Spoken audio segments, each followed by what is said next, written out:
Hello, everyone. Welcome to the SendouQ Season 5 finale. I'm Fusion. I'm joined here by Nox. We are going to be hopping into the final 12 teams of the SendouQ Season 5 season. These teams have been playing a lot of ranked together, and the top 12 teams have made it out. We're going to be seeing Healthy Diet, who just recently won SOS, and I understand it now for our first match. How are you doing today, Nox? I'm doing well. Excited to be here. Always exciting to see essentially pretty much always top players, if not high-level players, fighting it out here in the SendouQ stuff, especially because it means they've been playing so much of the game. They really are on top of what's happening right now. Yeah, absolutely. And I mean, we got a surprise gift from Nintendo just the other day. A whole new patch buffing a bunch of weapons, including the of course, the poor little Splattershot who deserves that extra bullet velocity and speed. To be fair, it has shown up a little bit less. Still a good weapon, but there have been some interesting picks coming out of like Zones Cup and things like that recently. Zimmy's been super popular. Yeah. Even like H3 showed up at some point. Dapple Nouveau has been present. Dreadringer has been around. Very interesting. I'm curious to see if we're gonna see any like crazy weapon picks come out. I don't anticipate too much, I guess, in the way of crazy weapon picks, but Roller, I think, is something we're going to be seeing here. Eevee, almost always a Roller or Sword player, and Lucina on the other side, if I understand it now, typically some sort of blaster player, but we're going to be hopping right into this very quickly. Splat Zone's Humpback Pump Track. It's going to be close range. Bamboo coming out. Ooh. And we do have that Vanilla Blaster on the other side as well. Let's get started. I do always love to see that Bamboo come out. I think it has been an underrated weapon for a while, and I'm glad to see it finally getting some more use. Also, shockingly, there's a splatter shot from Kiver. Who would have guessed that Kiver would be on a shooter? Truly shocking. But definitely T-Tech is expected to see here. I'm a little surprised we're not seeing any Booyah Bombs. I know that's more of a Splatoon 2 leftover, but we haven't seen much of this map since then. Yeah, we definitely haven't seen too much of Booyah. Booyah did get buffed. Okay, so already, Healthy Diet is kind of getting locked into spawn here. That first attempt by them didn't go so well, and now that very strong bubble in the spawn, that's going to be Lucina playing aggressively with that blaster, not able to find any picks, forced to back up on that right side, but I understand it now, being very aggressive, playing very far up. The strikes are going to force them back. Now, here comes Healthy Diet into the zone. The chumps are going to come in. The strikes are going to cancel out most of those chumps, and still the fight has like yet to begin. And Healthy Diet still stuck in that bunker. It's just going to be a neutral game at this point. The zone keeps ticking down. 10 points left. Healthy Diet not able to get anywhere near the zone, and this seems like it's going to be curtains already on game one. It does. It seems like... Oh, they have such a long name. Let me pull it up again for myself real quick. I understand it now. Did understand how to play Humpback Zones there. Really great awareness on the part of Dante on that slosher to be able to use those strikes at that moment. It did an incredible job of shutting down the push that Healthy Diet Food Groups was trying to do with the chumps. Yeah, absolutely. I mean, I think the way that I understand it now, just played so aggressively getting up into the enemy spawn, especially Bubble. Bubble's been a really big player recently, whether it be like Blaster, whether it be Roller, whether it be like Zimmy or Decav, which has been super popular. It gives you those extra points on the board, and Healthy Diet was kind of hanging back. It seemed like they were waiting for an opportunity to get in for like things to clear up, and I understand that now just did not give them any breathing room. Yeah, there was just no let up at all on the part of I understand it now. And now we're going to be getting into another map and seeing who understands it better, of Hagglefish Zones. We are going to be seeing all zones today. Decaf coming out here could allow them to get in a little more easily. Yeah, there's two swords. There's that Decav I mentioned. Interestingly, we have double sword coming out. Zipcaster maybe going to get some value over the top, but we saw a lot of the bucket coming out from Dante on the side of I understand it now on the other side. The strike's going to be a big player. Here's that sword flanking on that right side. Ooh. That is going to be a pick. Healthy Diet off to a much stronger start this time. I understand it now, finding themselves in the spawn, and a lot of specials waiting on the side of Healthy Diet. The pressure is going to be on I Understand It now to try and find a way in. Here comes the Zuka from Kiver, targeting down that right side. The bubble's going to come out, and nice block on that Zuka. Again, it's going to... The game seems like it's going the complete opposite direction this time, as I Understand It now finding themselves against like a brick wall, but Lucina looking to break things open. Yeah, Lucina doing a great job here, trying to find a path forward, looking to pop the bubble in the zone, going to allow I Understand Now to grab this zone, putting a penalty onto Healthy Diet Food Group. Rice Ball now going to look to use Zipcaster to disrupt. Zone has gone back to Healthy Diet Food Group. Yes, Healthy Diet grabs back the zone. It's a 2v2 situation. The Bamboo moving up, not able to find the pick, but able to help the sword find it. So now that's going to be Stan on the sword, sharking under that tent, trying to find a way in. But Hypnos with that pencil is going to be able to find a pick. Pencil still top of the game here. Hypnos just trying to find a way in, but those coolers are not going to be enough to really just break through. You need to find a way in, get those picks. The bucket is trying to flank over that right side. The bubble's in the zone. This looks like it will be a flip here, as I Understand It Now is going to regain control, but still having a little bit of a hard time with the fight.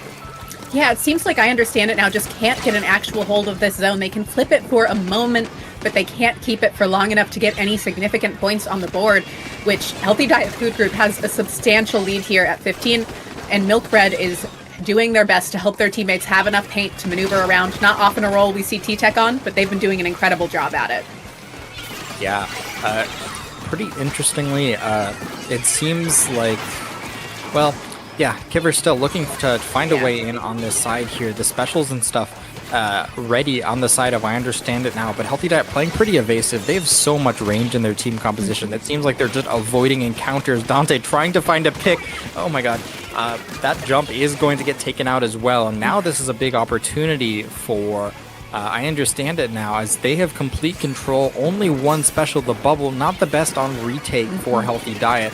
Dante looking to find a pick. If they can get one, that would be absolutely massive, but only the strikes now on the side of I Understand It Now. They're going to have to back up, and this means that these strikes could get a lot of value. Yes, that bubble in the zone, taking full advantage of those strikes. Healthy Diet, yeah, before they even get the cap, or before they even start the fight, they win the cap. Yeah, and in the case of Healthy Diet Food Groups right now, that's all they really need to care about. Like, obviously, nice to get more points on the board, nice to win the fight, but what matters way more is not losing that lead. Looks like they might have been almost starting to get more points, but the Bamboo gets taken out by Kiverzuka. Bubble coming out on the side of I Understand It Now, allowing them to all move forward quite swiftly. Gonna be looking to take out most of the players, just the Bamboo left on respawn. And this could be a really substantial hold for I Understand It Now. Yeah, the penalty is so low. The picks coming out, and now that's another huge pick. That's a stagger onto the Bamboo. Now the timer is ticking down. I Understand It Now looking to put this game away. They get one pick. One other member goes down. That's a pick onto the Decapitator. Now the Zuka comes out. This looks like it's going to be Curtains Kiver cleaning up one pick. Now it's going to be the lead for I Understand It Now, as the Bamboo desperately trying to find a way in, but there's absolutely nowhere to go. The game again going to be going to I Understand It Now. Really great knowledge there from I Understand It Now of knowing it's not who hits first, it's who hits hardest in Splatoon. And they definitely found a way to get that hold in the end. They used that bubble really expertly to move up into Healthy Diet Food Group space and did such an excellent job of just locking them out from there. And also, Kaver got a very key pick with that Zuka of taking out the T-Tech that had trip strikes ready. Yeah, I mean, I Understand It Now did a great job bouncing back throughout that game. It felt like they really put on the pressure towards the end, and Healthy Diet was just... They were kind of, they ended up like grouped up in front of their plat, looking for like a way to try and neutralize the fights, and they ended up getting staggered like one after the other, unfortunately. And I think the like combination of the flank from the bucket and the Zuka coming out from Kiver really just put them in a bad spot there. But Yeah, one game away now. I understand it now. Looking to put this set away as Healthy Diet looks to find an answer here on Umami Zones. What will we see here? It's going to be a battle for top mid here at the start. Whether or not it's going to be the Carbon up there or the Blaster up there winning the fight, we'll have to see. Yeah, Carbon is a pick we don't necessarily see the most of, but could do very well here. Dante and the Blaster get taken out immediately. Healthy Diet food groups off to a running start. They seem to like to have this explosive opening. It's what almost got them. It's what held them in the game for so long last game, and now they're just going to see if they can master it this time. Yeah, that's for sure. And nice pick on the bucket, avoiding that kind of off angle there. The Blaster is going to answer back as Lucina tries to find a way, and the Chumps have yet to get much value in this set so far. They're kind of getting destroyed immediately. Here come the strikes coming out from Healthy Diet, but that's not going to be enough to hold the zone. It's going to be actually, yeah, the Carbon comes in, finds a pick, but nonetheless, I understand it now, is going to regain control of that zone. The fight's still relatively neutral. We do see the adaptation of the Crab Tank coming out from Healthy Diet, perhaps, kind of a surefire way to just keep, I understand it now, out for a period of time. But as for, the ability to win, close range fights and just completely put the game away, it's a little bit... Healthy Diet still needs to really show up in order to do that. I understand now has shown they've been more than capable of doing that, of putting on the pressure, as Healthy Diet seems to be saying something of their own. They're storming in. Here comes Hypnos, here comes Blop on that left side trying to target out Hypnos, but not able to find it. Healthy Diet does win that zone back though, and looks to set up for a hold. They are looking to set up for a hold. Great pick there from the Bamboo, looking to help their teammates move forward now, taking up a ton of space. This is a map where you can get pushed really far up and get those lockouts, but you still have to be mindful that you know when to back up. Looks like we're going to get close to a good number of specials on both sides here. Trip Strikes ready on both sides, Bubbler ready on the side of I Understand now. But it might not be enough to break in past these chunks, and the Trip Strike's still waiting to go as lead has gone to Healthy Diet food groups, and a bomb takes out the Blaster. Ooh, excellently placed. They had the bubble online. Lucina not able to drop it down. That would have given them a lot of leverage. Ooh. Yes, nice pick. That's going to be the Carbon taking a pick. Now it's the battle of the backlines here. Oh my god, it's 2 ticks left on the timer, unfortunately. Oh my god, the fight goes in the favor. I understand it now, as the zone nearly hits 0 points. Unfortunately, just diving for the extra kills at the end of the game, not able to secure Healthy Diet the victory. And I understand it now has a big opportunity as we end up in a 2v2 situation. Still the bubble from the Blaster. Let's see if they're able to use it better this time. Yeah, I just want to highlight a really great play from the Stamper there for half a second. They held off 3 members to give their teammates time to jump in, using their Crab Tank and using their main weapon. Just incredible. And we are seeing Healthy Diet continuing to keep this hold going. Zones is a game all about maintaining your control, and right now Healthy Diet is managing that incredibly well. Yes, they are. Unfortunately, dying in the zone has been a thorn in the side for Healthy Diet. It's flipped the zone twice now, as I understand it now, grabs back the zone. Their penalty is getting a little bit low. They don't have any specials online. The Crab Tank for Healthy Diet could help them get back in. I understand it now, looking to put this game away. They're trying to get specials online. They have the cooler that's going to help them in these fights here, but unfortunatally, without the specials, oh my god, the Zuka coming in, taking out multiple members, just lining them up and knocking them down. Here's Riceball on that right side with the Stamper. Still the zone neutral. Riceball just, oh my god. Riceball's been on it this game. They absolutely have, and yeah, he's going to be able to find a pick here, and now a huge penalty for Healthy Diet, but they seem to be in a decent position to continue holding the zone, especially with that Crab Tank coming out. Yeah, Crab Tank definitely going to help them maintain control here, but Hypnos able to take out the Bamboo, going to allow their teammates to move forward. Dante coming, swinging with that Slosher, has Trip Strikes at the ready. They have a lot of penalty to work through, but right now Healthy Diet doesn't have much to work with, but Pineapple seems to have something to say about it anyway. Carbon will just kind of go in on its own plenty of the time. It doesn't have a lot it wants, and it doesn't contribute much outside of finding picks, so you will often find Carbon players forcing themselves into positions other weapons wouldn't dare. All right, the bubble has expired from Lucina there. This means it's time for Healthy Diet to pull the trigger. I understand it now. Nice bomb from Dante, sliding it right under the carbon roller. Are we going to see another repeat of these games? The time is ticking down. It's a 3v3 situation. The bucket stuck in no man's land. The strikes are going to cap one of the zones. It's going to be a 3v3 situation yet again in the middle of the map. The carbon and the shot fighting on this left side. It's going to be the carbon coming out on top. The zone gets neutralized. It's a 4-2 situation. They need the other zone. And that's going to be a game going to Healthy Diet. We're going to game 4. Really great gameplay there out of Healthy Diet and good use of those trip strikes. The carbon moved up with them so efficiently and so quickly and just went, you thought you could move forward further? You thought you could stay here when we had our trip strikes? No, no, no. I am a carbon. You're below me. I can drop on you and hit my flick shot, actually. I think there was some interesting stuff going on in that game. It felt like Healthy Diet was kind of staying further back to try and avoid the situations we saw, like in the first or second game, to try and avoid like stagger situations. Like I think particularly we saw Eevee on the carbon just kind of chilling in the pit to avoid a situation where they go in and get taken out, and that allows I Understand It Now to get onto their plat. I Understand It Now really didn't manage to get super far up onto like the dome or whatnot on that map. We'll see if they're able to be as aggressive this time. Another close range map. Yeah, we are going to see that carbon yet again. Any adjustments? No adjustments coming out from I Understand It Now. They're sticking with their guns. Bucket and Blaster very strong on zones. Mako Mart. Here we go. Game 4.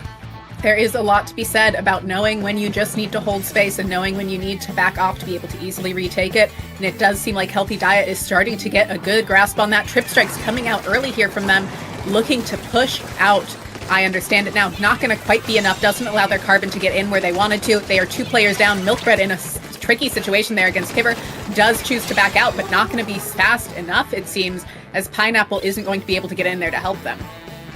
Yeah, nice opening there from I Understand It Now. And yeah, super great push up from Lucina there. Able to get an aggressive position, able to drop the bubble, able to stall for a few more points. Lucina looking for a pick. They find themselves dropped back into the middle of the map, and now 2 members of Healthy Diet are in that alley. Lucina back in the middle of the map. They find a pick onto that blaster. That's going to be huge, as members of I Understand It Now are still up in the spawn of Healthy Diet. Dante finds a pick, looking for even more. This is the aggression that we want to see from them. Rice Ball is not where I would expect them to be.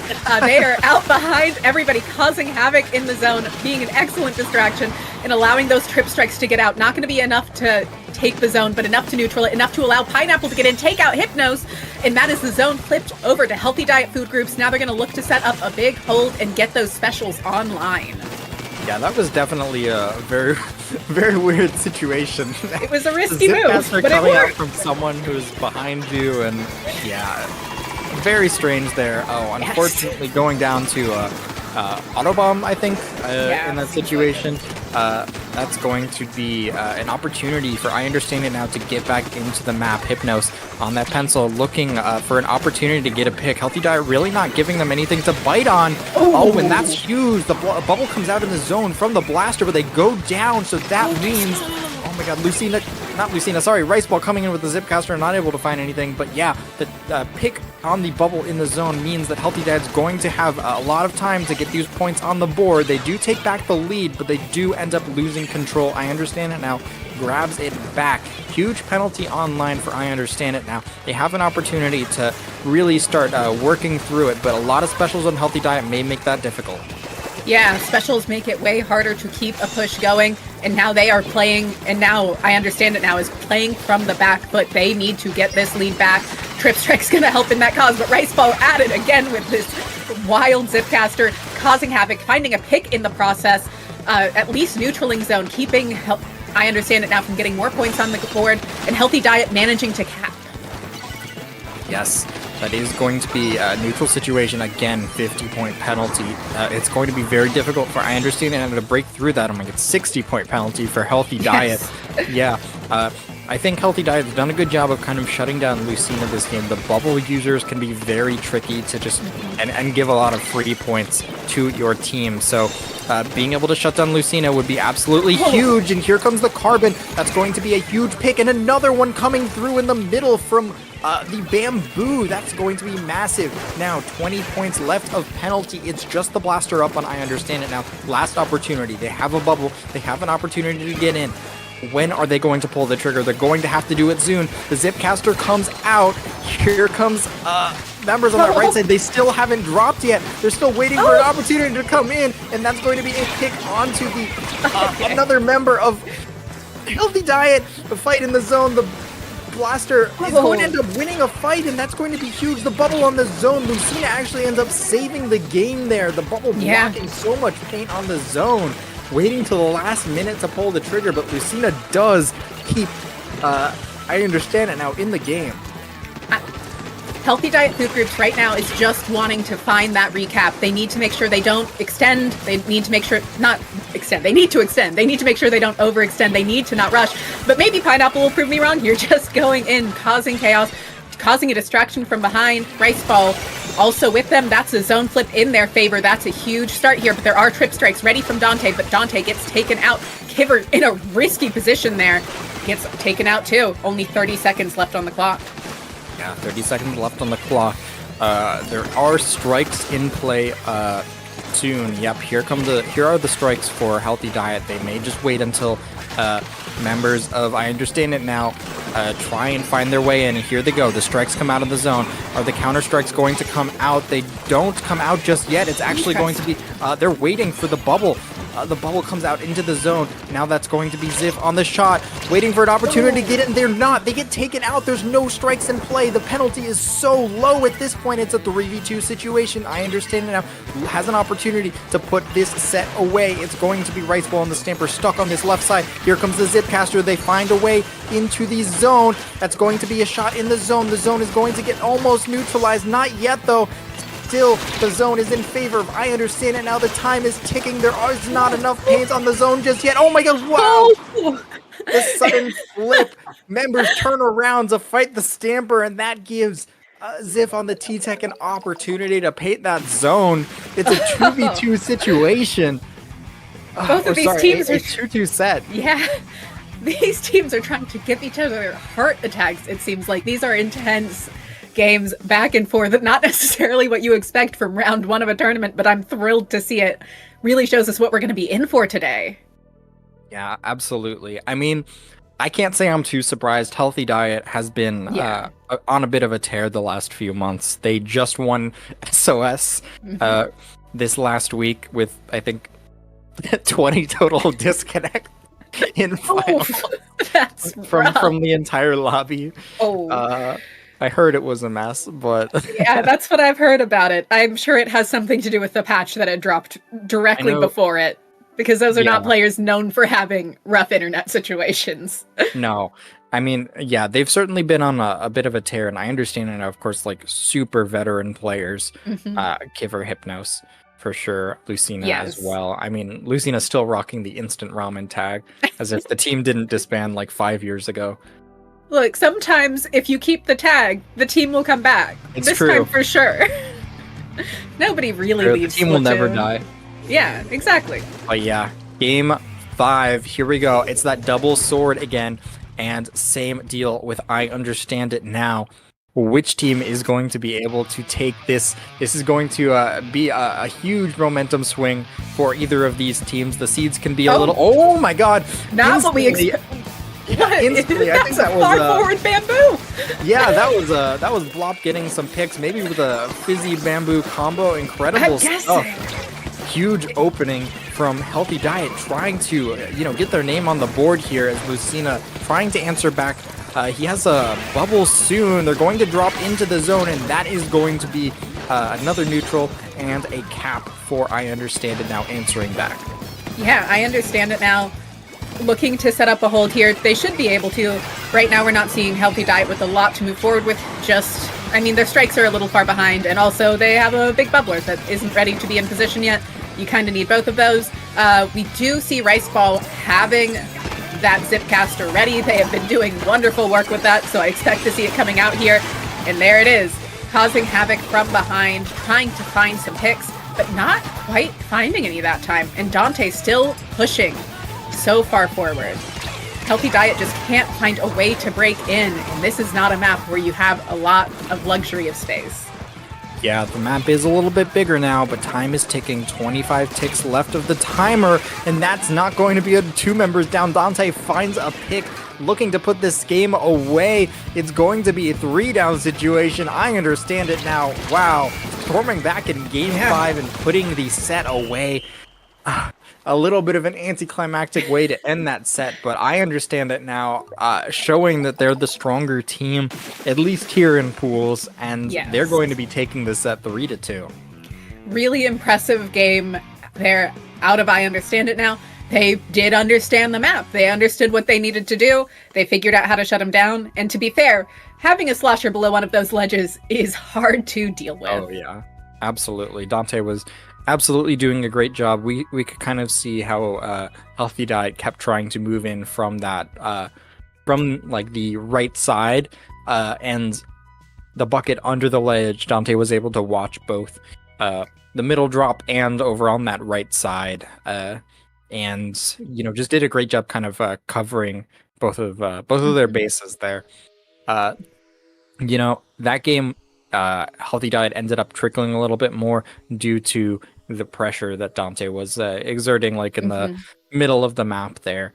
And it by the time the timer hit 50, the specials had kind of been neutralized. They didn't have enough time to farm it up. The game's just like, they spiral out of control. They can spiral out of control on zones very quickly if you don't play nearly as patient. So great stuff to I understand it now. Yeah, really incredible. And what we expect to see out of veteran players. They might drop a game or two, but they don't drop sets very often. They know how to bring it back. They know how to maintain their composure. They know when they can take the risks, and they know game 5 isn't the time. All right. Real quick, let's take a look at some of the other matches that have been going on. It's going to be Bastard Munchen 3-0 over Halcyon, My Little Henlo 3-1ing Monsoon, Akomaso 3-0ing Maxlight, Fluffy x Black Lotus 3-0ing Triggerfish Zone Supremacy, Mango Heckmech 0-3 to 3 trans people and Jared. Incredible. Let's go 3 trans people and Jared. I believe in them. Trans people. Yes. Absolutely. Important part of the Splatoon scene, really. Absolutely. Yeah, we do have 5 rounds of pools today. It's going to be 5 rounds, and then the top 2 teams from each of these groups, each of the groups of 6 teams, is going to be making it out to top cut. If I'm not mistaken, our next match, which match would it be? Let's find out. It seems to be... Let's see where this link leads me. It should be to round 2. Thank you. So we will have Fluffy x Black Lotus versus Mango Heckmech, which should be exciting. Fluffy x Black Lotus have been playing together for a while now, also very veteran players, and have some unique weapons under their belt. Yeah, they absolutely do. I think Tensorbrella is something that we've seen a lot out of Fluffy x Black Lotus and Noctis on Blaster as well. I feel like every time I see a Tensorbrella, it's paired with a Blaster. That's kind of just they got that synergy. They do. So, Fluffy x Black Lotus, I believe, coming off of the 3-0 win. Mango Heckmech, coming off of a loss. So, looking to kind of find a way back into the zone. Fluffy x Black Lotus, actually, one of the recent recent-ish sponsorships in the scene, which is very cool. It is always exciting to see new sponsors coming in. It had been a while since we'd seen any, but lately definitely seems like there's been a small spike in them again. Yeah, I mean, people have kind of been breathing new life into the game, I think. Whether it's like zones, whether it's like the kind of meta that's been going on in zones, or whether it's I guess tournaments and stuff, it feels like people are enjoying the game a little bit more now than they were a few months ago. I feel like some changes to the game have certainly helped with that. Very interestingly, things like bubble became like good without so much as any real changes. I think Decapitator probably has a pretty big part in that. Yes. But yeah, we're going to be hopping into Zones on Umami Ruins for our first match of this set, and we saw some interesting play coming out last time. We didn't see too much like super aggressive spawn camping kind of angles coming out from the previous set we saw.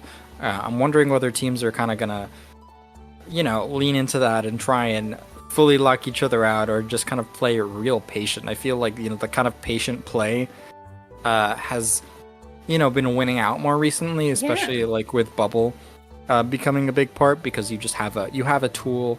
I mean, it was similar with like Crab Tank, but you have a tool that's a very good kind of counter special that just lets you slow down the enemy team a lot more. Definitely. Yeah, I also find Umami to be a super unique map for the sake of these teams, simply because a lot of it comes down to it being a dual zone. We don't really see other dual zones in comp right now. There are other dual zones in the game, but we don't see much of them. And this should be especially interesting with a couple weapons we don't see very often, that being the Heavy Edit and the E-Leader. Both really exceptional weapons. I personally am a huge fan of Heavy Edit. I think it is incredible at what it does, but rough to play it into an E-Leader. It can be, but Mert very solid as an anchor. The E-Leader is something I really don't see very often. The only E-Leader player I know is Basil, and Basil like doesn't play E-Leader anymore. So this is very interesting to see. It's a my god! Lighting up the shots there is Anger, finding two with that Zuka, and now the Blaster Tent combo moving up aggressively. Wow. It's so hard with E-Leader. You don't have much chance to, get yourself ready for those shots with that large of a charge time. 4K finding a nice pick there. Yeah, E-Leader, you kind of got to be a sharpshooter in order to make it get the value that other weapons have when you're the one who needs to be getting those picks. Nango being super aggressive on that roller, able to drop the bubble in the zone, help their team regain control, and that is going to be Mango Hekmek back in control of the zone. It seems like they're going to have the lead here as well. Definitely. There is something to be said about playing with an E-Leader in that you have to so deeply trust them. You are relying on them to help you get in. You are relying on them to hit their shots and get picks, because that is the utility they provide. They don't offer much paint. They don't offer much with their specials in this game. And so you are counting on them to hit their shots. And right now we're seeing Anger just going in with that tent, allowing their blaster player to move up and just causing chaos. In that situation, you don't mind that trade out with how far back you pushed Mango Hekmek. Yeah, absolutely. You could see how the tent just applied so much pressure that Noctis and the Blaster was able to really shut them down here. Now Frux striking back into the zone. That's going to be the Wavebreaker coming out as well. The tent finds themselves in an awkward position. Nice stop from the members of Mango Hekmek. Still, they find themselves without zone control. They need to find a way in. They find a pick. The zone is neutral. Two members down now on the side of Fluffy X Black Lotus. Still, neutral zone situation. Zuka comes out finding one over that blind wall there as Mango Hekmek looking to find a way in. Oh my, I love... That's a spicy double. Is that 50? Yeah, 52 gal. Whatever. Yeah, every once in a while, if you're that close to a 52 gal, their RNG doesn't matter anymore. Fun fact. If you're directly in their face, they can just hit you, it turns out. If you play them at the range where a junior can hit things, you don't need to worry about their RNG anymore. That's true. Splashdown coming out here, allowing Noctis to try and hold that space just a little bit longer, but not quite going to be enough. Tent trying to hold that right side, 52 trying to hold down that ridge there. Not going to be able to, but slowing down the side of Mango Hekmek. But Noctis able to find a wild shot there, trying to find another, does. Good double there. 25 ticks left on the timer. Yeah, Mango Heckmech stuck in an awkward position. Nango still on the low ground. They have a bubble, but no, they're going to have to turn around to try and deal with the member in their spawn.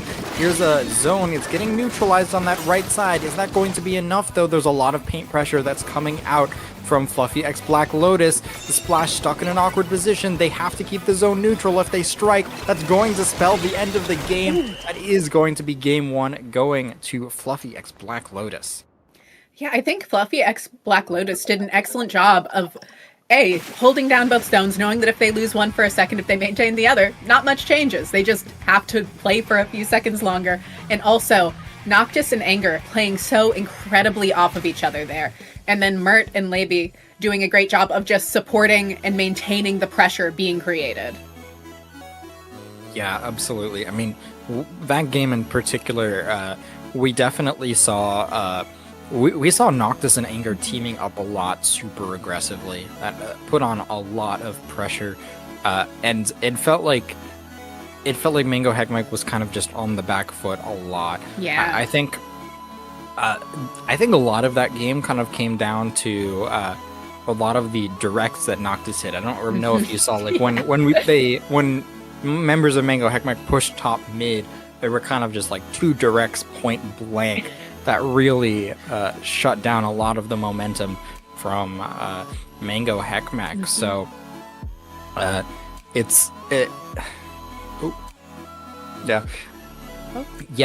lot of pressure was kind of just shut down immediately by members of Fluffy X Black Lotus. Yeah, just really, and I also want to say that Noctis had some like really well placed splashdowns at slowing down in that narrow ramp leading down from spawn on Umami. Just really great placement of splashdowns of, well, I can't really hold this position safely anyway, so I can at least slow them down with a triple splashdown because they're not going to hit all of them.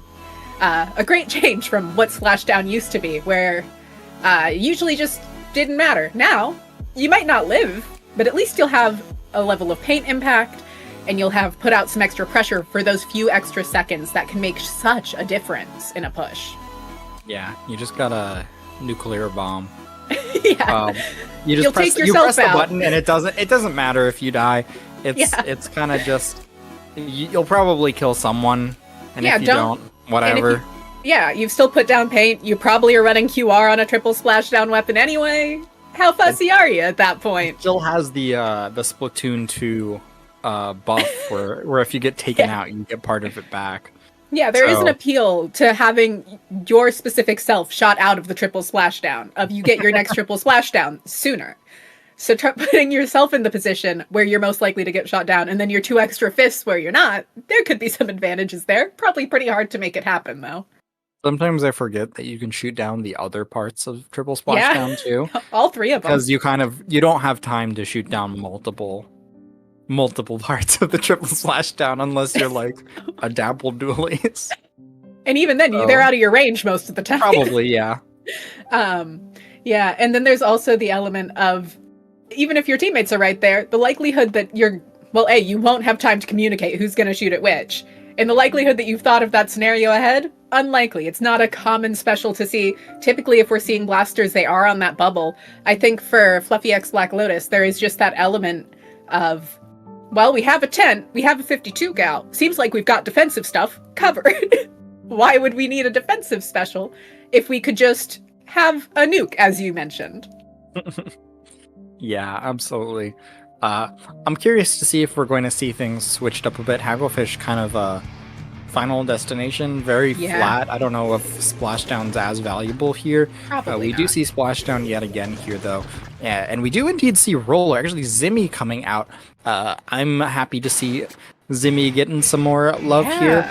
Yeah, actually double Bubble coming out. Bubble going to be very valuable, especially on like a choke point zone like this. Nango actually on the flank already, if you see on that left side, trying to maybe shark out someone who's getting too close to that left ledge, not able to find anything just yet. Fluffy X Black Lotus going to be the first team to pull the trigger here in the middle of the map, as Nango and the Roller ends up getting taken out, not able to find a way in, and Yeah, it seems like Fluffy X Black Lotus kind of finding themselves on the back foot as the game begins. Yeah.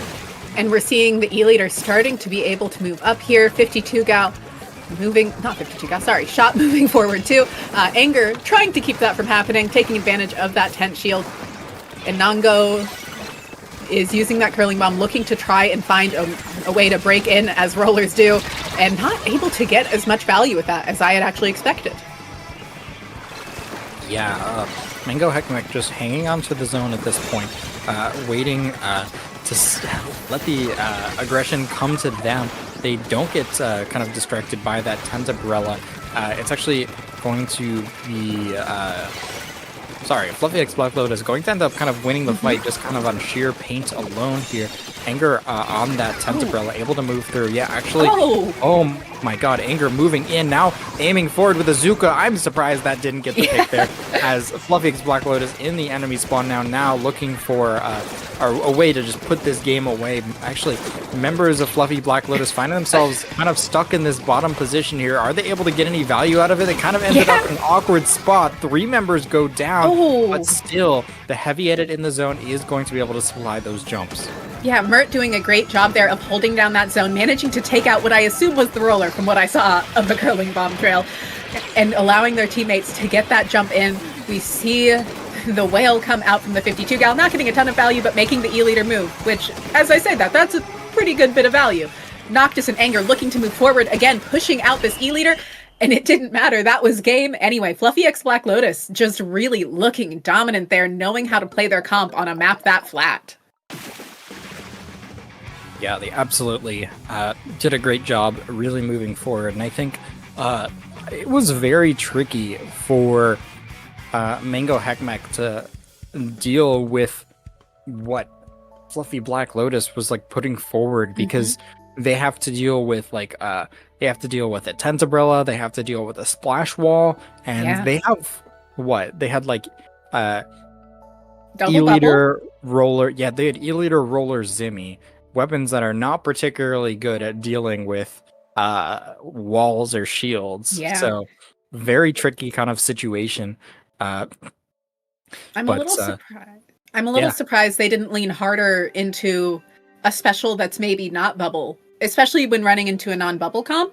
I'd almost expect them to switch to something else a little more aggressive. Double bubble into a comp that only sort of respects your bubble is an interesting choice to me because of how mobile Fluffy X Black Lotus is. Yeah, do see the same thing coming out from the side of Fluffy Black Lotus, and same thing, I believe, coming out on the side of Mango Heckmech as well. Very interesting. We'll see. I think, you know, the comp could work very much in the favor of Mango Heckmech if they're able to win the first pick, but Noctis kind of just putting an end to that immediately. Getting a immediate pick on a member of Mango Heckmech, and Fluffy Black Lotus is just in control of the zone with like 10 seconds into the game. They have a lot of ways to put this game away. Like Labby on this left side has that splash wall 52 on the plat. Very dangerous position, especially being aggressive with that splash wall. Now teamed up with the tent umbrella. They are just in such a dominant position here. Not able to find a way to move all the way up onto the enemy plat, but actually Mango Heckmech able to come in from behind, able to find a pick onto Labby as well. Mert, though, hanging on to the zone here as Est able to find a pick as well. Still, neutral zone, though. That was insane. That was an incredible shot there out of 4K. Like, what? Yeah, I mean, if you hit the perfect shot, you hit it. And I respect that. That's the thing E-Leader can get away with, that nothing else really can. Okay. They're finally able to cap. That took a very, very long time. Without that Zimmy in the zone, it's very difficult for their team to get the paint they need. So they're going to need to keep that Zimmy alive as much as possible here. Mango Heckmech in control, but finding themselves, in a very awkward position. Now that splashdown is going to make things even more difficult. And Mango Heckmech back up onto their plat again. And yet again, that wall just causing so many issues for the E-Leader. Even if they're set up in a spot they want, half the time there's not a way for them to hit their shots because there's a wall in the way or a tent shield in the way. And the heavy edit has been doing, Mert on that heavy edit has been doing an incredible job of just keeping paint down. The rest of their players have been able to run wild because of how well they have done at just keeping that zone consistently painted. Yeah, absolutely. And I mean, even now, where it feels like the members of Mango Hackmack outnumber Fluffy Black Lotus, they're still having such a hard time capping that zone. And yeah, the fights still... Mango Heckmech able to like get so many picks, but barely able to win the fights in total. Now, it's going to take a really big pick from this E-Leader to really open up the doors for Mango Heckmech victory here. Zimmy Witty on that left side, looking for a way in. The bubble, able to keep multiple members stuck over on that left side, moving into the bubble. Oh no, getting stuck. Now Mert ends up winning that splatling 1v1. Mango Heckmech still in charge of the zone, but it's a 2v2 situation. Nice pick. That's That a works, collateral. Lining them up again. 4K. That is huge. This is going to be a big opportunity for Mango Heckmech to put the game away. Blaster's still on that left side, but time is ticking down. Absolutely, and that's what I was talking about earlier, where you're trusting your E-Leader. You are putting your faith in them to hit shots like that, to be able to allow you to keep moving forward. But we are seeing Fluffy X Black Lotus trying to get back in here, wanting to just get this set over with. Heavy Edit gets taken out. Mert, their main source of paint, goes down in the process. Anger looking to hold down these sides. The zone has flipped back over to Fluffy X Black Lotus. They just need to, knock out. Just, that easy little request of knocking out. Oh boy. Yeah, 4K able to get some tap shots for the KO there, but still, huge penalty. Mango Heckmech needs to essentially knock out from 100-0 yet again. The Zuka pressuring onto the enemy plat, not able to find anything though. Witty on that left side, actually able to team up with the Zuka coming out, and yeah, able to find the picks with that Zimmy. So now, time ticking down. A special is going to come out. The whale comes in. That's Labby moving in on that left side on the 52 gal. Here comes a member on the right side. People are coming from all directions here. The splashdown from behind. Oh my god, that's going to be picks, but it's only Blaster in the zone, and Mango Heckmech able to take a game. Mango Heckmech starting to put up a fight here at what could have been game point, keeping themselves in it. This could be a potential... We're definitely going to see a game 4. It's not out of the cards to see a game 5, and that would be very exciting to see 2 game 5s this early on. E-Leader, really want to highlight the E-Leader there. They did an incredible job. They hit some shots that truly changed the game. Them taking out Anger with that incredible jump shot was absolutely wild. Yeah, absolutely. I mean, and of course, the collateral, huge as well. I mean, E-Leader doesn't get the picks the fastest, so you can kind of find yourself vulnerable to teams that just rush you down. But, of course, with the Tentabella on the other side of Fluffy Black Lotus, they're not going to be moving the fastest of all these teams here. But huge victory for Mango Heckmech. That being said, though, they may have a hard time on Humpback Pump Track. I feel like this is like Fluffy Black Lotus's map. If I were to guess here, this is a very scary place to be facing. Like 52 Blaster, Tentabella, very difficult. I don't think this is an E-Leader map either. No. Mango Heckmech may have to adapt here. I think they're probably going to stick the same thing. I think all the teams we've seen so far have been very content with sticking with their guns. Here we go. Mango Heckmech looking to stay in this to try and avoid going 0-2 here. Oh, we do see a slight switch up here. We're going to see Splatter Screen coming out from the 52 gal, switching to that from that whale. Not something we see often, and we're also going to see it having Curling Bomb, which does eliminate a lot of the defensive power that Fluffy X Black Lotus had been holding. They do still have a tent, though. Just to keep that in mind. They do still have a tent. They do still have a wall, essentially. 4K looking to find something they're not going to be able to as Mert shuts that down. Really great awareness there from Mert to get that out of the way. And Cooler out, allowing Fluffy X Black Lotus to play this opening very aggressively. Yeah, that being said, though, 2 members of Fluffy Black Lotus did get taken out there. This could be an opportunity, yeah, for Mango Heckmech to move in there. Azuka ends up pressuring members of Fluffy Black Lotus. Labi able to find a very nice pick on the right side, able to get another one as well. Oh my goodness, that is absolutely massive. That could have been a huge opportunity for Mango Heckmech, but Labi able to shut that down, and now that means Mango Heckmech kind of has to start from scratch here. They have specials, they need to play patiently again as well. Here comes the Zuka. The angle is playing real well with that as Mango Heckmech moving back into the zone. They do have a good opportunity to move in here, but of course Noct is being a thorn in their side yet again. Mango Heckmech having such a hard time despite like getting an early player advantage, not able to capitalize and take that zone. Huge pick from Anger on that Zuka, and the splashdown just going to make things even more difficult. Mango Heckmech in a dangerous position. And to be fair, a lot of that pressure comes from Anger. Even if they're down a player, they still have a 10 holding down part of the zone in a similar way to Big Bubbler in a lot of ways. And they also have that splatter screen to help control so much space, and they are just keeping it locked down. But the bubble has come out, allowing the zone to flip to Mango Heckmech, and Noctis looking to try and stay alive over there. Anger managing to come back them up. Roller has to jump out, zone back over to Fluffy X Black Lotus. It's not game over yet, but we're seeing Mango Heckmech really struggling to keep that zone.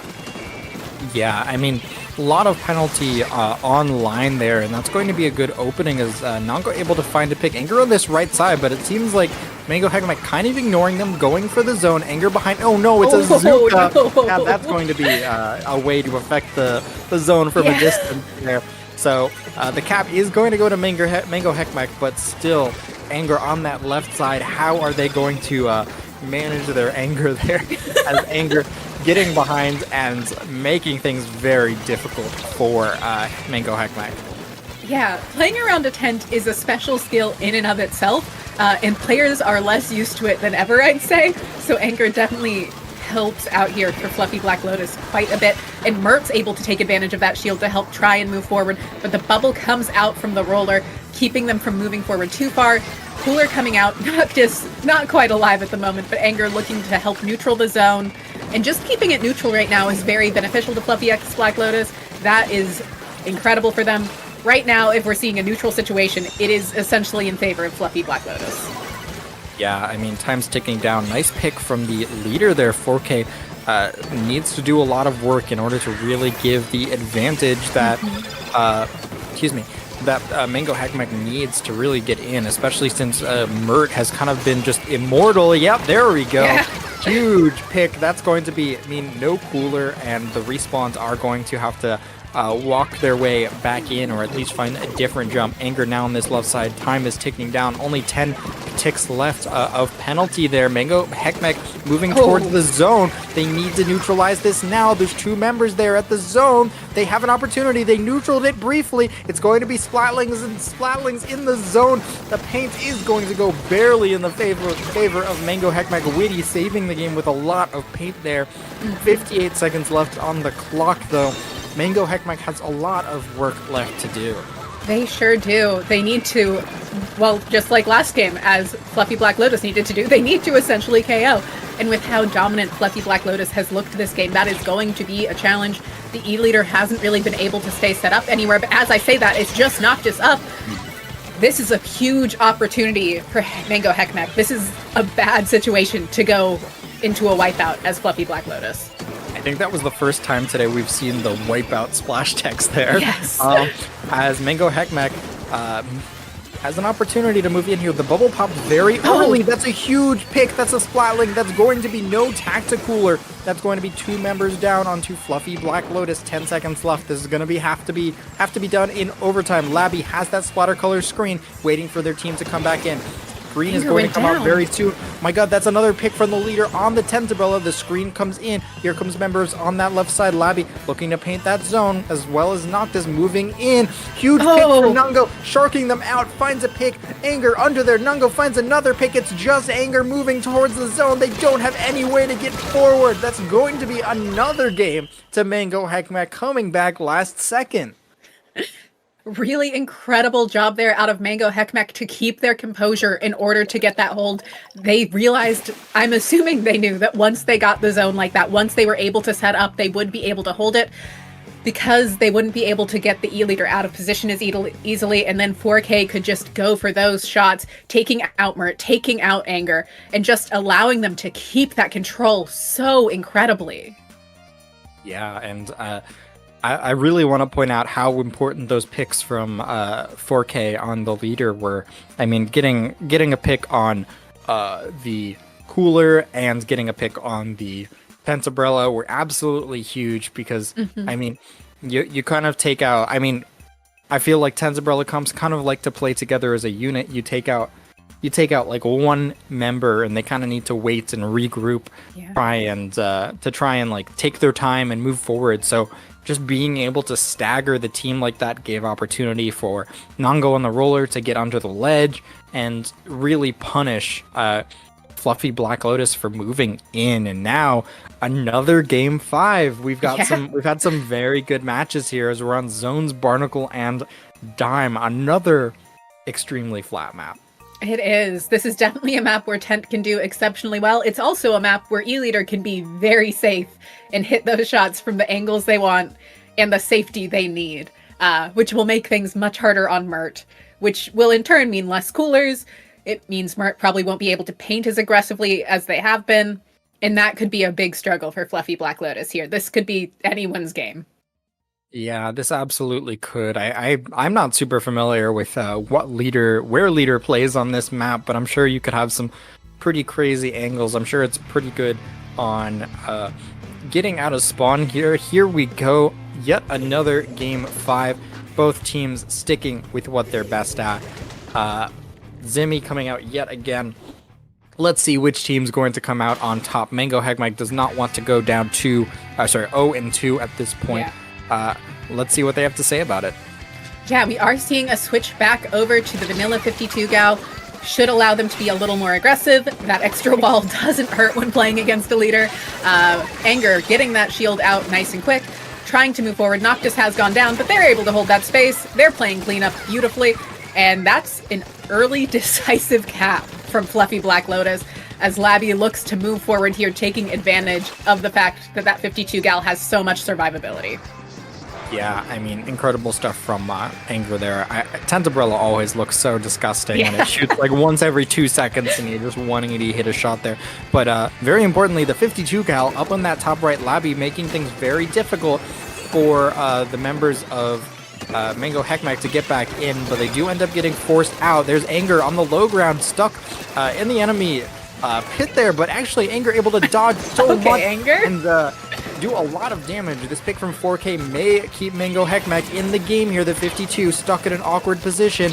Now time's ticking down. The 52's taken out. They need to run for the zone. Mango Heckmech has barely any opportunity to move in here. Here comes the paint. Is that going to be enough? No! Fluffy Black Lotus going to be able to hold the zone there and prevent another reverse sweep. Now we've seen that twice. Yeah. It does seem to be our trend for game 5s right now. Yeah. Okay, you wanted to put up a fight. That's fine. We'll fight back harder now, and we'll take it completely under our own control. And just, once again, not to highlight Anger again, but Anger is what makes that comp what it is. Tentabrella has completely changed the way a comp functions in the same way that E-leaders do. The comp has to revolve around those weapons to some degree. Those comps do not function the same if you put anything else in those spots, and Anger plays Tent so incredibly well. Yeah, absolutely. I mean, the fact that you have 2 weapons, the 52 and the Tent, that are able to just get into positions and, you know, I don't want to say become unkillable, but like get in a position where you can't deal with them immediately. You need to stall. Whether that was like Anger in the pit or whether that was Labby up in the top, like in like the top right in the spawn, just briefly stalling, gives you those extra points on the board, gives you extra like stall potential in ways that I think like other weapons wouldn't be able to. You know, just the ability to stall a fight without taking it immediately is really valuable when you get points by just sitting still. Well, and especially when you're playing into an E-leader, being able to just hold down those areas and keep them from being able to have, like, especially in this case, a clear line of sight on your Splatling is absolutely massive. If they have to focus on you rather than focusing on who's taking the objective, that makes such a difference. Especially when oftentimes I think of Splatlings playing into Chargers pretty generally as such an unfavorable matchup. And Mert and all of Fluffy Black Lotus there doing such an excellent job of making it look like it can be easy, which it's not. The E-Leader has the advantage against the Splatling every time. That was the rest of Fluffy Black Lotus allowing Mert to be able to keep getting those coolers and keep paint on the zone and maintain control like that, which is incredible to see. Absolutely, and already we have our next match ready. 3 trans people and Jared versus Let's go. Maxlight. Oh man. Yeah. Should be a fun one. More good matches. Is it going to go to game 5 yet again? We'll have to see. It'd be kind of crazy if we got almost reverse sweeps 5 times. I wouldn't complain, but it is wild. Starting off on a really interesting map here, one of the few other dual zones we see. Flounder Heights zones, not something we see all the time. Definitely not an unheard of map to see played, though. I personally think, well, I think it's a fun map to watch. I personally don't love playing it, but I do like commentating it. And I think Volti will have quite a good time here, probably. I have choice words for whoever picked this. But that'll have to wait, I guess. Yeah. Actually, I'm curious to see who actually picked this. I don't know. Yeah, it's definitely not a map we see the most of. I don't think we get to see that. This was, we do see it. It was 3 trans people and Jared who picked this. Yeah, that makes sense. That makes more sense to me. You know, actually, both teams may have carbon rollers, so... Yes. Oh, that'll be fun if both of them bring out carbons. That's an exciting match. Yeah. I mean, this map can kind of end very quickly. Yeah. You kind of, in my experience, you kind of end up having like 3 minutes where you're just both neutral in the zone, and then you have a knockout immediately. That is about how it goes. That's been about how this map's gone its whole time in Splatoon 3. Okay. We're doing something different as a treat. I like the dualies coming out from Jared here. I love Crab Tank at this point in the game. Don't ask me my opinion from earlier on, but at this point in the game, I enjoy Crab Tank quite a bit. Pencil, obviously, I like the double cooler for this map. And we are seeing a great opening here from 3 trans people and Jared, as Jared is moving forward. Yeah, huge plays from Zenith on the pencil, or sorry, Fatfish on the pencil, able to find a very nice pick onto that Flingza, opening things up. That is going to be a big advantage for 3 trans people and Jared. So now, looking to lock things out already. Once you kind of get the high ground on this map, it can be so hard for the other team to get back in and push up. The Tenta Missile's, of course, a very good option for dealing with that. Jared actually very aware of the bucket pushing under. Yeah, huge, and that's going to be a big stop. And now, Maxlight kind of stuck on that low ground. They don't really have any way in. They have a killer whale, but is that going to be enough to really move forward and take the zone here? Here comes Maxlight on that left side, moving in. The strikes do end up coming out, but Volti with a huge pick on that carbon roller is going to slow things down. The zone becomes neutral yet again, and now Omega finds a nice pick with that Flingza roller, looking for more ways to move into that zone, but still, this is Flounder Heights. Things can stay neutral for forever. Yeah. And, that's the fun part about dual zones, is as long as you keep one of the zones, it's neutral. Basil doing their best to hold this down, but Volti coming forward, swinging, and able to get that kick. Looking to move forward yet again. Nolan having a hard time finding a way to break in with that 52 gal. And right now we're just seeing 3 trans people and Jared really know how to play this map. Makes sense that they picked it, to be quite honest. They seem very comfortable here, and I think Crab was an excellent choice of special here, along with the double cooler. Yeah, they're certainly getting a lot of mileage out of it. The Tenta Missile is going to be a little bit difficult for them to deal with. They do end up kind of dodging them nicely, though, still not giving up too much ground. That's going to be another big pick on that right side from, I believe, Zenith. And now that's going to be nearly a knockout. 10 points left of penalty left for three trans people and Jared, the specials begin coming out. One of the zones becomes neutral. One member on top mid there. Tri-Slosher, Zenith on the try, able to find a nice pick here, but still neutral situation in the zone. Okay, Able to find Zenith? yet another pick. What the heck, Tri-Slosher? What the heck, Zenith? And yeah, that's going to be a knockout. It's Yeah. Flounder Heights, baby. That's just how it goes. And look, there can be an advantage to having niche maps that your team can play exceptionally well on. And this is one of those situations. Three trans people in Jared know that they know how to play that map well, picked it to be as one of their maps in Sendou, and it is an incredible map. They had a great comp for it, and they played it exceptionally well. I loved seeing the movement out of Jared on those dualies there, just really expert maneuvering in general throughout that game. Yeah, Jared is very good at moving with the dualies, and I think like the crab tank positions, being able to get onto the wall is a very important thing on that map. And honestly, it's kind of unfair to the other team. You have absolutely no way to get up there, especially with Just like have Zuka crab ready. especially Just with have Zuka crab ready. tank, because you're only vulnerable from the back, but the back is like 20 feet up in the air and a mile away. Okay, So- but to be fair, there is, as much as Zuka isn't the answer to everything, it was the answer to Crab for a reason, known as it one-shots Crab Tank. There can be a lot of value in just displacement specials in general. I don't think they had missiles at the right time to deal with the Crab Tank, which is just an unfortunate situation. But Crab Tank is so immobile these days that if you have any kind of displacement special, it can kind of mitigate it. Yeah, I mean, we're not on Flounder anymore, but strikes are very valuable Yes. on that map for sure.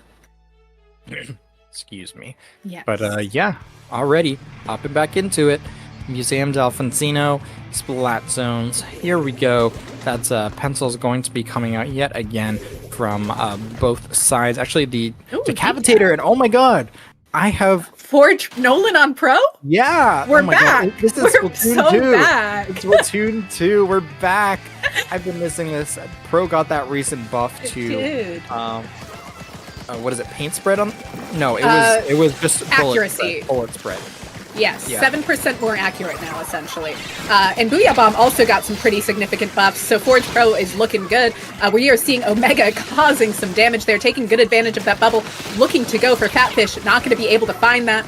And we are seeing somehow three trans people and Jared come out on top there. I did expect that to go the other way, but from the other side of the map, there was something we weren't quite seeing, I guess.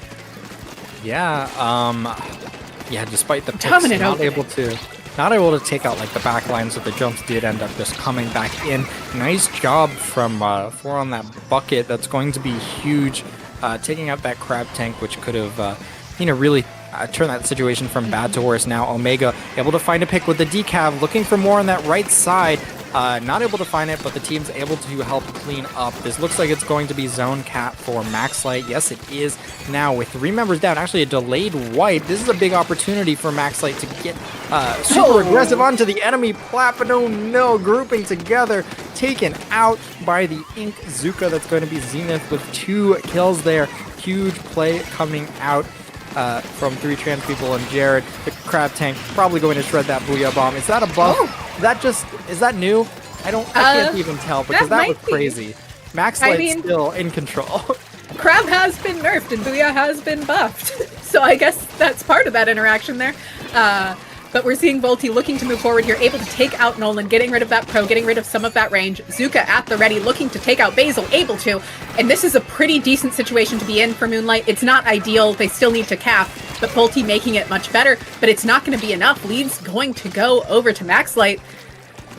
And it looks like Maxlight might just have it here. I don't see an easy way for Three Trans People and Jared to get back in. Yeah, well, a lot of pain coming in the zone. Volty moving forward, trying to actually get a lot of pain on the zone. The crab tank doing a lot of work.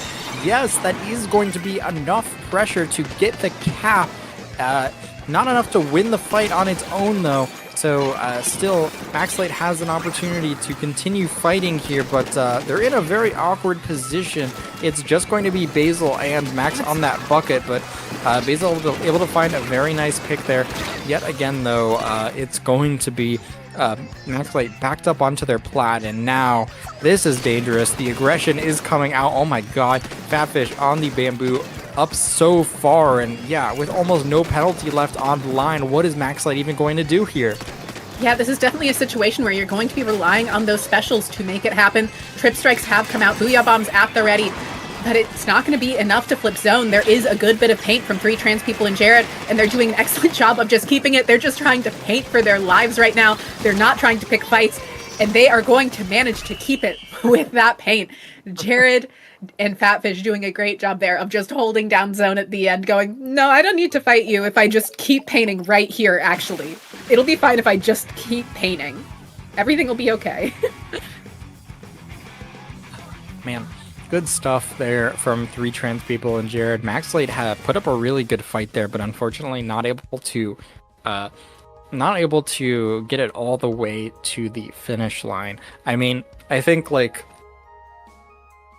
towards the end there, things ended up like snowballing a little bit. There was that situation where the bucket was over on the bottom left and Basil was up on the plat, and it felt like that was a situation you can't really stall from. You're going to end up getting rushed down. It feels like that's a situation where you kind of got to back up, maybe jump back to plat, regroup, and, you know, try again. I think the kind of the stagger there ended up making things very difficult for Maxlight to put that game away. It definitely did. And that can be so hard to recover from. We're going to see one of the few other dual zones that gets played in this game coming up on Undertow Spillway. We're seeing all the dual zones today. I think we've seen all 3 of them. We're going to have seen all 3 of them that get played. Are there only 3? We don't. Well, nobody really plays Manta zones. Oh, that's true. I forgot Manta exists. But they really have cut down on the dual zones in this game, which is probably good to most people. I can acknowledge that most people probably prefer that. I have bad opinions on maps usually, so I am probably wrong on that. I think dual zones are fun. I think they allow for really unique, innovative strategies. So I am excited to see what they choose to do here for Undertow. Yeah, Undertow, I'm going to be honest, I have not seen this map that much. It's usually Rainmaker or Tower Control when we see it these days. You do want to play a lot. You end up having to do a lot of super close quarters fighting here, which isn't necessarily something either of these comps have loved. Definitely a lot of area control specials are nice. I was expecting to see a little bit more with the trip strikes, but we're not. Forge Pro staying out here makes a lot of sense. Booyah Bomb is able to help tackle the glass really well, along with just putting out a lot of pressure. Forge has a really nice kind of range for this map too. So nice to see Nolan sticking with that. And also should help wall out Volty a good bit, because Carbon might have a difficult time getting it. Yeah, I am happy to see Nolan back on the Splattershot Pro, but unfortunately, it's hard to deal with 4 people at once with a weapon that was even recently buffed. So already 3 trans people and Jared off to a very strong start. You know, this crab tank in such a good aggressive position already, and my goodness, yeah, already at the time we're all the way down to 50. Maxlight looking for an opportunity to get in here. The Booyah is going to come out into the zone. There's a shark on that right side. Is Maxlight aware of that? I don't think they are. No, they're not. That's going to be a member behind, and now Omega on the decaf gets caught out from behind. Yeah, this is looking like potentially curtains here. Maxlight back at their spawn. The strikes are going to come out, but there's not anyone up forward to take advantage of that. Yet again, Volty sharking on their drop, able to find a nice pick. Volty taken out. Volty taken out on the drop there. 8 ticks left of the timer left. 3 members down. 3 trans people and Jared. They take this set. That's close, a masterclass. But it was a 3-0. That's kind of a masterclass there on Undertow. I'll be honest. They got the zones. They didn't lose the zones at any point after. They had like perfect positioning for their specials, pretty much. Just incredible team play. Genuinely, not much they could have done better. Maybe the strikes could have been used at a slightly different time. But that was just incredible gameplay there out of 3 trans people and Jared. Yeah, really good job from them sharking their drop. I think that was absolutely huge. A lot of Maxlight was kind of grouping up on the left side to try and move in from the high ground. They spent so much time trying to target the area that Jared had set up the crab tank in once they forced him out. Despite the fact they had the left side, they really couldn't take advantage of the other side of the map, and they end up getting pincered. So great stuff to 3 trans people and Jared. Yeah. So want to take a look at the... Oh, yeah, you go ahead. Yeah, just very exciting games so far. All of these teams have been doing incredibly well. Mm-hmm. Absolutely. I mean, not a 3-2 situation there, but a very good set so far. And, you know, just taking a quick look at the other sets going on, we have Akomaso 3-0 over Fluffy Black Lotus, Mingo Heckmeck 2-0 over Triggerfish Zones, Bastard Munchen 3-0 over My Little Henlo, Monsoon versus Healthy Diet in Game 5 right now. I understand it now, 2-1 over Halcyon. Still, a few matches going on at this point. I am going to try and take a little sneak peek at what's going on in the Healthy Diet set so far. They are indeed on Barnacle and Dime zones, so very interesting stuff. Yeah, so far, My Little Henlo and Bastard Munchen leading the way in Group A, and Akomaso and 3 trans people and Jared leading the way in Group B. But Group B is definitely a lot closer because you've got both 3 trans people and Jared and Fluffy Black Lotus at 2-1, and they may be, they'll be facing each other next round. So that'll be very to keep an eye out for. Yeah, anytime teams are having to fight tooth and nail like that to see who gets to make top cut. Well, I guess, that could decide that there, right? I mean, there are 2 more rounds of pools here, but this is definitely going to be a huge match. Or this next one's going to be a huge match. I mean... Yeah. It's always, I mean... all of these are important games, to be fair. These are all very cool. I mean... all of these can make a big difference. They could, pretty much all of these so far, and definitely still into this round, can decide who's going to end up in top cut or not. It is definitely one of those situations. Yeah, and something that we have seen so far is that, like, has every team so far had a roller? Not every team, but not every team, but there have always been. Most of them have had some sort of roller. Most of them have had some, and if they haven't, they've had decav or some sword usually. Just because I think that is kind of where the meta's at right now. You kind of want something. Well, decav and roller, I don't know. You probably know this better than I do. So I'll send you this question. Do you think decav and roller end up playing a somewhat similar role in comps? I guess? I don't know. I feel like they're similar. I feel like roller is much more like a sparky weapon. Decav's much more of like a I will run at you until you die kind of weapon. That's very fair. Yeah, there is definitely the element of rollers play much sharkier than swords do. And swords, both decav and normal stamper, put out quite a bit of paint in comparison to rollers generally. Yeah, I mean, we saw in the Healthy Diet set, I think Eevee switched between Carbon and Decav depending on the map. I think other players do that as well. I feel like Carbon players tend to like Decav for where Carbon isn't good, but like Vanilla Roller is more of an all-round sort of weapon. Yeah. Yeah. Interesting. Okay. Yeah. We have Akomaso versus Triggerfish Zone Supremacy now. So this will be very interesting. It will.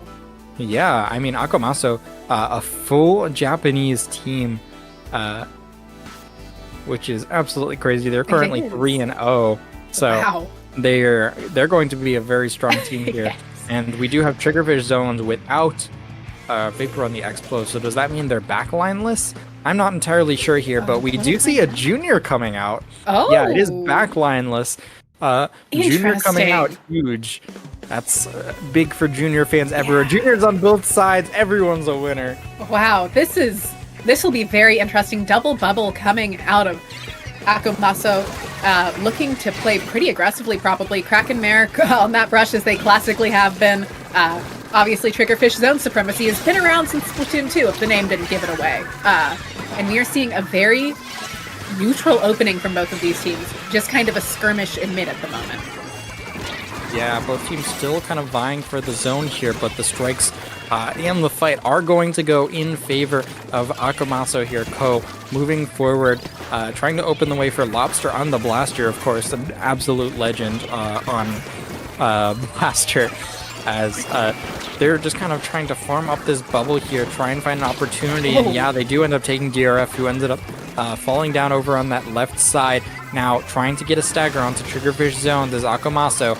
They go 2 members down here as Anko on the heavy edit, just kind of trying to keep the zone neutral, doing their best. And yeah, they're staggering Triggerfish zones. Only 35 ticks left of the timer, and now they're in the spawn of Triggerfish zones. This is looking dangerous. It is. It's going to be really hard for Triggerfish zones to break in. I guess they're going to have to rely on some unique picks from the Tri-Slosher to find a way to break in. Just the Junior left up. Smork goes down, and that is the game absolutely going to Akomaso. Beautiful gameplay, super clean. Really great awareness of their weapons range and using that range against the backlineless Triggerfish zones. That's kind of the risk you take running backline. It's easier to get, running backlineless. It's a little bit easier to get steamrolled. It can be harder to get back in. The advantage of it is if they had gotten set up, they would have been so mobile that they would have been harder to get out. Yeah, I mean, it's going to be, I think, an uphill battle for Triggerfish zones. This is a very strong team from Akomaso here, but they did show some good fight in that game. So we'll be moving on to our next match. I mean, Hagglefish, I feel like that's definitely a backline map. Yeah. If I were to say, it's so hard to get through the middle of the map here without some like a backline or some range. Yeah. Yeah. Having that, even having something with a more true midline range might have helped there. Because it can be, like you were saying, so hard to break in without that bit of extra range. Maybe even a pro could have been useful in helping make some space. But that might be a bit of a stretch on my part. We're going to see another map we don't necessarily see the most of here with Marlin Airport. My big goal as a commentator is to get to commentate over somebody dying to the fans on the map. That's my personal dream. It is the funniest thing in the world to me that they can kill you. It has been the funniest thing in the world to me since I first saw it happen on Anchovy back in Splatoon 1. I think it is my favorite thing in Splatoon that is an option, quite frankly.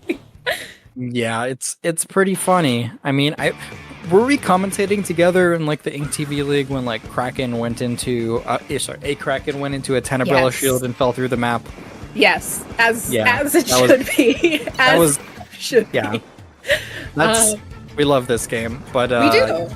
Yeah, I mean, Sunshine Airport, whatever you call this, Marlin. Sunshine. Okay. Got it. We're playing Mario. Understood. Triggerfish zone's off to a good start here. Despite that, I mean, they had a big opportunity there, but the cooler respawn just coming in so quickly.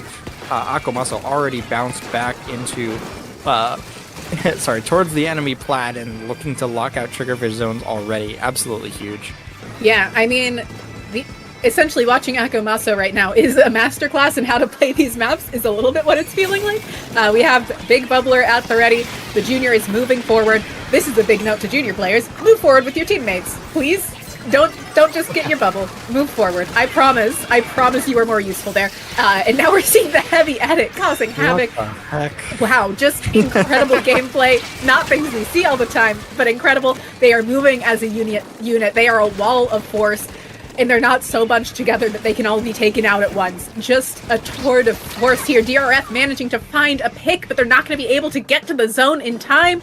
And that's Akomaso going 100-0 pretty much there. Just incredible. Wow. Okay. Yeah, wow.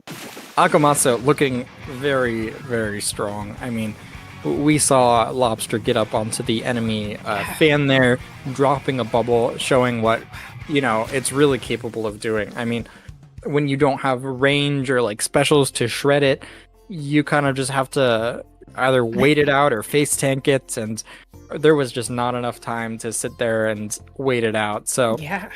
Very good job, Akomaso, just always putting on the pressure. And we even saw Anko on the heavy edit just being so aggressive. I mean, heavy edit outranged everything on Triggerfish Zone's team. So, Anko knowing that and taking full advantage.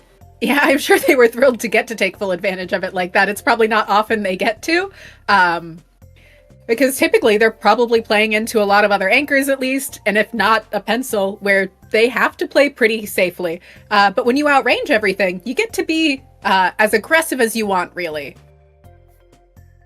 Incredible. Yeah, I expect to see a similar thing happening here on Shipshape Cargo, to be quite honest. There might be a little more unpredictability.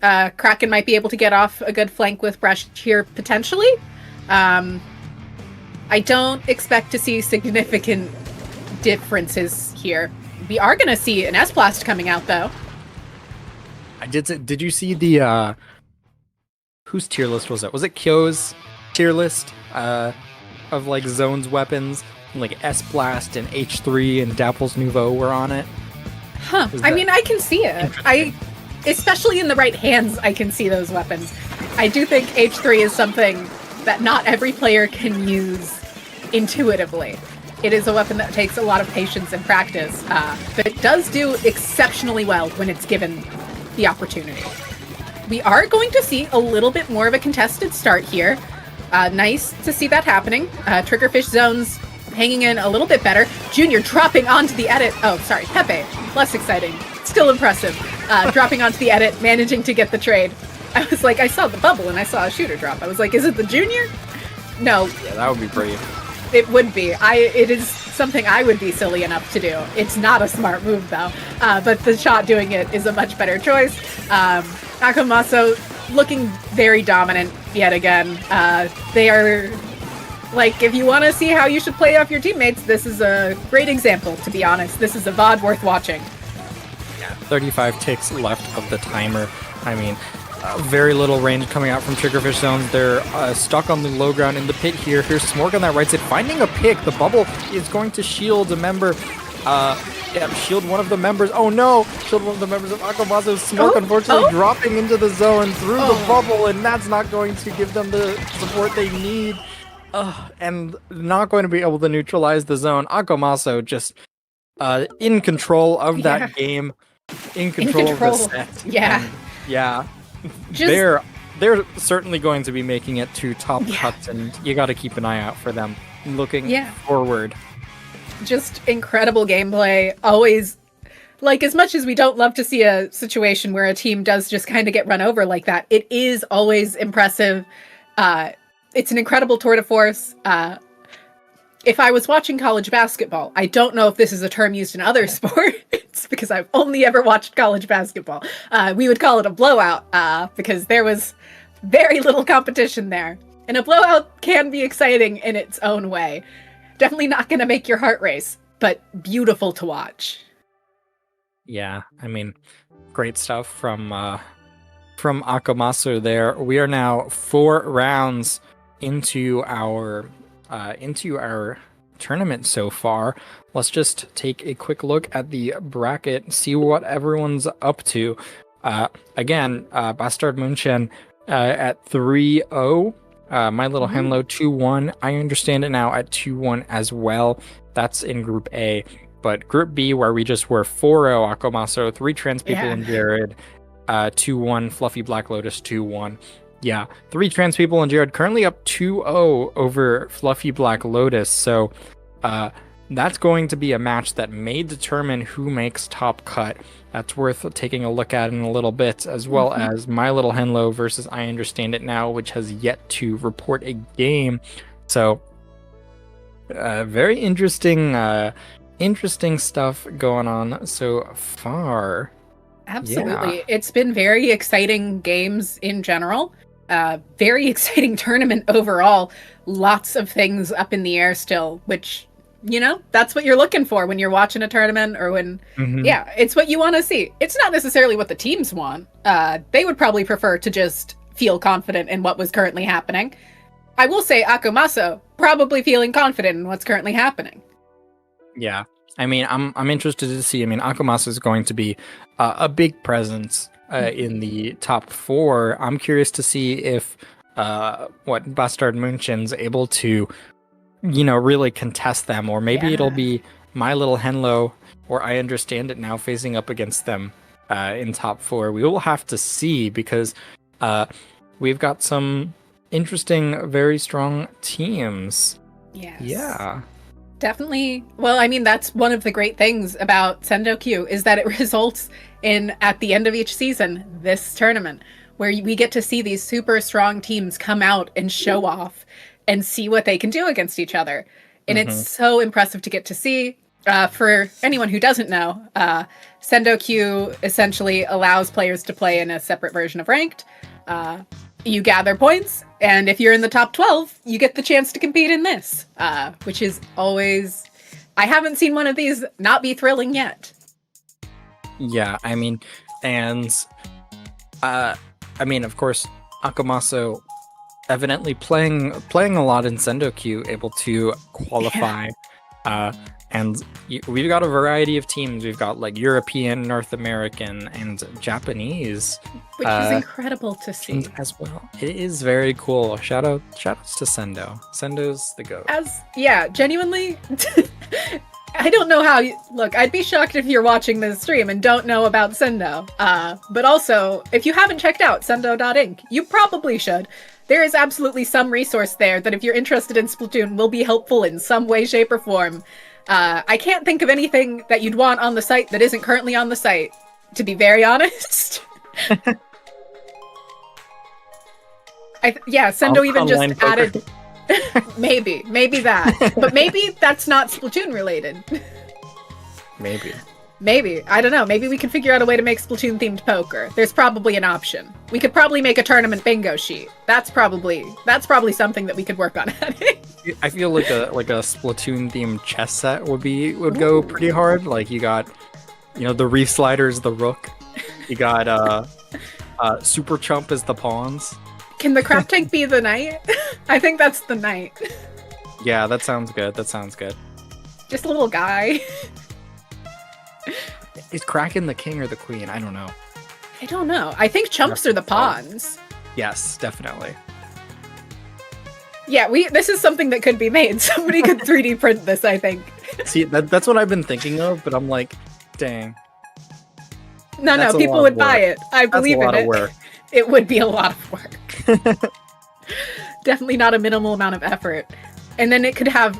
This would be really overextending it. But I don't know if any of you guys have seen, like, the resin chessboards. Oh, they're so pretty. Oh my god. But you could do them so easily with, like, the Splatoon 3 colors. Oh, it would be beautiful.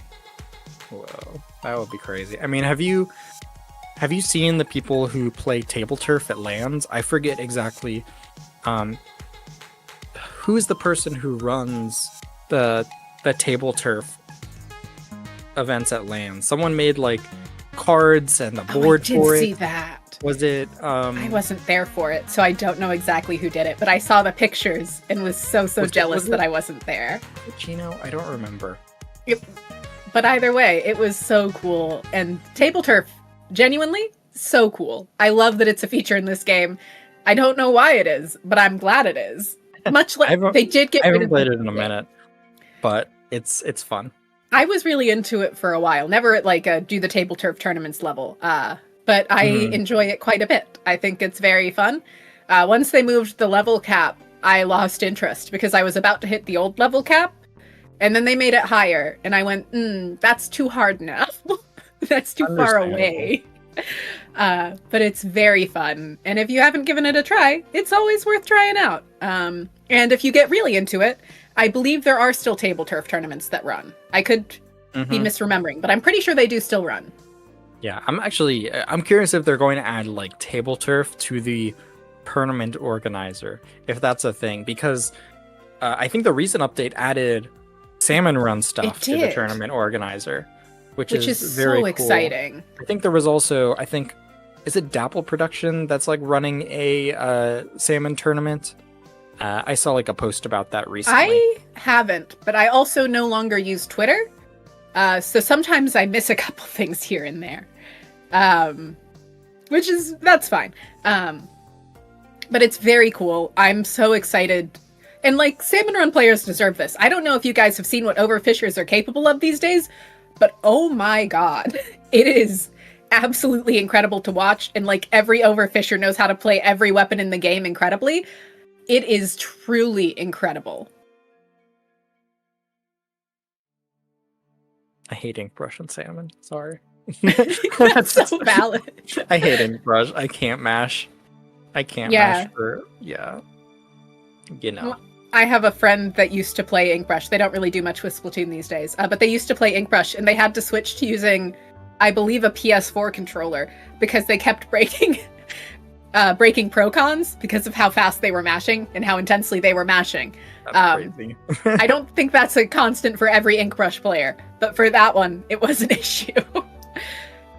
Which, I'll give props. That's an incredible level of mashing that I, myself, cannot do. I cannot mash at anything to save my life.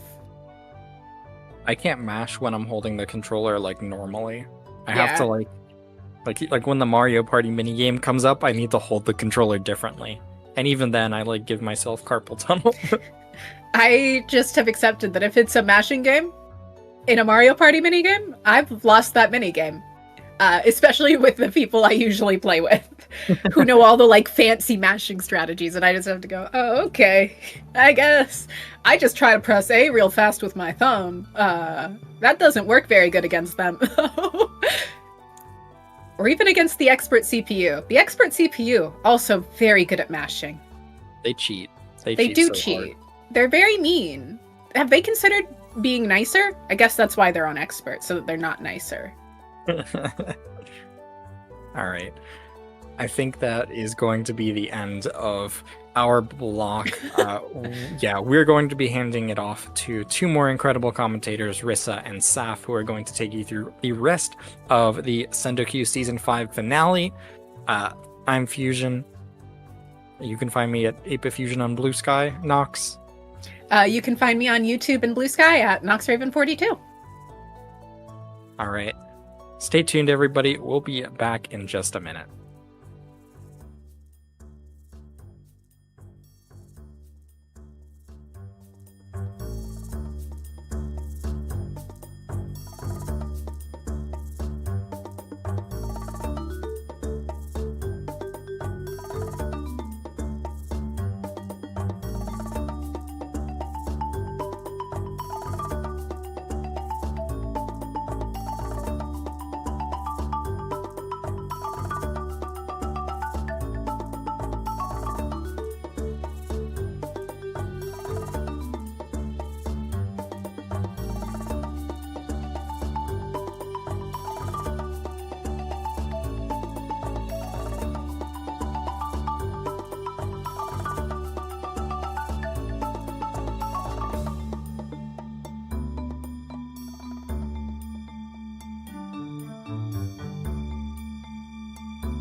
Good morning, afternoon, evening, whatever time it is for you. Welcome on back.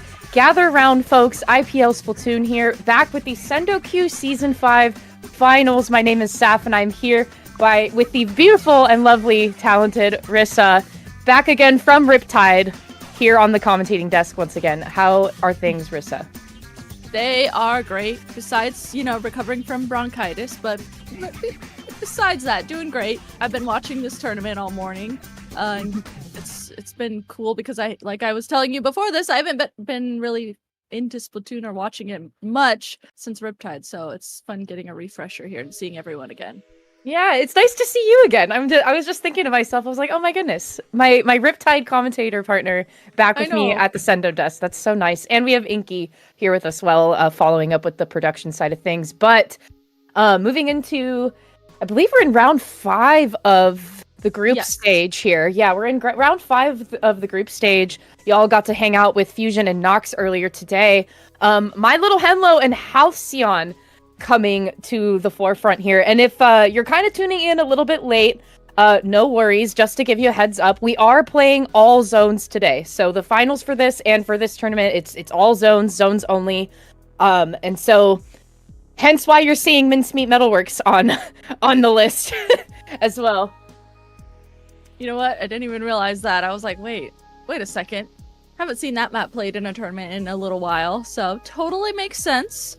And yeah, like you said, we're going to be finishing up the rounds here and headed into bracket after this. So this is going to be, I didn't really get a chance to look at what these two team scores are to see, who's going to be moving along to top cut and how that plays into it. Have you taken a look at that? Yeah, I believe so far it looks like Halcyon is looking for the win here. Halcyon, I think, if they win this round, they are punching their ticket into top cut. So, important win for Halcyon to be had here.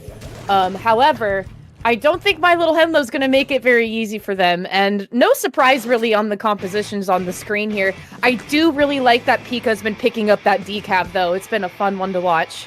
Pika with a decav is a very, very dangerous thing. The way that Pika plays so aggressively, is a perfect distraction and tends to, even if they do go down, they're just right back in the action. They're so good at maneuvering around their team like that. And Halcyon in the purple and My Little Henlo in the yellow here. My Little Henlo doing an excellent job of trying to turn the tides. Look at Synapse up on the left-hand side. They're trying to push forward once again. Hard to fight a 52 gal at close range. The RNG does not matter, similarly to what Nox said earlier today. But that is going to be, I believe, Halcyon finally making their way back into the zone and taking it back. Yep, they are in the zone here, trying to take it back. You can see the zone juggling back and forth, and as each team does have a member go down, I love that we're getting to see Shy just acting as like the perfect anchor, staying back, poking at anyone who tries to approach him, but also making sure that he tries to juggle the zone as much as he can so that way his team can regroup around him, as we're seeing them do that now. Yeah, and it looks like they're trying to break in on that right-hand corner there, but Synapse really not making it easy for them much at all. You can see Caden's looking to try to position with that Trizuka, not really finding any value in it, though, unfortunately, which allows a lot of space for My Little Henlo to kind of get forward here, but obviously you can see with the pressure folding in on them from Halcyon finally eliminating their penalty, strikes to follow up at that, and Caden looking to try to take the fight up on that plat area there, but finding no dice. Ooh, okay, so 2 members go down now on the side of Halcyon, the zone switching back. This match seems like pretty evenly balanced so far that we're seeing. It seems like consistently one team will have 1 or 2 members go down, then the other, and it switches back and forth. The zone is evenly switching back and forth. But looks like we're finally getting to see an upper hand coming out from Halcyon here, as they have taken down now the last member of Henlo and taking the zone with no penalty points. And we're getting to see Pika push up with that decav. I feel like, as soon as they get their special 2 here too. Okay, taking the main weapon there and getting picks with that paired with their team, and yeah, I mean, Pico is leaving no scraps behind, getting a nice double there. Look at that, opening up the pathway for Caden to try to wreak havoc in there. Finding 1 pick, going down to Henlo, though. Unfortunately, it seems like it seems like really you got to be watching out for where Synapse is going to be, because Synapse has kind of been opening a lot of plays here for My Little Henlo. But only 10 ticks left on the board here. Halcyon is in a great position to follow up. Those tri-strikes are going to come out, but not quite in time. So that is Halcyon taking the first game. Man, it seemed like that was, you know, I always say this when I'm commentating, but that first game is always the first game where each team can really figure out how to play against each other, start getting the feel for how the other team is playing and how they want to play around them. And it seemed like in the middle there, all of a sudden, Halcyon they turned on that on switch and they knew exactly, okay, we need to do this and this and this, and then it just kind of spiraled from there. There's just, and you know what, Rissa, like, I'm like smiling ear to ear right now because there's so much experience in this match right now. I mean, you have someone like Pika who has played on Cherry Limeade and has really flipped a lot of their weapon composition around to try to fit what their team does best. You have folks like Synapse who has played on so many teams. You also have Shy from the late team Sonder that we've seen at other majors as well. So it's always, like you said, I mean, the game was so even. It was so balanced, and it just comes down to like, who can take the first splat, right? Like, it's like, who is going to make the opening for somebody else? But it's like, if you're going to push us back, then we know that we need to retreat. So it's such an interesting back and forth, and it's really nice to see all of this different experience kind of come together and being like, okay, how do we fit the puzzle pieces together? But back to what you said, the first game, I say the same thing as well. The first game is always information gathering. Gather the information. No sweat. We can get a loss here, but as long as we know what the other side is cooking with, we can follow up and see what we want to do on game 2. And game 2 for us is going to be on Undertow Spillway. Yeah, Undertow Spillway. You know, honestly, I'm not totally sure what we're going to see here. Again, this is one of those Splat Zones map that I don't get to see typically a lot in competitive play. So when I do get to see it, I always am taking notes, especially from these high-level players like you were talking about. With so much experience, I always get to sit and go, oh, okay, so this is how they're going to play around it. And we're going to get to see that here as we head into game 2. Remember, if you're watching, this is a best of 5. So Halcyon leading this right now by just that 1 point. Yeah, and this being a double zone map here, not a common double zone map by any stretch of the imagination. I mean, Undertow Spillway pretty much is pigeonholed into Rainmaker at this point. So I always enjoy when we get to watch Splat Zones here, especially because they've opened this little pocket area on the side of each zone. And throwing the first punch was Halcyon, however, really quick follow-up by My Little Henlo. You can see that Synapse there was leading that charge on the right side, paired with their teammates, and I like that they just use that 52 wall, use that to push up, space out the other team, and their teammates, Synapse's teammates, carried around that too, and that really helped that aggression there. Yeah, and I do want to note, Rissa, if we're looking up at the top of the weapon board here, there is a custom blaster in the pocket of My Little Henlo. So curious to see how they want to make that work for them. So far, though, finding themselves in a 3-down scenario is not the way that you want it to go. And look at Pika trying to pigeonhole Henlo into the corner there, finding success, or not finding success, but useful follow-up coming out from Kaden. So that is going to be Halcyon trying to take the zone back into their favor here with Shy and Toast to help out on the left-hand side. But quickly, though, My Little Henlo is here to respond. Yeah, they are. We see Hirashi here up on the top left just poking. Gonna get that pick onto Shy, that was like, and we saw that snowball there completely. As soon as you take down Shy, it seems like that's when it kind of spirals. Shy is like such a good anchor for whoever he's playing with. So if he goes down, the whole team is going to have to take a step back, regroup, and figure out how they want to get back in. And oh my gosh, they are trying to get back in here. They're dropping down, but the members of Henlo are just right here guarding all angles, not letting them move at all.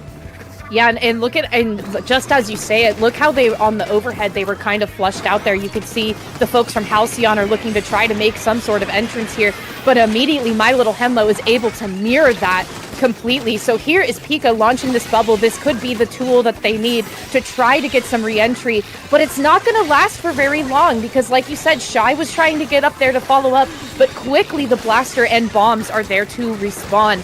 So it seems like Halcyon is pretty stuck on this left-hand side, and they are just lost 2 members. I mean, My Little Henlo is really looking for a solid win here, but when you have Kaden coming in and getting the double, following up with the tri-strikes, that's out of their control. That's going to be a huge penalty put onto My Little Henlo. Oh, that was so clutch. Oh my gosh. Play of the match right there from Caden. Able to take down 2 members like you said and then push forward. I like too that, you know, he debated stopping and painting the zone and said, know what, I'm going to actually rush forward and push back this anchor and my teammates behind me can paint the zone behind me. That's exactly what happened there. That was just really good thought processes going on there because I probably would have done complete opposite of that. Right, and finally they're not really letting, what's important here is that they're not going to let the penalty deter them very much. Again, double zone map here, so you really have to make sure that you're playing your cards right and dividing up your resources to keep those things covered. But look at this too, playing the distraction game, taking Pico completely away from the objective there, and that's 3 members down for Halcyon. I mean, my little Henlo is just playing this expertly, Rissa. They are. They're really just, they're having this really good balance of knowing, okay, we have mid, we can push up if we take down one member of the other team, but we all push up together. They just have this like really good balance of playing around each other and knowing which areas of the map to take. For sure, and that's the wipeout there for Halcyon. Okay, Halcyon finally back in the game here, eliminating their own penalty and pushing up pretty quickly here. Synapse has already given their location away. Caden's pretty aware of that, but I believe that was a bomb that was actually thrown at the splash wall there, taking Synapse out of the process. No more penalty there, so it is just free flowing here right now for Halcyon on the points, and actually less than a minute left to go, and we're actually mirrored with the seconds and the clock on the top there if you take a look. I mean, obviously the in-game unit points move a little bit faster, but kind of toe-to-toe with the timing here, and a good use of the tri-strikes to come out and just delay any sort of takeover for a little longer, especially with having 2 members down here. They really got to play their cards right. Ooh, Halcyon here, they know if they want to win this, they have to play this perfectly. You can see they're trying to stay back and at least keep one zone painted. They're able to keep the other zone painted as well, but unfortunately Caden goes down, I believe that was, and that is one of their main painters there with their weapons. Unfortunately, their other painting weapon does go down too, and Henlo here gonna push back in, take this, and take the game too. That was a kind of a stressful ending there when you look at it. One team was like panicking, okay, we need to get the zone, and the other team was like, we're so close to the lead. It was just very chaotic and very close. Yeah, I actually, it's funny, I don't know if Inky can see us on the webcams with having it off, but like I was clenching my fists, and I just clenched up so hard because 2 members of Halcyon died on the zone, like in those final seconds, and it's like, if you are to go down, like that is the last place that you want to go down. And unfortunately you had at least one complete, like if you saw the little bars at the top, you had one that was completely like their entire ink puddle covered up the zone, and like immediately it went back to yellow. And it's just like, that's unfortunate. That's not where you want to go down, especially in the final moments of the game there. So well fought, well played, really down to the wire. And we're going to actually bring it on over back to school at Inkblot Art Academy. Ooh, Inkblot Art Academy, the classic. You know, these all players... reliable. Yeah, all reliable. Coming on in. This team, like we were talking about, these players have experience, and this is that map that's coming out from Splatoon 2. Was one of the main competitive zones maps that we consistently played, and now are consistently playing it too in Splatoon 3. So gonna get to see how these players take on this map here with the new Splatoon 3 weapons. That's always fun to see, I think. Well, they're no strangers to love. You know the rules, and so do I. Inkblot Art Academy stays.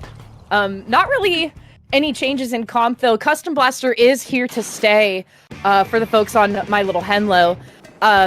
No changes, though, from the side of Halcyon either. So really, really aware and present with what we want to cook with here. And already, look at Synapse on the shark in the middle. Wait. Okay. Synapse unfortunately does go down. I loved the risky play though, because if that would have worked out, it could have definitely played very well in their favor.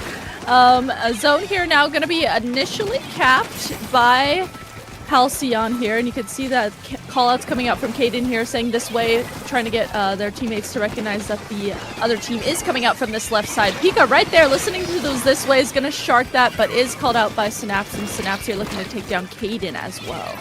Yeah, follow-up from Henlo, too. Caden's got to get out of there, and they do. Unfortunately, though, not enough for 2 members. Not really a way out of the danger zone. Unfortunately, Caden goes down, so that is Henlo that's going to be taking hold of the zone here. And look at Synapse on this Shark here. A really good position to be taking some information and recon to relay to the teammates and allowing Caden to get set up on the mushroom there. You don't really want to get too cozy in that spot. And so especially now that Pika has been called out on the left-hand side, that's also the bubble there. Trying to break back in and actually might have had enough tools to do so, especially now with Shy trying to paint on the left-hand side. That allows room for Caden to come in and take the right. A brief zone cap to come out for Halcyon and a nice double pick from Caden. And it might actually just be enough for them to take the zone here. Yeah, it looks like it just might be enough here. The zone is just juggling back and forth. We see these tri-strikes come out. Caden's been doing a really great job at playing super aggressively these last 2 games that we've got to see. Pushes up there very nicely with Pika. You can see that they have that synergy going. They're knowing how to play around each other. And specials are very close to be on the way for Halcyon as well, with 1 member going down though. Oh, so much chaos happening. See, specials are trying to come out, but there's just a lot of chaos right now. Yeah, I appreciate that Pika was trying to kind of bring the calm before the storm there, taking multiple members out on the platform. Caden is also just kind of living there rent-free, not really allowing a lot of space, really taking a lot of the eyes of Henlo off of the objective. You can see Harshy's trying to push up here as best as they can and get some ink down. They're kind of going toe-to-toe with Shy, throwing out that cooler. The tri-strikes are there as well. This might be the takeover that they needed. There it goes. And with 3 members down, we are about to see Henlo pull maybe an Uno reverse here onto the folks of Halcyon. Yeah, it looks like you can see it with Synapse's point of view there. They are immediately going to get set up onto Halcyon's plat area. Synapse there. That's like the classic, you know, frontline shark spot there on that little block, as we saw Synapse try and utilize that. They get called out though, and now that is going to possibly create an opening here for Halcyon. As you can see, they're trying to push in, but there's that blaster. That blaster able to get that pick onto Shy. And okay, as we were watching that, 3 members, a complete wipe happening onto Henlo. The zone now captured back by Halcyon, and they do still have the lead here, so they do have the penalty points, but with a pretty decent lead here, they're looking good. They just have to make sure that they do not let the other team into the zone. Yeah, and you gotta note too, Halcyon has been doing an excellent job of protecting Shy and making sure that Shy is staying alive and that he is out of danger, because you want to keep that person that will keep painting for you so that you can be aggressive, like how with Pika's doing here. They don't have to worry as much because they know that their mates are going to follow up and paint that zone for them, so that then Pika and Caden can kind of do as they please while having Shy being the primary painter for them. But unfortunate for them, that is a 3 members down situation. Toast is going to try to follow up, and they do go down in the trade. Normally, yes, trading is fine and ideal if you happen to be in the lead. However, a little bit of a risky situation when you're playing in high-level play. You don't want to give too much. You give an inch, take a mile. Literally, anything can happen. You think you're safe, and then suddenly you're not when you're playing at this high of a level of Splatoon. Absolutely. Okay, so we're heading into the last 30 seconds here. Each team does have a member down, and the zone right now is in favor of Halcyon. So they need to just make sure that they hold the zone and don't let the other team in. They're doing a great job at that. Gonna have to figure out how to get Pika away from this ledge. I love that positioning from Pika, because it's like, okay, we need to get to the zone, but there's a decav literally here guarding that. Yeah, you got to be watching how you want to take your fights with Pika, because, like, as we said, they've been really aggressive with that decav and have been practicing and studying the ways of the blade like nobody else is business here. But that is going to be Halcyon throwing us into overtime. They are taking away at their penalty points pretty quickly here. Nothing to really block them out of the way. Rissa looking in to try to get some folks out of the way. That's going to be Caden coming through, finding 1 pick, but they don't survive the tri-strikes. Just a few seconds left. That is going to be the turnover for my little Henlo. That's taking us into game 3. Game 4. Sheesh. That was another stressful ending, I feel like. Just absolute chaos happening there. And I mean, with both teams just figuring out how to play around each other, I feel like they've got a pretty good grasp on what they need to do against the other team now. They just have to make sure that they play those endings correctly. Right. And the thing too, like, sometimes it doesn't even matter, like, if you get a wipeout in the middle of the game. Sometimes it's kind of like turf war, right? Like, you can get to the very end of the game and be in the lead, but then as soon as, like, you're wiped out, it's like, well, there goes that battle. And I think that's Halcyon was really feeling it there with that one, because you could see that Kaden was trying everything that they could to try to prolong the push as much as they could, or try to suspend something. And you even had Shy also on the left-hand side, kind of doing the similar song and dance that they've been doing for the entire match, was kind of like, you take the left, I'll take the right, and like, don't worry about, like, the rest will fall into place. Yeah. But unfortunately for Halcyon, that didn't quite work out for them in the end there. So my little Henlo on a 2-win streak here. This is going to be match point for them, unless Halcyon can get the better deal at Mahi Mahi Resort. Mahi Mahi Resort. I honestly feel like these teams neither of them are going to switch any weapons. I could see them just sticking with the same weapons that they've been playing. I feel like those weapons do fare very well on Mahi Mahi. When you think of the two pencils, each team has a pencil, the blaster, the decav. I can see them all doing really well here. I feel like it's just going to really come down to, like you said, those last potentially 30 seconds, since these last couple games have been so close, especially at the end. Yeah, and let's meet on the ledge to duke it out, because as soon as the stage drops, I mean, it's all ledge camping from here. So DX is going to have a really good time with that, with playing on the blaster. And I believe Pika is going to kind of be in the same boat as well on the decav. So got to be watching out for where those ledge campers are going to be at. And I believe, too, especially with the amount of paint power that's coming out from the Neo Splashes that we have on the screen here, that's going to also be a really key factor for folks trying to break back in here. But already, the opening push here is going to be taken by Henlo. They have a lot of wind in their sails after 2 wins, Rissa. They do. You can see the momentum here. They're able to, it seemed like they did a pretty patient job there initially at taking the zone, and then all of a sudden they just pushed up like we got to see. And noted too, I didn't, really note so far, but both of these teams do have those splashes and have been able to utilize the tri-strikes really well, like we're seeing here on the screen.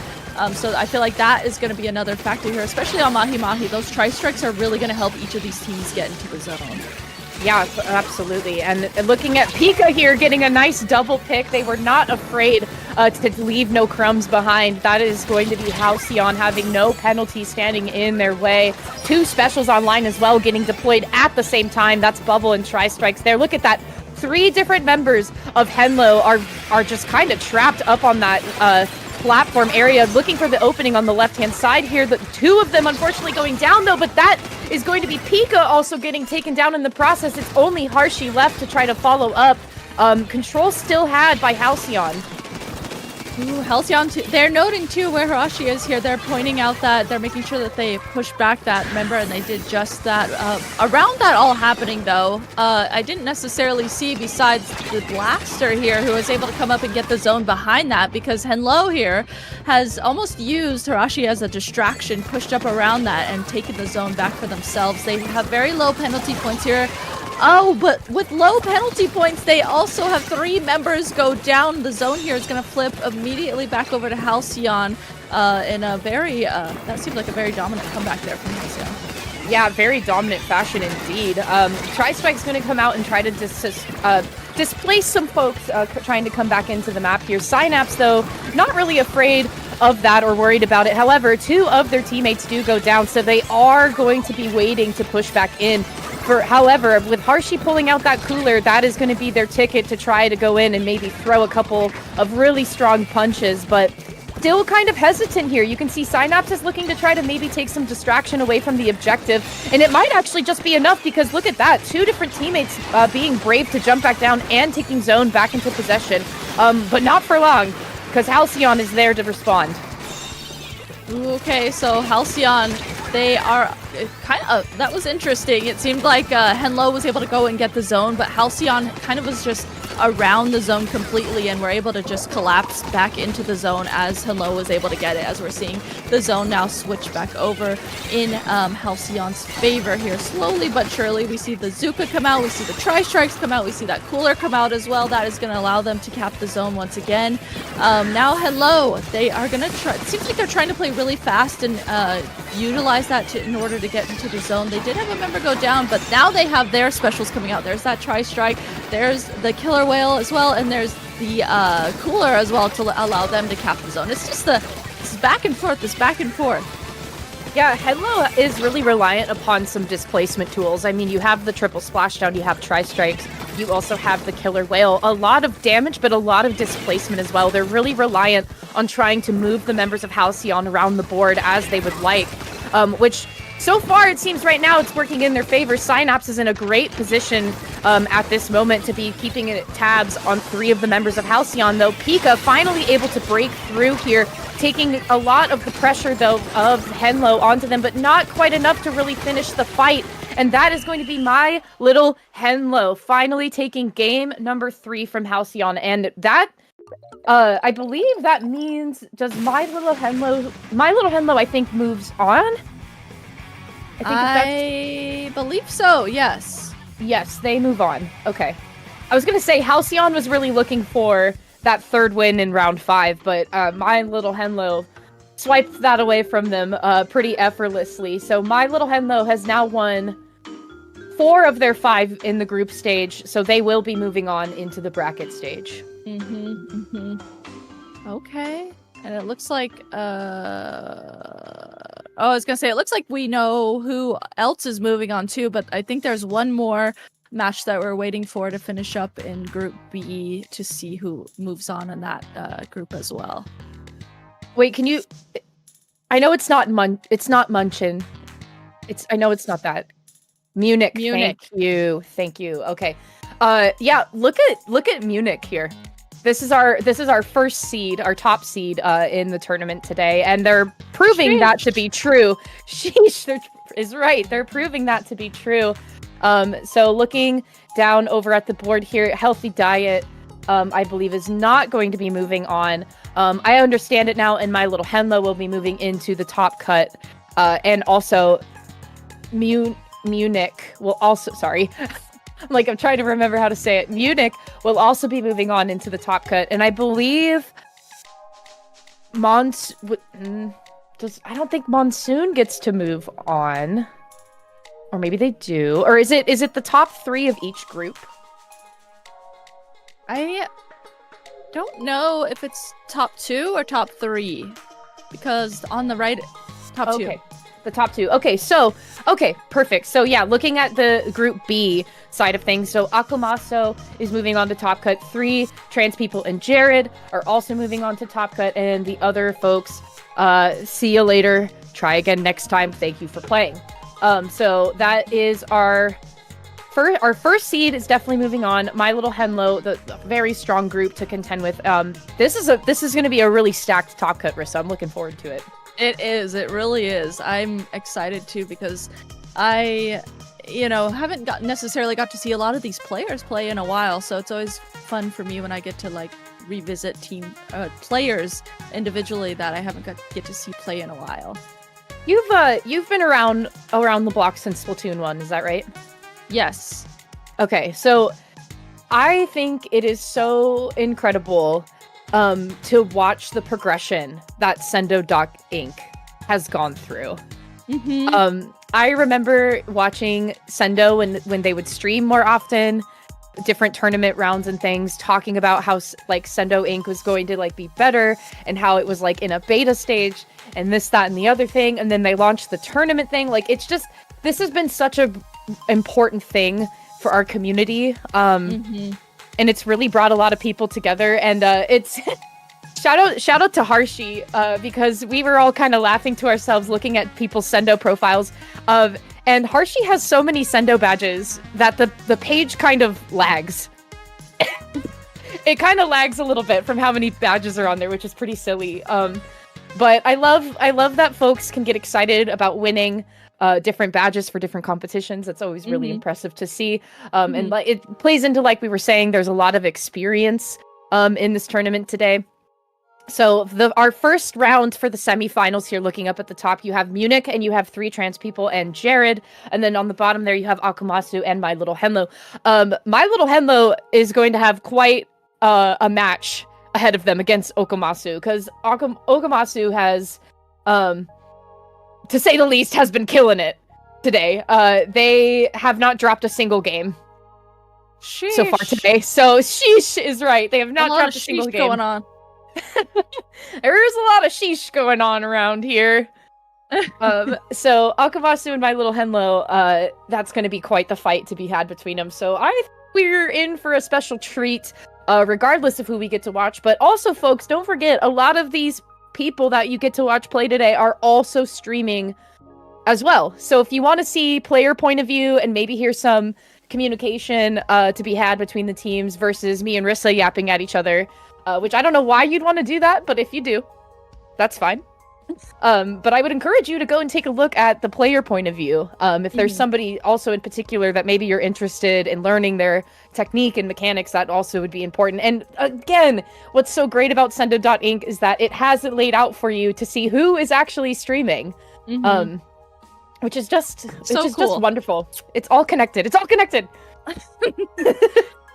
I know a lot of times when I'm commentating a tournament, I always like to go back and actually afterwards watch the players' streams because it's really interesting. You know, as a commentator, I think, oh, they're doing XYZ, but then when you go back and watch it and you realize from their callouts, either you were right or they were doing something totally different. And I always kind of like trying to figure that out myself, and getting to see that from their point of view.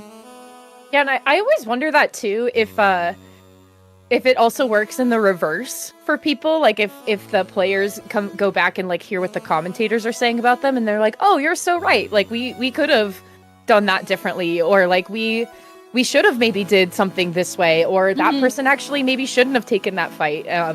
So it's kind of nice. You have a lot of different perspectives to like VOD review and take notes from, which is also really cool.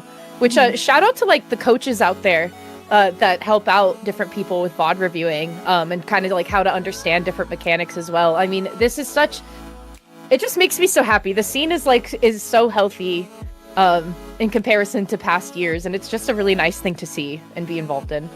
It is. I completely agree. It's very cool that it's still going and it's just consistently growing, and it's really fun to see all the different things. Like you said, the complete, the way that SendouQ has evolved and turned into pretty much what a lot of us competitive players do rely on, and it's just really cool to see how it's grown into that.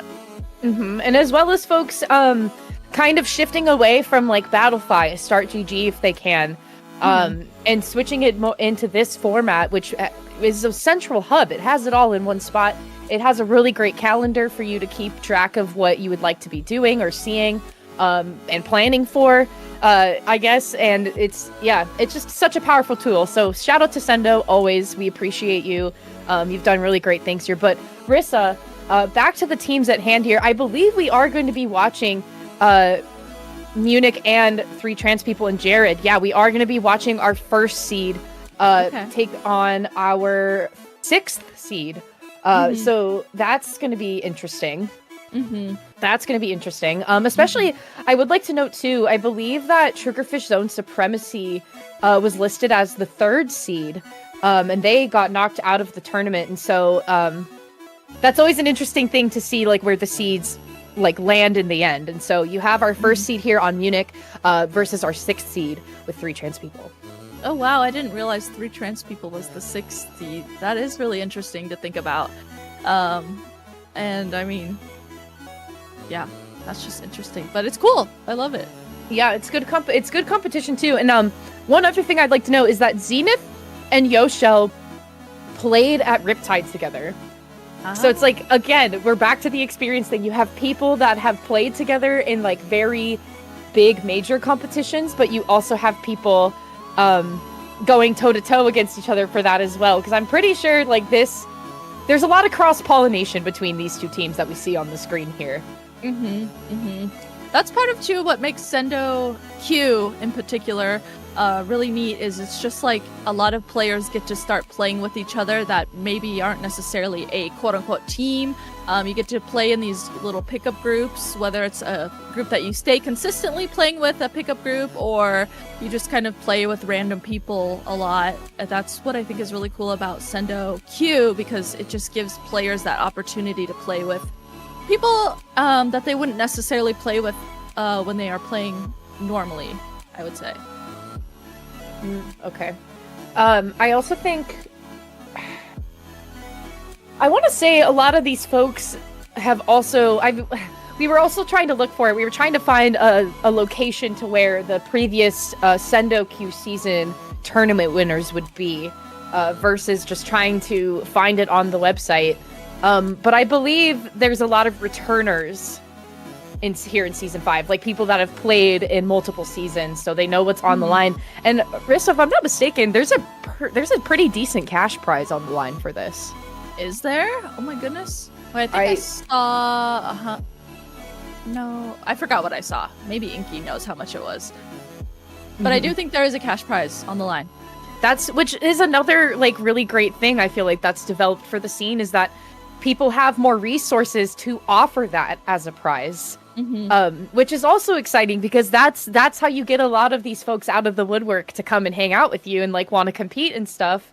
It's because like, okay, like there's more than just my little NFT on my Sendou profile. There's also a little bit of cash on the line. I mean, with how much you could win, could you imagine how many gumballs you could buy? I love putting things in terms of gumballs. You know what? Yeah, that's right. That's right. You could really buy a lot with that. I never thought about that. How much is a gumball?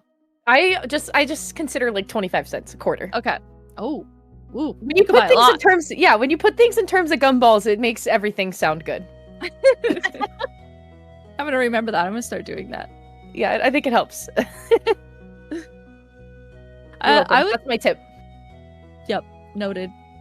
I was thinking too, we were talking about the growth of Sendou.Inc, and then I was kind of in the back of my head thinking about, man, there didn't used to be all these cash prizes in tournaments. It was just a lot of people playing the game because we loved it, and we were all trying to make the scene grow, and now look where we are. We have things like this. For the love of the game and for the money. Yeah. Which, oh my goodness. Okay, so Grace just shared the number with us. There is a $750 cash prize on the line. Do you know how many gumballs you can buy with that, Rissa? Oh my gosh. I didn't realize the cash prize was that big. That's amazing. Wow. Yeah, that is phenomenal. So you bet your bottom dollar that there is a lot of flexing to be had in this game. You get to see 8 players fight it out on the screen and flex their muscles.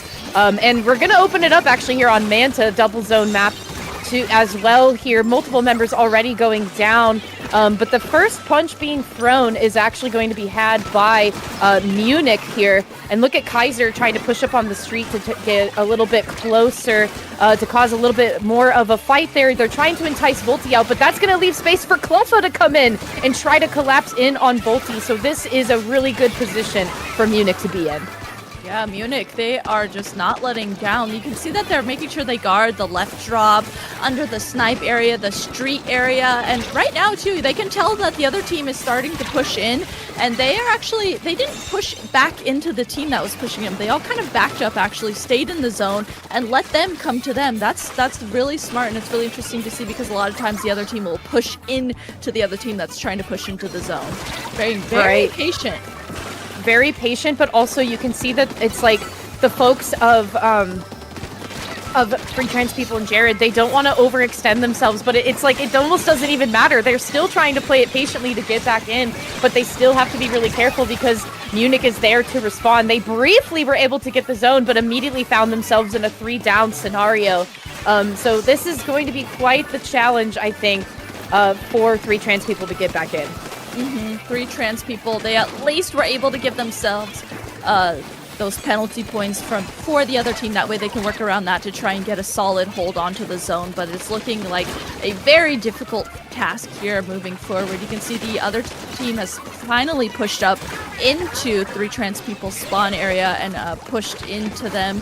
Looks like, though, finally 3 trans people able to push in, get the zone again, give more penalty points over to the other team, and looks like this might be that chance where they're able to get in a position to hold the zone, and now they're going to be the team that's going to be trying to count down points. Yeah, maybe we just had to kind of do a little bit of knuckle cracking there for a second, because I loved that play that was just had by Zenith and Jared, immediately collapsing in and pinching someone into the corner. But it's not really going to pay off for them too long. As you can see, Cleffa and Kaiser are already here to respond. They also created a lot of space for the Pencil to get more confident in pushing forward. Look at Volti trying to come in and take the fight with Cleffa, but they're just not having enough space or ink in the tank to really get something going here. And especially with Cleffa setting up on this crab tank on the top there, they are going to have to be displaced there by Zenith. It's kind of just like you know the game where you put your hands down and then somebody else puts their hand on top of your hand? There's a lot of that going on right now. That's a really good analogy. That's exactly what we're seeing. A whole lot of that happening. As we keep seeing the zones kind of go back and forth. Literally one zone right now is in each team's color. And they're just trying to figure out that hand over the hand. Okay, who's going to get the upper hand? No me, no you, no me, no you. And we see Jared here using this crab. Zipcaster comes out from the other side. Just a whole lot of chaos here as both of these teams are just trying. It's almost turning into a scrappy battle here as it's getting to a point where it's like, okay, something's got to happen. Yeah, and the thing that's going to happen is right there. I believe that was a double coming out. Actually, make it... No, okay, yeah, that was two people. Almost a triple, though. Jared had to kind of get out of there. But they weren't able to, not for long. I don't even know, like, what got Jared in the end there. But that is a triple splat coming out from the junior player on the side of Munich there. And look at Volti trying to push up on the side. They want to try to get into this bunker. They need to try to displace the Pencil, but they're not quite finding any value, just kind of jumping into the shark's mouth there. Not enough really to work with there. That's going to be Munich taking game number 1. Okay. I think that was a great starting game here for this setup that we're going to be able to watch. It wasn't necessarily, one team had a huge upper hand. There was that back and forth there in the middle. And so that kind of gives you, okay, now these teams are going to figure out what they want to do against each other.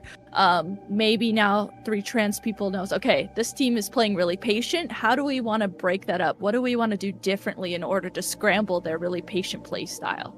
Well, to me, it seemed like the problem was that Volti kept getting countered, like, immediately. Volti could not really do what they wanted to do playing on the Carbon and found themselves kind of in the middle of a bunch of people, like, at the wrong time.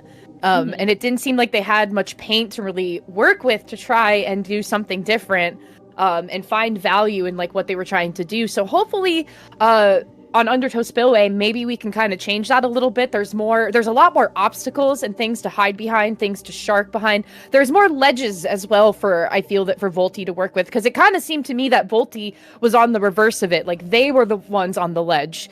And so they couldn't really get themselves into a position to where they could actually do what they do best. And I think especially with Gray using that junior, that was a great counter to Volti. It looks like that's going to stay. And Kaiser's actually going to... Oh, okay, yeah, there's actually no changes. No real changes coming out here for either team. But I believe... No. Okay, yeah, we're still doing the same. Jared has Crab Tank, Cleffa has Crab Tank. Okay, so we're working with the same tools that we've been working with. However, I do think with having a little bit more space to hide and kind of work around, I feel like Volti might be able to have a better time here. But only time will tell, as Munich, again, throwing a very, very solid first punch there. Zenith having no space to work with to even jump in there, immediately getting called out. You can already see Munich is completely fanning out and trying to cover all bases here. They are. As soon as they got the zone, they got the picks that they needed. They're pushing up and taking those drop spaces that they know that they need to take. Clef here using a really... I love this positioning of this crab. It's aggressive, but not too aggressive, right? Able to hold some space on the other team's snipe area. Act as a distraction almost, too. That way their team can hold the zone that much longer. With 2 members, though, going down on Munich, this might potentially be the opening that 3 trans people needs. You can see they're trying to get into the zone, but they can't quite get all the way into the zone. Yeah, well, you can't let Kaiser break through there either, because that kind of topples the push that you're trying to put together. And it seems like Cleffa Pig is also trying to get Zenith out of the way, but Zenith having great follow-up from a friend to try to help him out there. And Yoshel very comfortable on the top there, providing so much paint spam. And the bubble at that to kind of help with the defense here. Jared's going to have to pop that Crab Tank early. They're kind of forced to, and they do take the fight with Kaiser. They're looking to try to get Gray out of the process as well. Not really finding enough value though with the ink because it's just a really big suspension game right now against three trans people. But finally, they've staked their claim. The flag has been posted. They got some points on the board. Yep, that's exactly what they needed to do. Those points were getting so close for the other team, so they did a great job at getting those when they needed. I really liked how Jared used that crab on the right side instead of pushing up and potentially going down. That allowed Zenith to jump in as well, so that way she could get in a position to help right away. And I think that was a really, really good call. So now with 65 penalty points on the side of Munich, three trans people now is going to be in a position once again where they need to get back into the zone. Jared once again using that crab to try and looks like trying to create some space and maybe get some picks with that, but does go down in the process. Yeah, it kind of seems like Jared has been forced to use Crab Tank a little earlier than they would like to kind of play the survival game, but still not quite working out in their favor. They're not really shy at trying to push the Crab Tank or really worried that the Crab Tank could really cause a lot of damage here. But as we see, once again, it's hard for Volty to be locked out here. They want to be in the zone. They want to have the space to work with. And here we go. Jared in a great spot to set up Crab Tank, this time not having to be forced to set it up there, but they found themselves with three different teammates going down. It's only Jared left. They have to push forward and get into the zone, but it's not going to be enough. And that, once again, is Munich taking us into game number 3.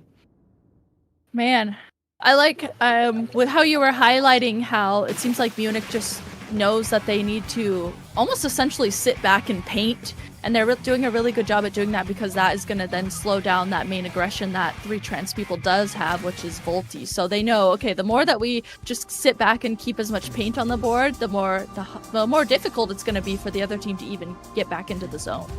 Yeah, and I really want to shout out Yoshel's gameplay on Munich specifically, because consistently, like, not overextending with the pencil, just spamming down the paint, just being like, hey, you know what, I got you, don't worry about it. I'm gonna just keep on trying to make sure that your feet are painted, you have space to work with. And I never saw Yoshel really overextend until they knew it was safe. There was safe passage. And I think their teammates did a wonderful job of providing that for them. And I don't think it's going to be any different on Hagglefish Market. I suspect that Yoshel is going to be playing to their strengths and staying near that canopy area, not overextending, not trying to push themselves into the court area until they have a really good hold on the zone, and really keeping an eye on the flanks here. However, I do wonder if they are going to have to really allocate a lot of resources to the flank spots, because I'm certain that Volty is going to really try and break through here, especially because we are at match point for Munich. So three trans people want to extend this game or this match for as long as they possibly can. So I'm hoping the folks on three trans people can provide a little bit more for Volty to have something to work with. Yeah, let's go ahead and take a look here at these comps and see, okay, we got some switch ups here. Okay, we got a machine coming out from Volty instead of that carbon roller that we've consistently been seeing them play. Jared coming out with the 52 gal, and then instead of the crab, we're going to see, I believe that's Clef coming out this time with the splash that's going to have those tri-strikes to use. Yeah, and I really like this change up from Volty here. I'm really interested to see how this is going to go down, because I have always appreciated a really good machine play, and I do appreciate a good Trizuka play. You know, sometimes Trizuka gets a little bit overplayed, but it is really fun to watch sometimes, especially when people just kind of Hail Mary a couple shots, and folks get kind of lined up for that. So that is going to be one member down on the side of Munich there, and the Trizuka is going to come out from Volty, but that bubble from Gray is going to be huge there. That's Jared, that's Zenith going down, and already the zone is going to be taken back by Munich very quickly here. And look at that, Yoshel feeling really comfortable to push up here, and actually a lot of the flanks to be had by Munich as well. Yeah, you can see Clef here trying to flank around the right side. Volty there gets a little pick onto Clef there, but Clef was teamed up there with Kaiser, able to take down that left flank and push forward. They take down Volty and all of that. I really liked how the follow-up came up from Kaiser there on the flank too with Clef. That really, really helped them a lot. Yeah, that was good communication that they had there, because I think Clef was feeling like they were left for dead, because they were like, oh man, there's a Neo's machine kind of on me right now, and with Kaiser being like, hey, you know what, don't panic, I got you. and they were able to go in and kind of help him out with that. But still, Clef didn't really find too much value with that crab tank, I think, as much as they were looking for. But finally here, look at this. Volty on the flank, taking distraction away from the zone. On Gray, they do need to back up, though. That bubble is going to extend a really big safe zone for Gray to work with. But they also need to be mindful of where Volty's going to be at. But look at that. That's Gray and Kaiser pinching Volty in the corner, which Munich has just been doing so well this entire set. They have. They've been doing a really good job at playing around each other consistently. And I like, too, it's not we're seeing the same players play around each other. It's like all the players are knowing when to play around each other, whether it's, someone they consistently pair up with or a different person. We're just consistently seeing these really, really good team plays coming out from Munich. Yeah, and I look at Volty calling out Yoshel there, so that's taking huge paint power out. That's 3 members of Munich going down. This is a big chance for 3 trans people to turn it around, finally eliminating a very small penalty as well. Look at Yoshel trying to push up, going in for the canopy there. There is going to be a couple of burst bombs getting thrown out, and oh no, unfortunate for Volty to die right on the zone, and Fatfish as well. Not the place that you want to go down, and unfortunate for them, that is going to be a pretty quick zone flip back in favor of Munich. And with that bubble set up by Gray as well, look at all of this space that they're taking. I mean, 3 trans people and Jared, they gotta be mindful here, because then you also have someone like Kaiser, but thank goodness that Zipcaster could have been deadly. That really could have been definitely deadly. Good stop there onto that Zipcaster. Now, 3 trans people, they know that they need to get the zone. There's only 6 points left up. 5, 4, 3, 2, 1. And just like that, Munich is going to go ahead and take game 3 and take the set. Yeah, certainly on paper looking like an easy set for Munich, but definitely an interesting fight to be had by 3 trans people and Jared. A lot of skill and a lot of experience on their side, but also people that are really familiar with the gameplay of the folks on 3 trans people and Jared. So again, kind of an interesting mix-up. Like I was saying before, a lot of cross-pollination between these teams. A lot of folks that have played together in a lot of different scenarios, really keen on each other's gameplay and know how they want to utilize the map and how they want to move. And it just seems like Munich really just had the upper hand. They had the upper hand the entire time. And I really want to, again, point out Yoshel, because Yoshel I did see get caught out by Trizuka from Volty, but consistently Yoshel just was providing so much paint for the folks of Munich. And so it didn't really seem like Munich struggled too hard to like break back in after a lockout. And it seemed like really the struggle was on 3 trans people to even try to initiate the lockout. So on the folks down below, looks like Akomaso is having a good time, going 2-0 over my little Henlo. They are at match point currently. 3 trans people, though, they are down, but they certainly aren't out. They're just knocked down to the losers bracket. They could find themselves back into the finals of losers bracket, maybe making their way up into grand finals. Who knows? It remains to be seen. But so far, first seed Munich is looking pretty good here, Rissa. They are. They've definitely been warmed up. You can see those first 5 rounds really seems like it helped them warm up. They got that synergy going, like I was talking about too. It seems like I feel like a lot of times when I watch teams, it's kind of like the same, maybe 2 people that pair up consistently that you see do things. But with Munich, it seems like they just can pair up with anyone, and they can make anything happen. And they definitely have that team synergy that can be really, really important going today. Yeah, and I don't think I did get to listen in a little bit on what Akomaso was cooking with, but okay, I'm gonna eat my words now, because we are gonna hang out with Akomaso for a little bit in the winners finals circle with Munich. So I believe that is if I'm not mistaken, that's our first okay. We're gonna go into winners finals, so we're looking at, I believe our first and our second seed are in winners finals. So round of applause to the seeding committee. You did that correctly. Slay.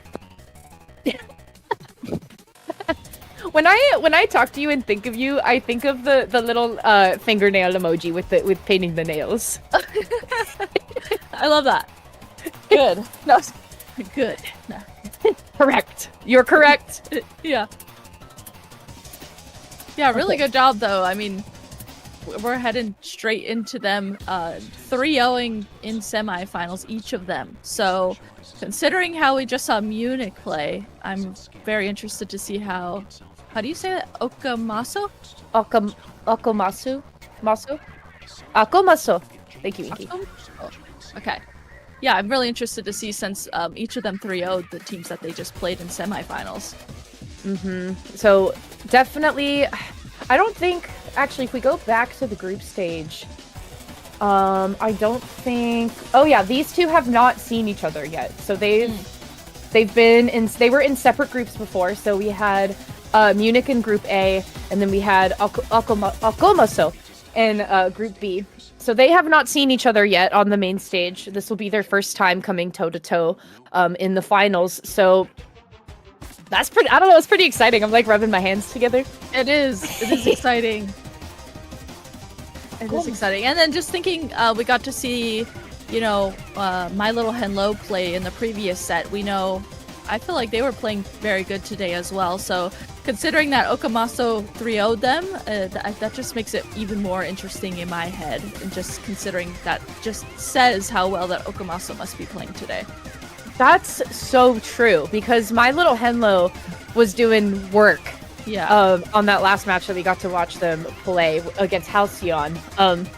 So that is very true. So I think that just goes to show that, like, even though My Little Henlo also has a lot of experience, the folks over at Akomaso also have a lot of experience and tools in their arsenal to work with. I believe they also have, they're also no strangers. A couple of them are no strangers, as I'm looking at some Sendou profiles here. No strangers to prize pool type things, because they've also have a few folks that have won Fry Basket before, which is another prize pool type tournament. So that's interesting how that kind of adds a little more pressure on the line when something like that is on the line. So it's interesting how you kind of have to handle pressure like that. And that's a big prize pool to be had. So, I don't know. This is exciting. This is cool. I'm excited too.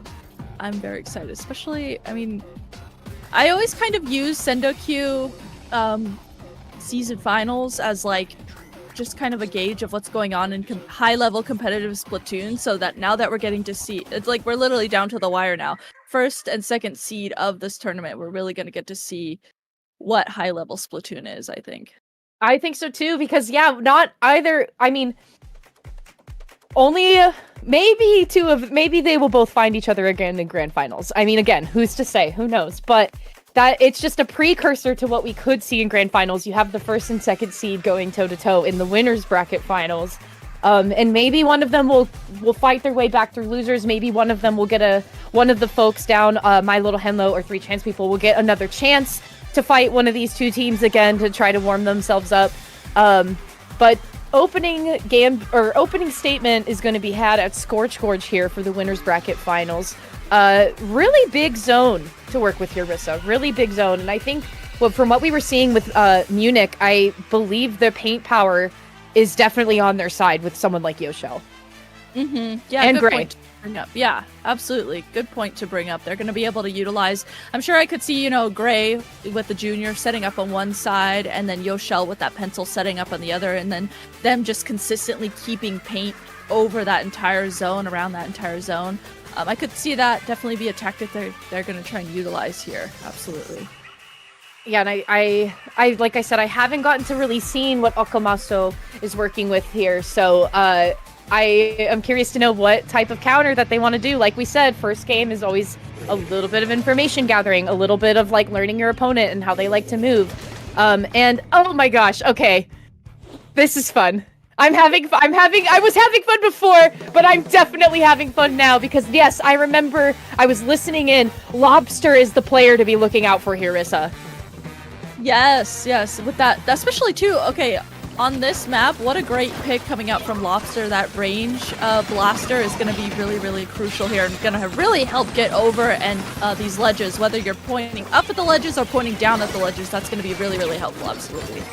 Yeah, and I like that the Splash player is already set up in a neat spot with their crab tank. They're not really utilizing the high ground. They opted to take the low ground and try to look in for the entry point there. But look at one player nearly escapes the trenches that Munich was trying to set up there. And Munich having 3 specials online. This is not looking good for opening statements for Akomaso.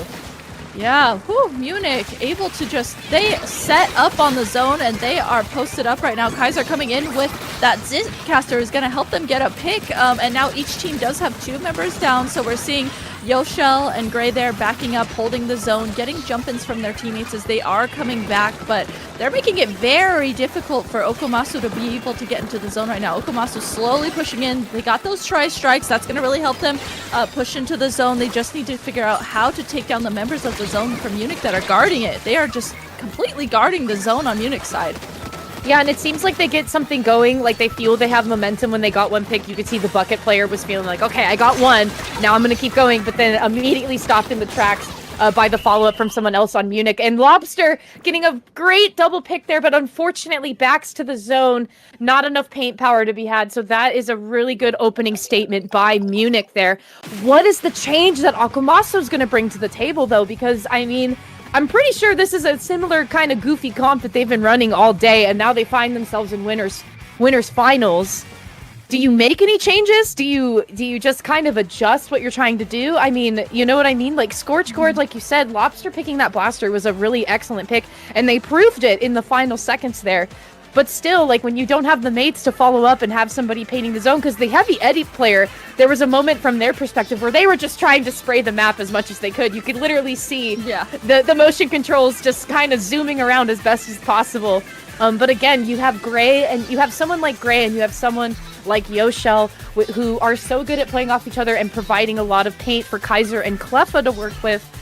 So really, those are the folks that you need to keep an eye out for and try to take out of the fight. So I bet Akomaso has taken a lot of information from that first game and considering how they want to approach Undertow Spillway next.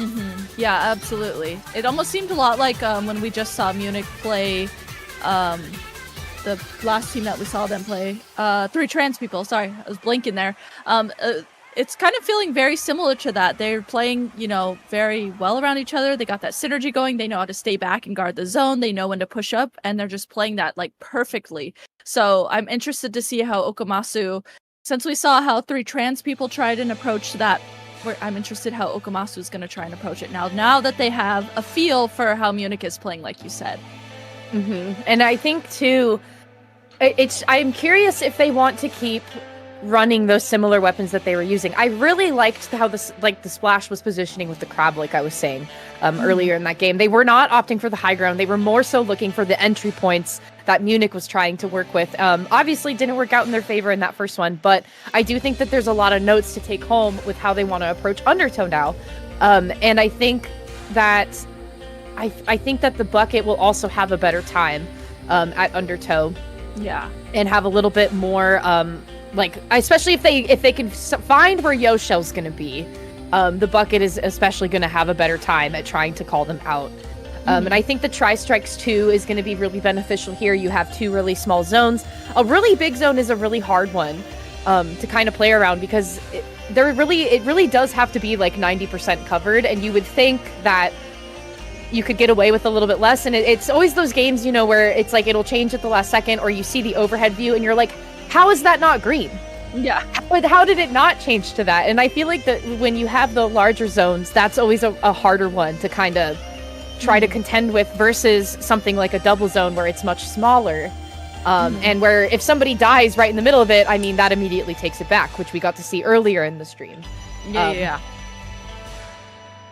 So. Yeah. I think too, in terms of if Akomasu is going to switch up their weapons at all, you know, my first thought is initially to pick a special that might be able to help target the anchor player, which is Yoshel on the other team. So maybe like Azuka, I don't know, use Zipcaster specifically for the anchor player, something along those lines. That's what I would initially think. So I'm just interested if that's what Akomasu is going to do here, or if they're, like you said too, you mentioned they might just stick with the same weapons because that's what they're comfortable with. They just need to switch around how they're playing those weapons. Yeah, and I'm looking at some people's Sendou profiles right now. No information though on like what some of these folks play. Like I see obviously like motion and like what they like to do with that and whatever, but like nobody on Akomaso has any weapon pool listed. So I feel like for the most part we're in the dark. We're in the dark of like what folks like to play. And I think, so that's kind of fun. That's kind of keeps it interesting. It's like we're playing like a roulette game or something. It's just like, oh, what are we gonna see? Yeah, that red is or always black. interesting. Yeah. Red or black. And I also believe I would also like to point out the junior pick again from Gray. Yes. I just really like that. I mean, you know what I mean. Like we are both no strangers to junior. We both also play junior pretty frequently. So I really like that pick. I like seeing it in high level gameplay, especially with the buff that the bubble has gotten in recent events. I appreciate that very much. And I also like that you have Zera, who is so good on the Stamper. So incredible on the Stamper. I mean, they're killing it today. And I like that. I also like that Cleffa is using the vanilla dualies, because it's like, again, vanilla dualies are also kind of fun to watch with the crab tank, but it's like there's other things that could be played, for example, like the splash on the side of Akomaso. But it's always interesting to me how people like can utilize the dualie role and kind of like master that in their gameplay mechanics, especially with like really fast motion controls or stick controls. It's always like really incredible to me to see folks do that. That first game I was, and actually, like you said, enjoying that too. I was like, oh, we typically don't get to see dualies played, so I was actually enjoying watching that. And then I also really like hearing, like, when I'm playing with people and there's those players that, okay, I am the splash crab tank player, but on this map in particular, I want to play dualies instead because of X, Y, and Z reason. I'm always interested when I get to hear why players that typically play that splash for the crab do switch over to the dualies and what their thought process is and why it's always a little bit different and better on specific maps and what their reasoning is for that. Yeah, and it's like you said too, like all of the folks on Munich are very good at playing off one another. It's not really a lot of the same pairs that you see coming together. They're all kind of good with like coming in with each other. And I think especially like the pair that I'm noticing the most is Kaiser and Clef, because you could see the call out happen, right? Like Clef was like, hey, like I'm in crab tank, I'm getting cornered by the Neo machine, like I need help here, and Kaiser immediately was there to respond. So it seems like those two have really good synergy going, and we've gotten to see it on screen I think a few times today. So I really appreciate, and I think that also goes into like because, you know, a lot of this, like, high-level gameplay really is trickle-down economics. It really does determine how the mid-level is going to get themselves set up. It determines how low-level is going to set themselves up. How do they want to change stuff? And so, I mean, take notes, folks. I really think that the Stamper dualie combo seems to be a really good one if you can make it work for you. And I think that they especially can do that because they have two really good painters, really good support players. So they're able to make something like that work really well. And so I don't know, is Akomaso having the same conversation that we're having? Is another question, right? It's like, is this also kind of like what they're thinking? And like, how do they want to like maybe separate these people? How do we want to pressure out Yoshell so that Yoshell can't really do much? But it's also fun to watch how people like to utilize their cooler as well, because it's like some people are just like, let's go for it now that we're juiced up, let's do something, but other folks like to play it a little bit more close to the belt, similar to how Munich has been playing. So yeah, there's those teams that can just keep coolering up and just like keep using their mechanics to just consistently maybe get a bunch of picks, go down. They're cooled, they're gonna come back, get a bunch of picks again, go down.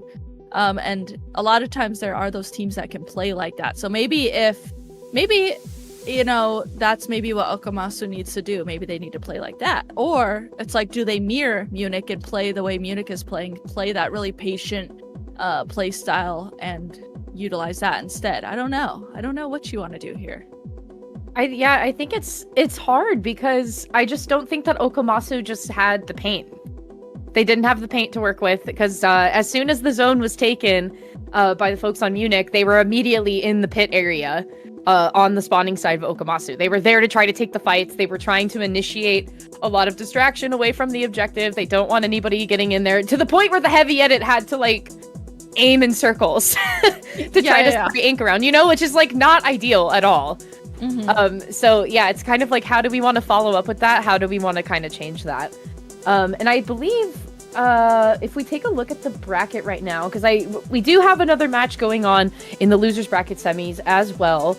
We have 3 trans people and My Little Henlo, remember, our other friends from before. And 3 trans people taking 1 game off of My Little Henlo. I'm kind of lowering my glasses to take a closer look at that one. Because 3 trans people had a really hard time against Munich before. And My Little Henlo was like crushing it with Halcyon earlier. I mean, Halcyon gave them a really good fight for sure, but they also were crushing it against Halcyon like we got to see previously. And now 3 trans people and Jared are giving them a little bit of a struggle. And that's the 6th and 9th seed going toe-to-toe in the losers bracket semifinals. Okay. Man, that is interesting. You know, you think one thing's gonna happen and then the other thing happens. I could see this 3 trans people and My Little Henlo match being so close. I don't know. I don't know what's gonna happen. Yeah, because once again, you have some a little bit of cross-pollination going on with these 2 teams as well. You have a lot of folks that have played together. You have different folks from higher level teams of teams past in the forefront with this. So again, a lot of experience going against a lot of experience. A movable object versus unstoppable force. And 3 trans people actually now taking the 2nd game off of My Little Henlo. So My Little Henlo is fighting for their lives here and at match point down in the losers bracket. We might get to see 3 trans people again at the forefront to work on something and maybe try to fight Munich again or take a chance against Akomaso. We'll just have to see. And for those watching at home, I know that we started that winners finals set and are now suddenly not in it. I'm so sorry, we had some internet issues there. And Munich and Akomaso are continuing to play their set, so we haven't got to see those 2nd and 3rd games that we see here listed on the screen, with Akomaso taking the 2nd game and Munich taking that 3rd game. So with each team here, it looks like they're going back and forth. I mean, this is probably a really close set. I don't know if we're going to be able to hop into the 4th game if Akomaso... Oh, okay. Yeah, they are mid-game, as I just heard in my ear, so we will not be able to hop into that. So we'll have to just kind of sit here and see what happens. Well, what makes you wonder, what did Akomaso change? What did they change to win game 2? What did they do? What did they do? That's what we were talking about it in length. We were like, okay, we're breaking this down. What do they need to do? So they obviously did something right, you know, winning that 2nd game. I think... Yeah, and I don't think anybody from Akomaso is streaming their point of view, as far as I know. So we won't know. Oh, actually, Rissa, we're going to a game 5. Akomaso pulled it out in Barnacle and Dime, so we get to return to... We got to give you a teaser in game 1. You don't get to see any of the middle of it. And now we're gonna cap the bread with an end piece of bread at Brinewater Springs. That's exciting. We have a bread sandwich, but this is an intense bread sandwich. Again, this is the 1st seed and the 2nd seed duking it out in winners finals, and we're at a 2-2 set. Oh, and now, you know, like we were saying, Akomaso, they needed to do something different. They did something different. We just don't know what it is. So this game 5, we really get to hone in and see how close. I mean, the score says how close it is. 2-2 going into that game 5. So we really get to watch and figure out how each of these teams are going to play around each other here. And considering how much me and Saf were like, I feel like me and Saf are like really in this right now. We're like, okay, what do you need to do? What do you need to do? The hand stacking game. Like, I'm invested. I am too. That's what's happening. That's what's happening on the screen right now. Like, it's like they changed something and had the win. They had it in their, whatever the it factor is. They had the it factor in the 2nd game. Munich came and bounced back and said, hold on, not so fast. Took the 3rd game, but then Akomaso again came back in with the it factor to win game 4, and now we're looking and setting our sights on Brinewater Springs on game 5. I mean, it's like, we'll never know, and we'll never know. What did they do? We're never gonna know. We're never gonna find out. But it seemed like those games happened pretty quickly. It seemed like they were determined pretty fast. So whatever happened definitely worked. Whatever adjustment was made to get back on track for Munich definitely worked. So yeah, I don't know. We have 30 seconds left to figure out like what were these changes that were being made. I know, I just was looking too at the stream since Sendou.Inc says who's streaming this tournament, which is really cool. I was like, okay, is someone on Munich streaming? And not that I saw on Twitch, so I was like prepared to go look at what they did differently. Okay. All right, we're headed into game 5. Buckle up. Winners finals here. And we get to see finally, firsthand here, what Akomaso is doing differently against Munich and what Munich is going to do here to counter that since Akomaso is starting to get a hold of it. And it doesn't really look like much has changed, Rissa. I don't think really they've adjusted any weaponry here, except I'm seeing that Gray has switched out for the Neo Splash instead. So no bubble anymore on the side of Munich, and they have a really good opening push, so no bubble really required to try to get in here. And immediately the fight is being taken on that ramp side. That's Kaiser getting taken out by Lobster there. Clef is going to try to go in and take the fight too, but Lobster is already there to take them out and respond quickly, and Kaiser's already back in the game already as quickly as they went out. Oh my gosh, Rissa, you got to be on the lookout for Lobster. I think Lobster it maybe just had to again, like, crack their fingers a little bit, do a couple stretches, perhaps. Warm up the legs. Get those hand warmers Warm going. the claws. Yeah. Those claws, absolutely, because we saw that movement there as they were trying to fight Clef. They were just starting to have that movement we could see happening there. Right now, looking up pretty close here as the score says each team consistently has members go down. Right now, though, Munich is the team that has the position where they have the zone. They're the team that's going to start pushing in to Okamasu's base, and they are now the ones that need to guard the zone. Yeah, great bubble placement here coming out from the junior player. However, finding yourself in a 2-down scenario is not going to be ideal there. Lobster is going to have to try to fight a little bit with Kaiser, but Kaiser is going to opt to try to run away. They don't want to be caught in close corners with Lobster, especially in Zipcaster form. They tried to kind of zip and zoom away there, and Lobster taking complete distraction off of the zone too, but not for long, as Tri-Strike for Tri-Strike is going to come out, and the victor of that battle is going to be Akomaso.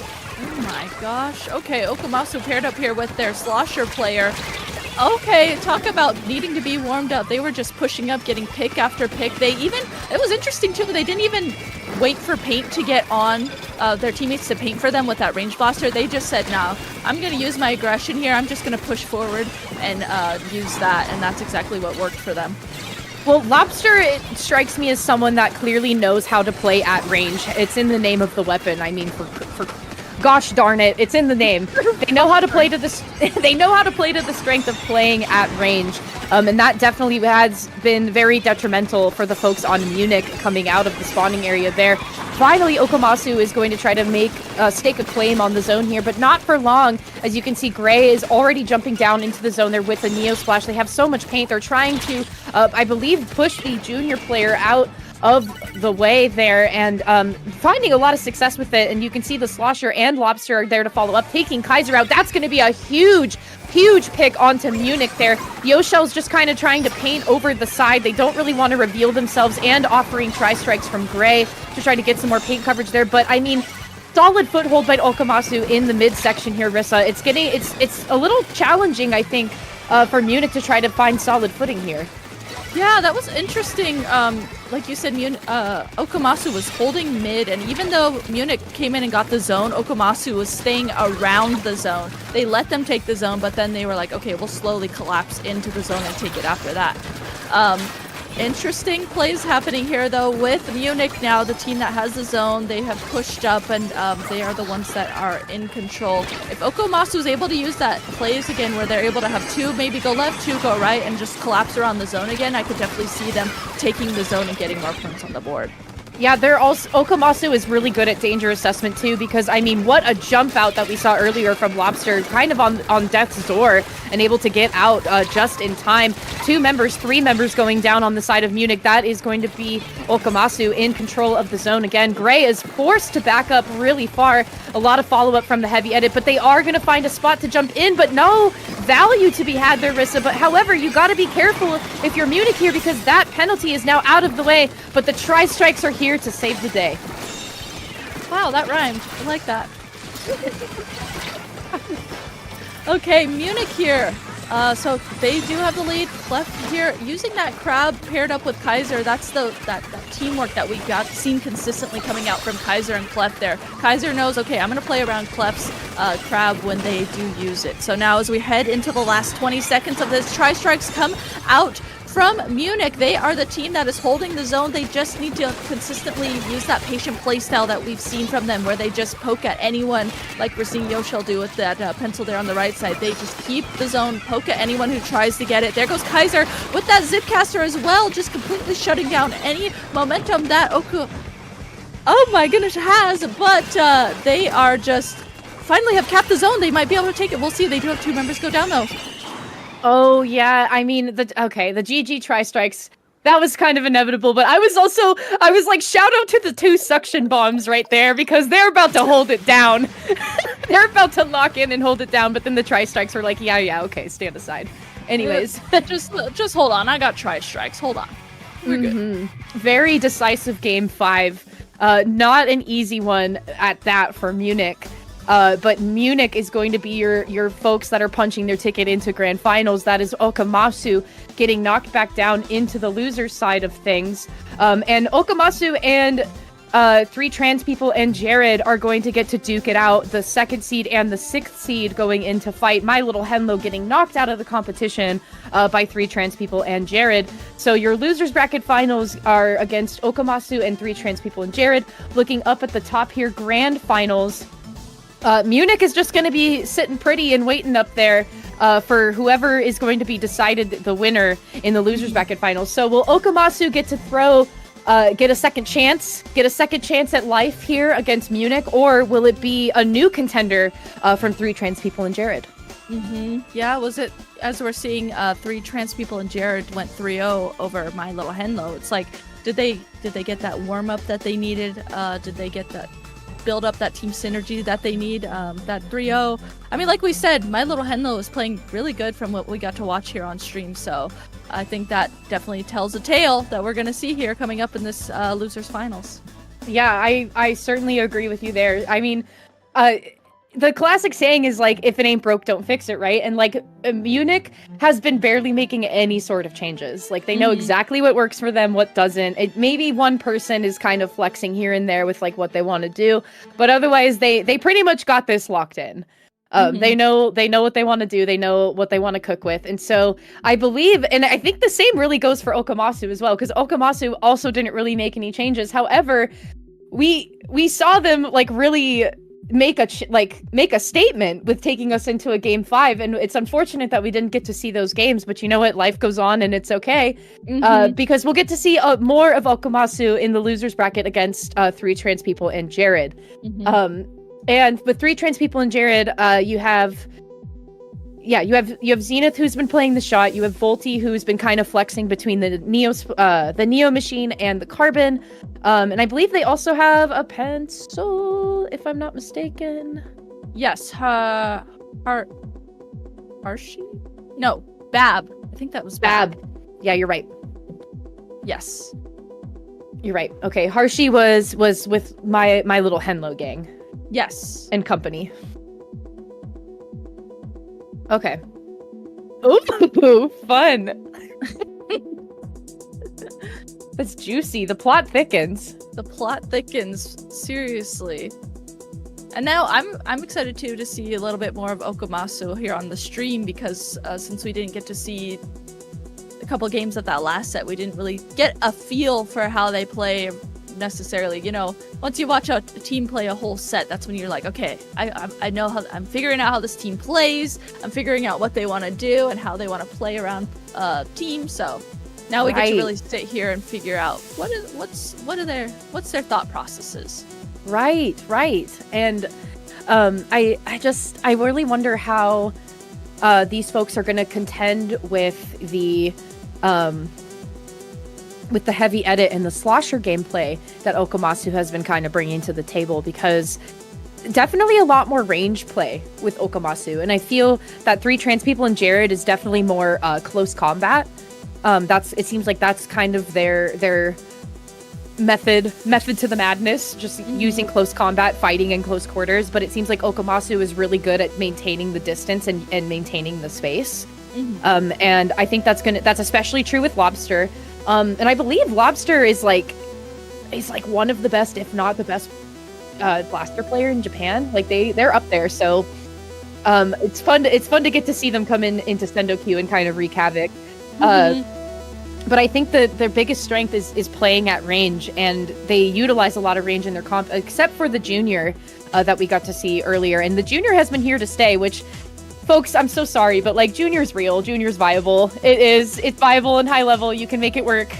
And it's really cool that it's here to stay. So I appreciate that. It seems like the bubble has been kind of used as like a re-entry tool, but it's also used as kind of like a suspension tool, because if you put it over on the zone, it's like, well, like that takes a whole space that I can't really paint, and it also paints below you as well. So it's kind of like, okay, how do the folks of 3 trans people and Jared, how do they want to try and kind of break through that barrier and get close and initiate that close combat fight? And on Flounder Heights, no less, my goodness gracious, what is this? Where are we? What a starting map to go into losers finals here with these 2 teams. What a map. Yeah, that's gonna be interesting. Watch those walls. Yeah, absolutely. Eyes on the walls, folks. Eyes on the walls, and who's gonna be trying to climb up them. Yeah, I could see if Volti sticks to that carbon like we know so well, I could see that definitely wreaking havoc onto Akomaso, but we're gonna have to see. I mean, also in turn, Lobster on that blaster could just kind of poke over the ledges and try and poke at anyone sharking on those walls too. So yeah, but I think too, if they stand in their own zone and they just keep firing blasts, like even over that grate area in the middle, it's like, well, that's completely unusable space. Completely negates any sort of entry point from there. But I think too, I think it also is good to point out that Yoshel's with Munich. I think it's also important to point out where the pencil player is going to try to set up, because if they're going to play similar to how Yoshel has been playing today, really trying to maintain your distance, keeping your distance away from the action, providing a good jumping point, really just like being the anchor of anchors. And especially because jumping into this map can be a little frightening, because you're kind of out in the open. It's very open up there. There's not a lot of places to hide. So being very cautious of where you want to try to seek re-entry and jumping to your teammates is going to be major here. Okay, listen. I like what I'm seeing. I like what I'm seeing with these changes. Zenith is bringing out that bucket. You have Volti, tried and true, holding it down with the carbon. You also have Lobster pulling out a different blaster and actually being the first one to go down. So a less than ideal opening for Akomaso. Yeah, absolutely. You can see here that 3 trans people and Jared here, they're doing a good job at holding their zone. Each pencil on each side, they're like, okay, I'm just going to post up here in my zone, get jump-ins for my teammates, wait for everyone to regroup here, get that cooler ready as well. You know, a mere plays coming out here. I also really like that each team has a tri-slosher as well. Tri-slosher on this map can be so deadly. So I really like that each of these teams have one. Very smart move, I think. Yeah, I have to agree with you there. Look at the bucket trying to crawl in and see if they can take distraction off of Volti, but immediately called out in the process here. So that is going to be 3 trans people and Jared making quite the splash for the opening here. And Akomaso having no points yet, Rissa. They have not found it yet. You're right. 3 trans people and Jared have been holding it down. Looks like we do have a DC coming out from 3 trans people and Jared. They are going to be able to play that out, though, I believe. So going to completely restart the game here to replay that.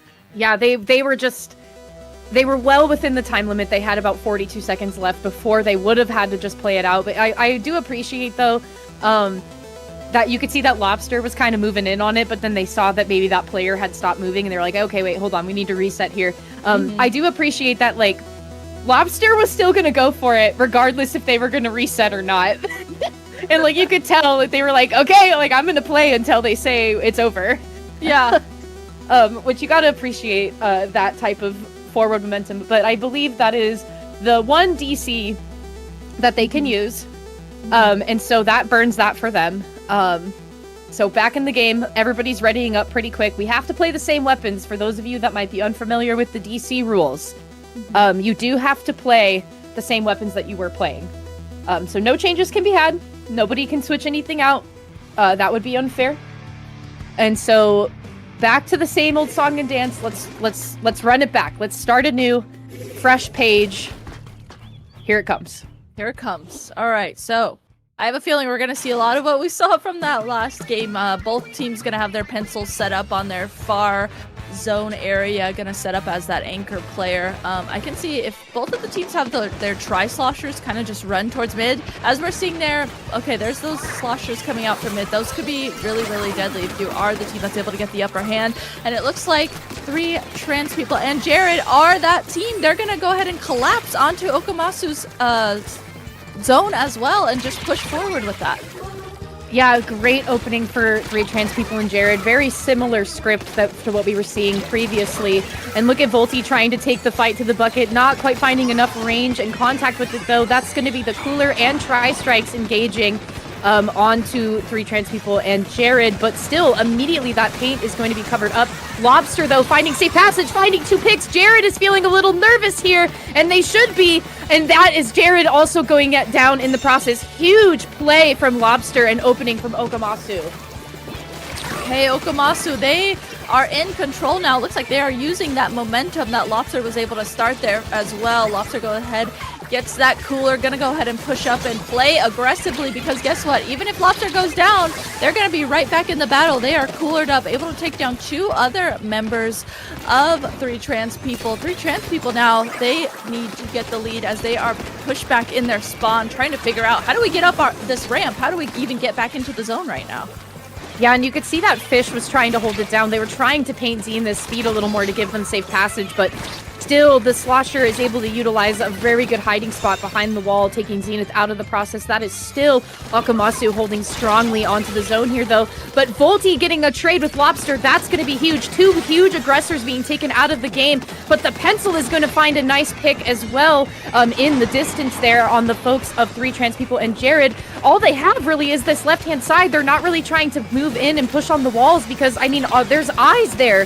Rissa, look at that. I mean, over on the right-hand side, you could see somebody tried to break in through there, but immediately got taken down. It seems like Akomaso has a really good grasp on, like, where they need to be, and you gotta wonder, where the heck is Lobster going? Because that could have been a really close call for Jared and Fish. Yeah, if they wouldn't have caught that flank, it could have definitely been the end of this game if they didn't catch that flank. So I liked the risky play coming out from Lobster, but fortunately for 3 trans people and Jared, they were able to call that out. So a bloodbath happening right now in mid as multiple members of each team go down. 3 trans people and Jared, though, they are the team in control right now. They are now the ones in control of this ramp, and they are the ones not letting Akomaso get back into the zone. Akomaso, though, able to take down the Pencil. Now the Julies as well. I like that they're playing kind of slow. They're not rushing in too fast. They're trying to play very patiently. They know that they have time to get back into the zone. Yeah, Lobster took a really big risk there trying to push forward and use the triple splashdown. They did find some value out of it, but while losing their life in the process. But that created a pretty significant opening for those tri-strikes to get in there. And of course, the Cooler allows Lobster to be back in the game right away. So good teamwork to be had there. Zenith now going down. That's Jared going down as well. Volti is here to try to hold it down. Lobster getting taken out. Volti finding a second pick there. It's a very tit for tat, but finally that is going to be Akomaso taking the zone back for themselves. And they have such solid footing up on the midsection here with their own Cooler as well.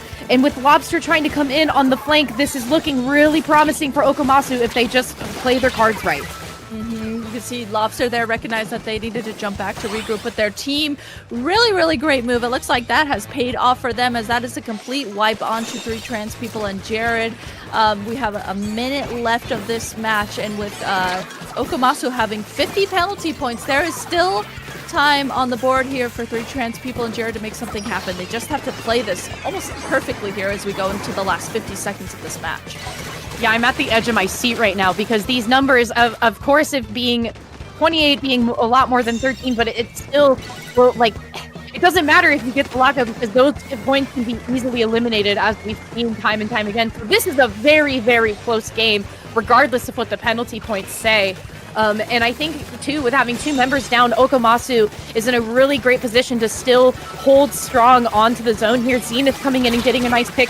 And Jared able to help out and take the onslaught as well, and also take out the slasher player again. So that is going to be 3 trans people and Jared taking the zone back into possession and taking Lobster out of the reinitiation push. That is going to be huge, as we are looking to see if 3 trans people and Jared will want to throw us into overtime here. And especially with the crab tank being set up, of unfortunately losing it there. The folks of Akomaso are trying to push forward as best as they can, but it's like, do you take the fight to them or do you wait for them to come to you? Yeah, that's a great point to bring up. I mean, it's like you have to play this so smart. Do we push up and risk going down, or do we let them come to us? Right now, if you're 3 trans people and Jared, you know that, okay, we just need to hold the zone. They are trying to hold it as much as they can. You can see the pencil there just trying to paint over the zone from the middle. They're trying to paint the left zone, the right zone, but finally Akomaso able to collapse around the zones there, take those zones back, and win this first game. Yeah, I really just want to shout out Akomaso here in that decision making that they had in those final seconds. I mean, on that reinitiation push when Lobster got taken out, you could see that there was so much paint going towards the zone for them to take it back, but then immediately they saw how much the pencil was doing, and you could see 2 different folks with Akomaso immediately change direction and go in and take the second zone, which allowed not only for them to out-paint the pencil, but it allowed for their other 2 teammates to come in, follow up, and still keep the back zone painted. So great split decision making out from Akomaso in those final moments there, keeping 3 trans people and Jared at bay. But now, Rissa, we go back to the similar scenario that we had at Scorch Gorge, where Akomaso had a really hard time, it seemed like, trying to maintain a larger zone. And so with Humpback Pump Track also being one of those larger zone maps, definitely less obstacles in comparison to Scorch Gorge. However, with the different curvature of the half pipes and stuff that Humpback Pump Track offers, I'm curious to see if they want to still like maintain those buckets potentially. I was curious if the heavy edit was going to show its face again, and so that's a very curious pick to me. But they're going back to their similar comp that they had for the bigger zone map, so I'm wondering maybe if they just needed to like stretch really quick, they just needed to warm up, because it really just seemed like Scorch Gorge was really challenging for them, and so how are they going to maybe make a difference here? Yeah, good points to bring up. We're going to have to see as this initially starts. I like the junior there using that bubble initially on the zone to try and guard it, get that paint on the zone, and keep hold of that area. But unfortunately for Akomaso, 3 trans people and Jared recognized that they could just run through that bubble, take down multiple members of Akomaso, and now we're looking similar to, like you've been highlighting, Saf, that Scorch Gorge situation where now Akomaso is the team that has to figure out how they want to get back into the zone, and we'll have to see what they do here. Yeah, and I think, too, look at Zenith. Oh, finding incredible safety behind that little box there. Shout out to that box. If nobody got Zenith, that little tiny box does, because, that was really dangerous on the triple splashdown there. Great opening, though, for Akomaso, because that was 2 members down immediately. You have Lobster holding on to a special, waiting to kind of use it. They do deploy, not finding too much value, just getting more paint kind of down in that pit area. Unfortunately, though, Zenith now getting taken out of the game again. That's also Jared being taken out of the game. And I think maybe the heavy edit just had to play a little bit more backward, again, talking about playing at the range. And it felt like before the heavy edit kind of had to frantically paint the zone at Scorch Gorge. And this time it seems like the resources are a lot more better allocated, if you will. So the heavy can kind of stay close to the zone and kind of shift back and forth, maybe see where their presence is needed. But that can be challenging when you have 2 folks down, and Tree Trans People and Jared are here to follow up and get a nice double pick, taking out Lobster and the heavy edit in the process. So this is going to be major for 3 Trans People and Jared. They kind of have to keep holding on to this aggression, though. I believe Jared's on like a 3-splat streak right now. I believe you're right. Jared just absolutely rushing forward with those dualies. There's those dualies again too, like we were talking about a little bit in the middle of that break, getting to see those players that do like to switch to that. And it's always fun getting to see their point of view because, like Jared just did, absolutely able to move around the other team, get consistent picks with that weapon if you do play it. So tri-strikes and bubble coming out from Akomaso there. They did try and utilize those to get the zone. They weren't quite able to get it in time though. 3 Trans People and Jared able to switch over, take the lead, and give those penalty points over to Akomaso. Oh, Rissa, my hands went up to my face so fast to cover my mouth. That was insult to injury to 3 Trans People and Jared, because the 1-point cheese is less than ideal, not really where you want to be. Great momentum from Akomaso that now eliminating their own penalty, finding entry into the spawning area. They allowed some people to go forward. Lobster has so much space to work with here coming in through the back end. They do initiate that splashdown that does take Zenith out of the fight. Volty is kind of there left to defend for themselves, but they make it through. Rissa, they're able to get one pick and actually make it. The zone is gonna flip. Huge play from Volty. That was great play. That saved them the game as of this moment. That was a really, really good play. I liked that Zenith and Volty there. They tried to play together, and with Akomaso taking down Zenith, Volty able to play off of sharking there on that right side and able to recap the zone. So now I liked that 3 Trans People and Jared, they're not pushed back all the way into their spawn. So they're here at the zone. They're ready to take it back, and they do just that. They have the Zuka come out. They're coolered up. We're getting to see Zenith push forward. Now Zenith is going to be that aggressive player that we're getting to see in this exact same position that we saw Jared in, play really aggressively. So now, with 3 Trans People and Jared in control of the zone, we're again at that sticky point where we have a minute left of this match. If you're 3 Trans People and Jared, you know that you need to get the zone and hold it if you want to win this. Yeah, you gotta play your cards right and allocate the resources properly. So look at Fatfish in the corner there on the window, just trying to get at least like a pretty decent triangle of paint there for the folks to try to push forward. Jared is gonna utilize that pretty quick. Same with Volty, a great little jump pick there, trying to actually corner somebody else. That's Lobster going down too. Huge play for 3 Trans People and Jared, because that is 3 members down on the side of Akomaso. They just have to maintain this lockout. And already, what a great call out on the flank there. That's a big play coming out from Volty and Jared together. That burst bomb just like added so much more damage to help Jared out. Okay, going into the last 10 seconds of this, 3 Trans People and Jared able to take down 2 members of Akomaso. We see Zenith here pushed up aggressively, able to take down 2 members now of Akomaso. That's a complete wipe. Now 3 Trans People and Jared at the last possible second able to win this game and get points on the board. Yeah, round of applause to that. That is wonderful. Man, okay, so that is exactly where you would want that to be, because getting the 3 members down, initiating the wipeout into those final seconds, I do think it could have been one of those things which I think we've seen before, is that Akomaso will fight until the bitter end. Like, they will keep going until the tape flies across the screen. And yeah, like that was an unfortunate place for them to wipe out. That was well played, I think, by the folks of 3 Trans People and Jared. And especially with Zenith, with her getting set up on the like little ramp area, like in front of, you know what I'm talking about, like on the bottleneck. Zenith getting set up right there was a really big deal. Especially because they immediately called out the heavy edit before the heavy edit could even do anything. And also coming off of a different splat previously of somebody else trying to take Zenith off of the bottleneck. So that was a great spot for them to get set up. And Rissa, we're not wasting any time here. Like, these folks are in it to win it. We're ready to play. We're 1-1. It's anybody's game still. It's anybody's game still, so we are headed now. I believe we're headed into... I was so amped up on talking about this, I didn't even pay attention. We're headed into Mommy Ruins, I believe, here. Mommy. as our game 3. And looking at the comps here, I don't see any switch-ups, actually. So we're sticking with the same weapons that we just saw previously played. These teams know that, okay, we're comfortable with these weapons. We just need to play a certain way if we want to win the match. I think, too, again, something to note, like what we were saying about the toward comeback struggle, this is a double zone map, and it seems to me that Akomaso, it has an easier time with the split zone.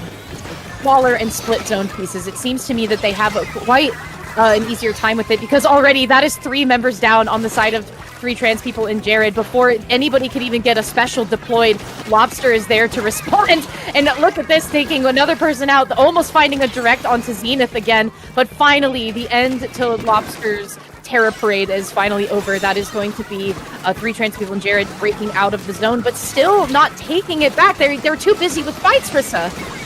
They are. They're trying to take down members of the other team, and in turn now the zone it's just juggling back and forth. This is that moment when we've kind of highlighted where, okay, if there's 2 zones, you know, if you're one team or the other, you just need to make sure you at least have one zone, and then from there you can play off of that. So now in this case, 3 trans people and Jared was that team. They were able to cap both of the zones, but it looks like it's just Jared left alive here, sharking in Akomasu's side of the map. Very smart jump back. I like that jump back. Now able to regroup with his teammates. Kind of acted as a distraction there, but has regrouped with their teammates and is now at a play with each other to come back into the zone. Yeah, and I liked it too, because look at, this is what I was saying, Rissa, you need to give space for Volti to do some work. And I feel now that, especially having like a more flat area, Volti can actually play to their strengths. And be a little bit more aggressive and utilize paint and shark more. And already they have 2 different folks of Akomaso down in the trenches, and some little help from my friend Jared taking down 1 member of Akomaso in the center stage there. So Jared has a great position to set up with the dualies, and they are able to push forward, and especially with Bab getting some paint down with the pencil, trying to jump away from safety, or back into safety, I guess, rather. So that is going to be Akomaso changing the tides here. But man, again, really great danger assessment coming out from both teams. Just knowing when you got to get out of there and you got to regroup. That was exactly what I was just thinking. I was like, I really like how 3 trans people and Jared, seems like this match in particular, I've been seeing that a lot of them just jumping back and making sure that they regroup with their team instead of dying. That way they make sure that they're going to have their special ready when their teammates are back. They're going to make sure that they can all play off of each other better that way. So that's exactly what we're getting to see from them. Now each zone here being juggled by each side. The top of the map, though, I was going to say it was Zenith up there, but she did get called out, I believe. Now 2 members go down on the side of 3 trans people and Jared. And as Lobster takes this top area of the map, is just gonna... I like that Lobster is like not worried about painting the map around, just gonna let their teammate do that, but it's just gonna try and get picks like we just saw there. You're able to take down 2 members of 3 trans people and just use that main weapon as a fighting weapon. Yeah, I didn't realize Lobster was so keen on the couponing, because that was a 2-for-1 deal, Rissa. That was great. That was great for Lobster. But it's not going to last for long, as Jared finds themselves getting a good pick, and 3 of them, of the members of Akomaso, end up going down, and finally 3 trans people and Jared have the zone back in possession. And look at that, Volti taking the fight into the pit area. That is major there. And I think too, with the Zip This Way coming out, there's definitely some communication breakdown going on for 3 trans people and Jared, as Volti is now getting taken out of the fight, and Jared is taken down as well. It seems like Akomaso is kind of like being like, hey, you guys should come over here. Come over to our zone and our spawning area, because I think they're pretty confident in that, like, you won't win the fight against us if you are coming into our area, and that has ultimately put 3 trans people and Jared now on the back foot. Yeah, good points to bring up there. As we're seeing now, 3 trans people and Jared once again having to come back into the zone. Jared uses a very aggressive crab here on the right side, but does get called out by multiple members of Akomaso. But it almost seems like that crab was the perfect opening for 3 trans people, because they were able to take the zone once again, and we're headed into the wire of it. 15 seconds remaining of this. Each team has a zone right now, and with 3 trans people did have a member go down. They have another member go down. Now Akomaso is the team that is in control of both of the zones, able to take the mid area too. Okay, Lobster on an absolute rampage there in the end. Able to take down 3 members of 3 trans people and Jared and take this game 3. Just like, I'm baffled, okay? Like, Lobster, what do you, like, I'll have what he's having. Like, because, like, what the heck is that? I mean, like, it's just incredible to me that when somebody can really play the range, they can play at their range, and, like, Lobster has consistently gotten so many good directs, and even if it doesn't, like, take the full kill, and it, like, they got the kill, and then it's, like, immediately can turn around and hit somebody else. And it's just, like, that's just so incredible to me, and, like, truly a mastery of how the weapon is to be played. So that's Akomaso taking us into Game 4 for Undertow Spillway. We're back again to the double zone. I really think the double zone method is the key for Akomaso here, Rissa. I really do. Yeah, I could absolutely see that. It seems like the extra time where they can hold one of the zones really, really helps them. It's like it almost seems like they kind of rely on it. It's just that enables them to get set up properly. Even though they get set up fast, they still set up properly and have that extra time to then go and get the other zone and play off of it that way. Right. And I think too, again, like, a lot of hiding spots for Volti to utilize if they are to stay on the Carbon, which I believe the last time we got to see them play on this stage, they were playing the Carbon. But it seems like 3 trans people and Jared were really having a challenge with maintaining ink coverage for Volti to actually move around and have more gameplay. But however, you also have someone like Jared who's been really good at setting up on the top ledge with the crab tank as well.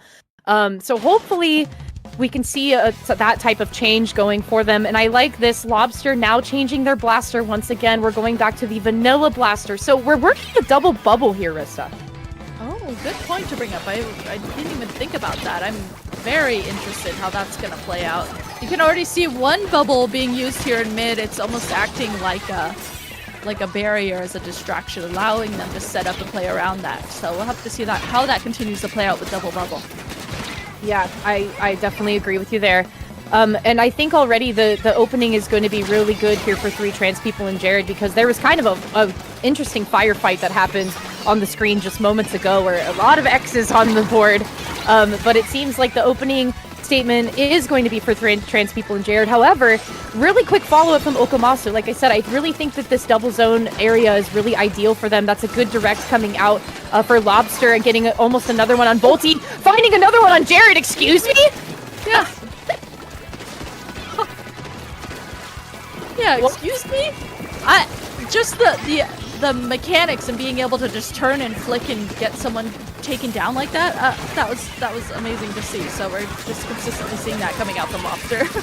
Yeah, I didn't even see them, like, turn. Like, that was such a quick, like, flick of the controller to turn and take that. I mean, that was really interesting. Well, you really got to be watching out for where Lobster's going to be, especially since we're rounding out into the final 30 unit points of this match here. You can see all the folks of 3 trans people and Jared are kind of bunched up, but that's going to be Volti taking them out of the fight. They're looking to take the heavy edit, and they do. That's 2 different people down, 3 different people down, with the crab tank there to follow up now in the single unit point for the folks at Akomaso, taking a little bit of time to finally take that zone in control. Rissa, I was getting a little concerned there. I was like, oh, you don't want to let Akomaso take advantage of that. With the way that Akomaso likes to play around the double zones, I could have absolutely seen them play around that. You are totally correct. And now we're getting to see them. They take down 2 members of 3 trans people and Jared. They're coolered up as well. So they know that even if they rush in, they're going to be able to come right back since they did get that cooler at the ready. Jared here on the right side is gonna, I saw the thought process there, was gonna maybe use that crab aggressively and hope their teammates came and played around that, but unfortunately for Jared, 2 members of Akomaso came up and played around him and was able to take him down. So zone now not quite painted fully from Akomaso, but they do have that mid control, and they're just kind of letting Lobster push up and act as this really aggressive unit in the front. Yeah, it's impressive that there's a lot of trust There's a lot of trust from Lobster for the teammates to follow up and paint the zone back, which they did there, and it allowed Lobster to just kind of move forward and call out two different folks on the side of 3 trans people and Jared. They had eyes on the prize there. But still, I think that the detriment for the folks of Akomaso is that the close combat fighting advantage that 3 trans people and Jared have, considering that they keep trying to entice them into this like lower spawning area. But I think they're a little bit panicked at the moment, Rissa, because they don't want to try to jump down and like overextend. But it's like they're not even worried about the zone. They weren't even worried about it. Like they were just trying to take the fight to them, and they could kind of leave the zone be as it was, and just completely try to dominate into the spawning area. So that is, I believe, Akomaso taking us to our fight. That was our final game. Yes. Yeah, Akomaso winning losers finals, so they will be the team that heads back into grand finals, back to fight Munich, and it's going to be a rematch. So, yeah, and I think it goes to show that like I think Munich has had some time to kind of rest. They've had some time to put the controllers down, perhaps get a snack, perhaps get some water. They could take a breath for a second, but Akomaso is fresh from the battle. They're fresh from the fight. They're ready to continue forward from after fighting 3 trans people and Jared, which did put up such a wonderful fight as well. I'd also like to point out that 3 trans people and Jared were the sixth seed and found themselves in ultimately losing in the losers bracket finals. So very impressive considering the competition today. 6th seed making it that far. But we once again, yes, have a rematch between Munich and Akomaso, your 1 and 2 seeds. So we're going to see it again. Is it going to be a similar script? Because this was a hard-fought battle if you look over at the finals side of things, 3-2 victory. It was kind of like the hand stacking game again that we talked about, right? Very much like opposite, or what's it called? Like where it's like, it's a good pattern. It was a good pattern. I'm so sorry. I was zoning out there because I have to leave, unfortunately, here in a second. But what was the pattern? What's the pattern? What is it? The pattern, like how, basically that like it was like it was like Munich wins, Akomaso wins, Munich wins, Akomaso wins. So it was very like a stack, a very interesting stack, a hand stacking. Yeah. So is that going to be a similar script to what we're seeing now, or what we did see before? I'm not sure. But yeah, Rissa won't be able to join us for finals today, you guys. I know. I'm so sorry. This tournament is going a little bit longer than anticipated, so unfortunately, I'm gonna have to leave at the most hype moment, and Grace is gonna come in here for me. I feel so bad, but it's been a treat to be here. Thank you for understanding too that I'm gonna have to switch out here for grand finals. The worst part. Well, the worst part for me because it's the best part. crying real tears because we will miss you in grand finals, but you'll be here in spirit. I will. I'll be here in spirit. Okay, well, I think maybe while we are getting set up for that and we say farewell to Rissa for a little bit, Grace will be joining me on the mic for grand finals here in a little bit. So we'll take a brief break before grand finals starts, you guys. Go get some water, get some snack, use the bathroom, whatever you gotta do, because the SendouQ Season 5 grand finals will be happening shortly. So don't go too far.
Hey folks, welcome on back to SendouQ Final Season 5. My name is Saf. I'm here with the lovely and beautiful bird that is the SOS Grace, who is subbing in here for Rissa for Grand Finals.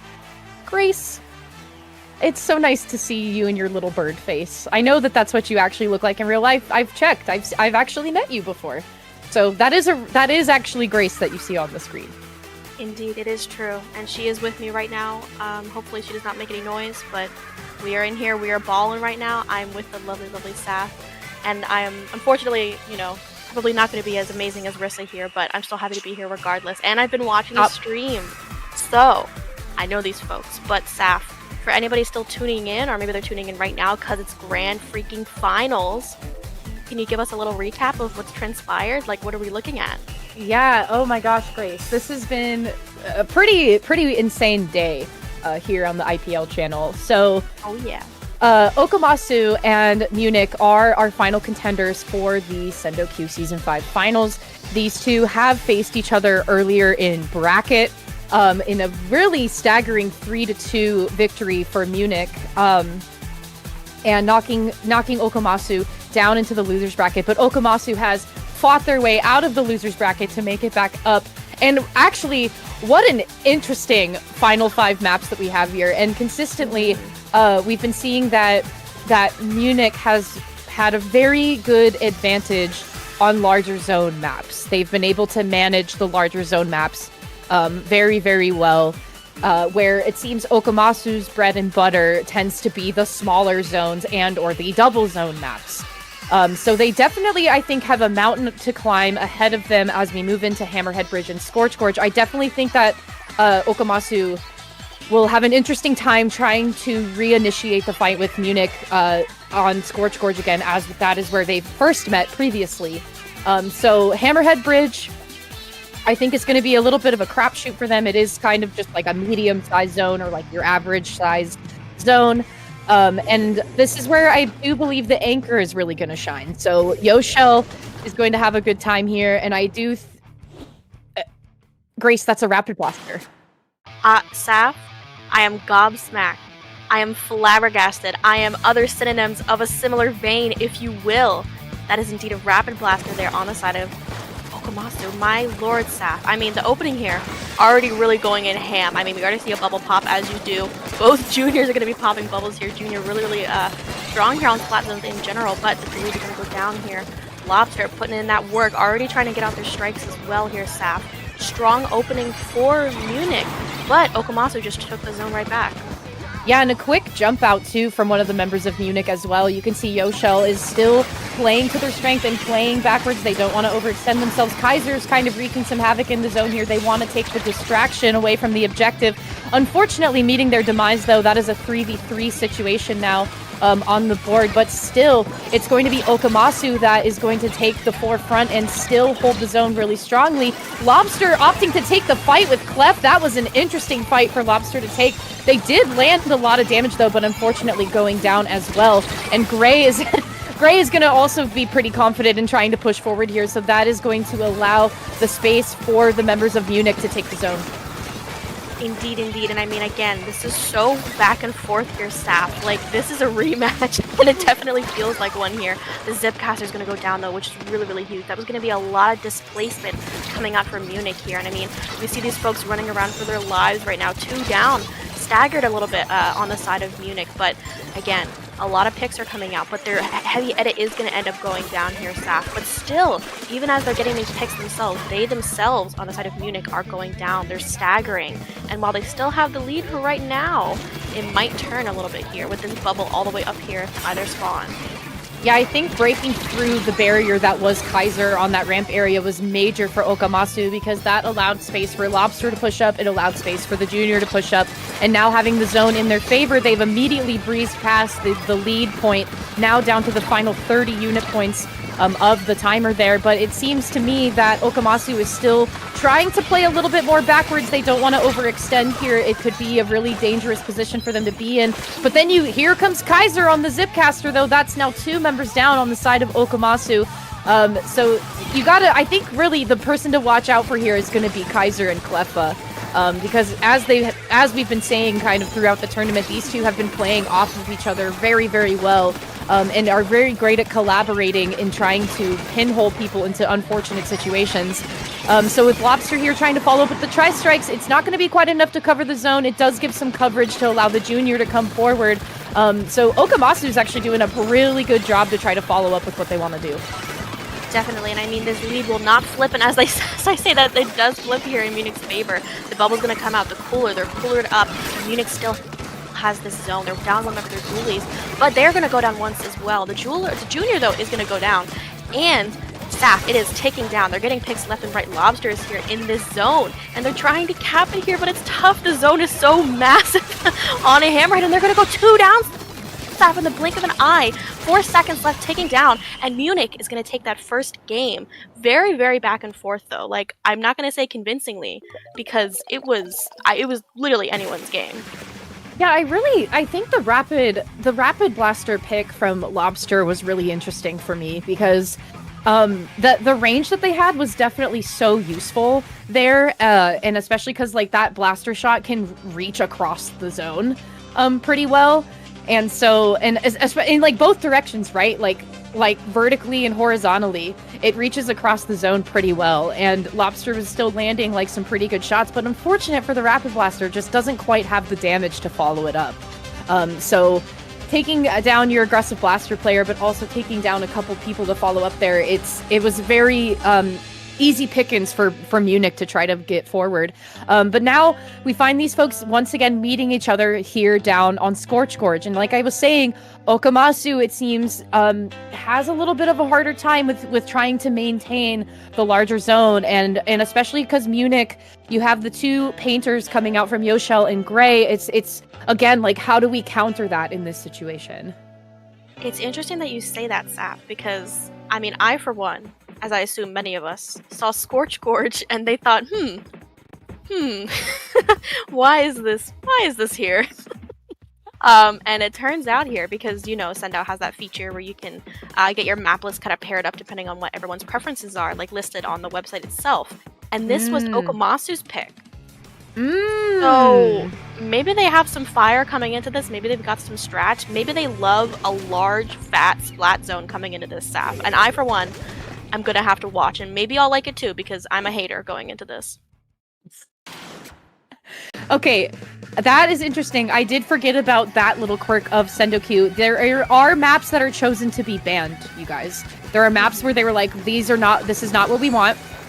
This is what can be played, and so this is why we have a really interesting wackadoo map list, including Scorch. So that is interesting that this was Akomasu's pick, because I'm curious to see how they want to try to change it up, because yeah, it seemed to me like the heavy edit was having a hard time, like trying to keep and maintain paint on the ground, because it just, I don't know, man, the force that the immovable object that is Gray and Yoshell is actually does really well against the unstoppable force.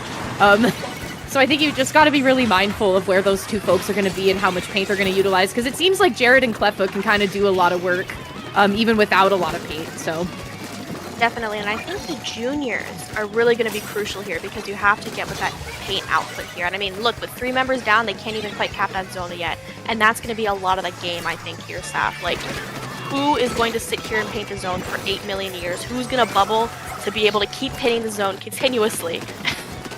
And who's going to be able to enable their pencil here, their backline, their edit, whether it be trying to get those off angles as well to help that junior get in, and as well as their slayers here, like with the Stamper Kaiser here going into the bubble to try to get a pick, and they do get one. Can they get the second one with the help of their friend here? They jump off the edge! Oh, they would rather jump off the edge than allow them the savory satisfaction of the kill. That is so funny.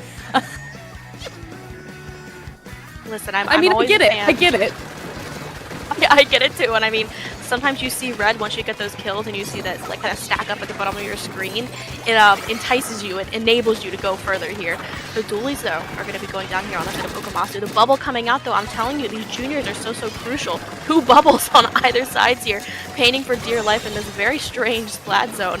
kind of going in here with this cooler. They're going to get 2 picks. So huge. And again, they do have the zone for right now to get another pick there onto Gray. Again, that junior player. That's going to start a really big stagger here as Lobster is going to be able to come in here, jumping back after they think that they're in an unadvantageous position here, Saf. They're playing this really well. Yeah, once again, immense levels of trust coming out from Lobster that their teammates are going to do the right thing to follow up, allowing them to kind of push forward and wreak havoc in the zone. They got one really good pick, but unfortunately met their demise. But still, that's going to be Akomaso that is on the front foot here, Grace, because, again, the Slosher is also wreaking so much havoc on these ledges. I think this is kind of the nail in the coffin that they were looking for in the previous game, is that they needed to get the bucket set up in a good position to where they can initiate a lockout. We're 10 unit points away from the beginning. I'm so ready to eat my words here. Akomaso is going to take us into the victory for Scorch Gorge. A really good redemption game for Akomaso. Listen, I guess we were right here. They knew something that we don't, because they really did come out victorious here. I mean, as soon as it ticked down to those last 5 seconds there, like it was taking down the zone, that is, I mean, you just can't cap it in time. You have to give yourself so much leeway when trying to get the zone back in Scorch Gorge specifically. It just, there's no coming back from it once it's that low. It is tough to paint it. And look at, see, even on the replay, as I said it, the Slosher player is the key here. But look at that, because the Slosher was able to take down 3 different people, that's a heyday for Lobster, because Lobster's already set up in the spawn. Again, trusting that their teammates are going to be able to follow up and paint for them. And then once that play was made, the Slosher could just sit on the ledges. They just kept camping the ledges and kind of like moving back and forth and just listening to the callouts that their teammates were making. So Akomaso was just in such a great spot to really turn that game around and play it differently, because that was a completely different Scorch game than what we saw before, because Munich was so dominant on the first Scorch game that we saw with them. So moving on forward, we're 1-1. Still anybody's game here. I mean, really intense gameplay coming out from both sides. And Barnacle and Dime is next on the docket. Indeed. And I mean, Barnacle and Dime, it is such a textbook definition of locking out. I feel like once you get locked out on Barnacle and Dime, it is like case closed. It is so over. It is so jover. But we were kind of talked about this. I feel like Akomaso going into this, hopefully they know their way around very large zones, as we've been talking about, and that it is a pretty massive zone there on Barnacle and Dime as well. But I mean, Munich did take that first game there, so I'm hoping to see them kind of bounce back, kind of find their way again around that very massive zone to kind of stay in this set. But I mean, Saf, we're going right into it. Barnacle and Dime splat zones. Goodness me, I'm interested to see if there's going to be any massive comp changes. Maybe that Rapid's going to come back out, question mark? No, I don't think so. No, I think the Rapid seemed like it was very Hammerhead specific, if I'm not mistaken. No, because we have not seen Lobster really touch Rapid except for that one moment, which, you know, I don't know if it was like, hey, like, can I just try this one thing and see if it works, or if they were kind of like, no, like, this is something that we've trained and practiced with. But regardless, with opening statements being made, it's going to be a really strong push coming out from Akomaso. That's Lobster taking down one pick on the alleyway, looking to try to push Kaiser, but Kaiser says, hey, slow down there, pal, and also pushes forward, taking, I believe that is Ku out of the process. I'm not sure how to properly say the name, so I'm kind of just saying the weapons. But that is going to be a really strong return punch coming out from Munich. Definitely, and I mean, Gray here showing off that, hey, you know, sometimes Battle Juniors are the way to go here, going to be shredding that bubble. But another bubble was out right there. I didn't notice that before, they're running double bubble here, which, I mean, does make a lot of sense for zone, but 2 of their friends are going to be taken down in the process. They are coolered up here. Yoshell's going to get taken out, though, here, Saf. And the members of Akomaso are going to be able to push up. Oh, as I say that, though, Junior, Gray, here with a fighting chance, trying to keep that stack area, trying to fight a little bit in this alleyway as well, pulling attention away while still being able to put pressure onto that zone. And again, still, it's more than a minute into this game so far, and pretty low scoring so far. It's been a lot of neutral state. Yeah, and I think too, the folks on Munich are really playing their cards right in trying to divide and conquer into the entry points, because they're kind of spread out in between the snipe area and also that little entry point that kind of in the corner there. However, Akomaso has been really strong with their dominance and presence on this map because, I mean, this double bubble comp is really interesting to me, Grace, because that's 2 specials that you lose with like reinitiation or re-entry. But when you keep on just popping a bunch of different shields on the map, little tiny structures, as people like to put it, having those bubbles go everywhere is really nice for protection, but also just like making sure that like no more paint can get on the zone. So it forces the folks on Munich to have to take a fight. But finally, the tides are changing here, and Munich is going to have the upper hand as bombs are going to be flying out from the spawning area of the folks from Akomaso. Yeah, I see their junior trying to get in a bubble, but they're going to get taken out. A really, really crucial pick there from Clef. Oh, but they're going to get taken out as well. Picks are flying left and right here, but Munich does still have control of the zone. The strikes coming out though, Saf. It's looking pretty grim, and as I said that though, they are going to keep the zone. They're trying to get their stack back here on the side of Akomaso. They're going to get these picks, but the members of Munich know that this is such a crucial area. They're going to be bubbling to keep up that presence, to keep up that space, and because of that, they are going to be able to take the lead. And while Akomaso is getting back into the zone, they're double bubbled up here, which I think is a really interesting strategy. I feel like I don't see that a lot, Saf. They are going to be able to take this zone back and hopefully get some kind of a lockout going on so that they can continue their lead and hopefully KO. Yeah, I was getting a little concerned there for the re-entry because, again, like with Akomaso being on the back foot, they don't have a lot of re-entry specials to really use. So Yoshell is here to try to take Ko out of the game. They're trying to get a little bit more paint down. Clefapig is going to opt for the really high flank. And actually, that was very successful high flank, finding themselves behind the Slosher player. So that is now Munich in control of the zone once again. Only a 4-point difference with massive penalties on each side. And a crab tank online, but 2 members go down. That is going to be huge for Akomaso to try to re-enter, and Lobster is already trying to push forward and take the fight back to the spawn of Munich, opting to go back and grab that cooler really quick because, I mean, why not? You want to be back in the game as quickly as possible, right? So with the heavy edit also pushing up here, this is going to be really interesting for the folks of Akomaso to try to hold it down here. They got to really utilize these bubbles, and the heavy edit really needs to play to their range. And with the tri-strikes coming out too to provide some coverage, that's going to take Clefa away from the process. That's going to flip the lead here, Grace. And we still have 50 seconds left to go, but I don't think Akomaso is going to need that time. Oh my lord, here it's a fight in mid here with these juniors and these bubbles, so crucial in containing the zone. I mean, we're going to be seeing a lot of pushing up here with the crab as well. Going to have to be able to follow up off of that to try to take this lead back. If you are Munich right now, the clock is against you. You have 30 seconds left to try to get this lead back into your clutches. You've got flanks coming around you. They do jump out here, but the bubble there in mid with that blaster completely takes the zone, flips it back to Akomaso's favor here. Oh my golly goodness, Kaiser here on the flank as well, but another bubble's going to come out. The presence that they have with those bubbles is just so massive. It's really impossible to try to push up here a little bit, as the junior is going to get taken out though. Kaiser is going to be able to trade out with that heavy edit, and Sav here, we're going to go into an overtime. And I mean, I see Lobster here flanking here on this little area sharking, but they do see them. They're jumping out though as well, trying to maintain their resources a little bit, maybe keep their special because of those bubbles that we've been seeing so crucial. Kaiser here again trying to push up with their stamper, trying to make something happen again, and the blaster is going to get taken out though on the side of Akomaso.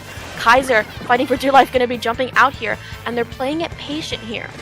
I mean, those strikes are online though, and you know that as soon as those strikes come out, they're going to be over them. But 2-3 are going to go down here, Saf, and that is the game. Munich is up 2-1 against Akomaso. I am gobsmacked. Again, flabbergasted. Listen, the double bubble was like, they really were playing the long game with that. And, oh my gosh, and the other thing too, I just want to shout out that like we as players, competitive players, have been figuring out recently is that you do not need to jump all the way back to the spawn.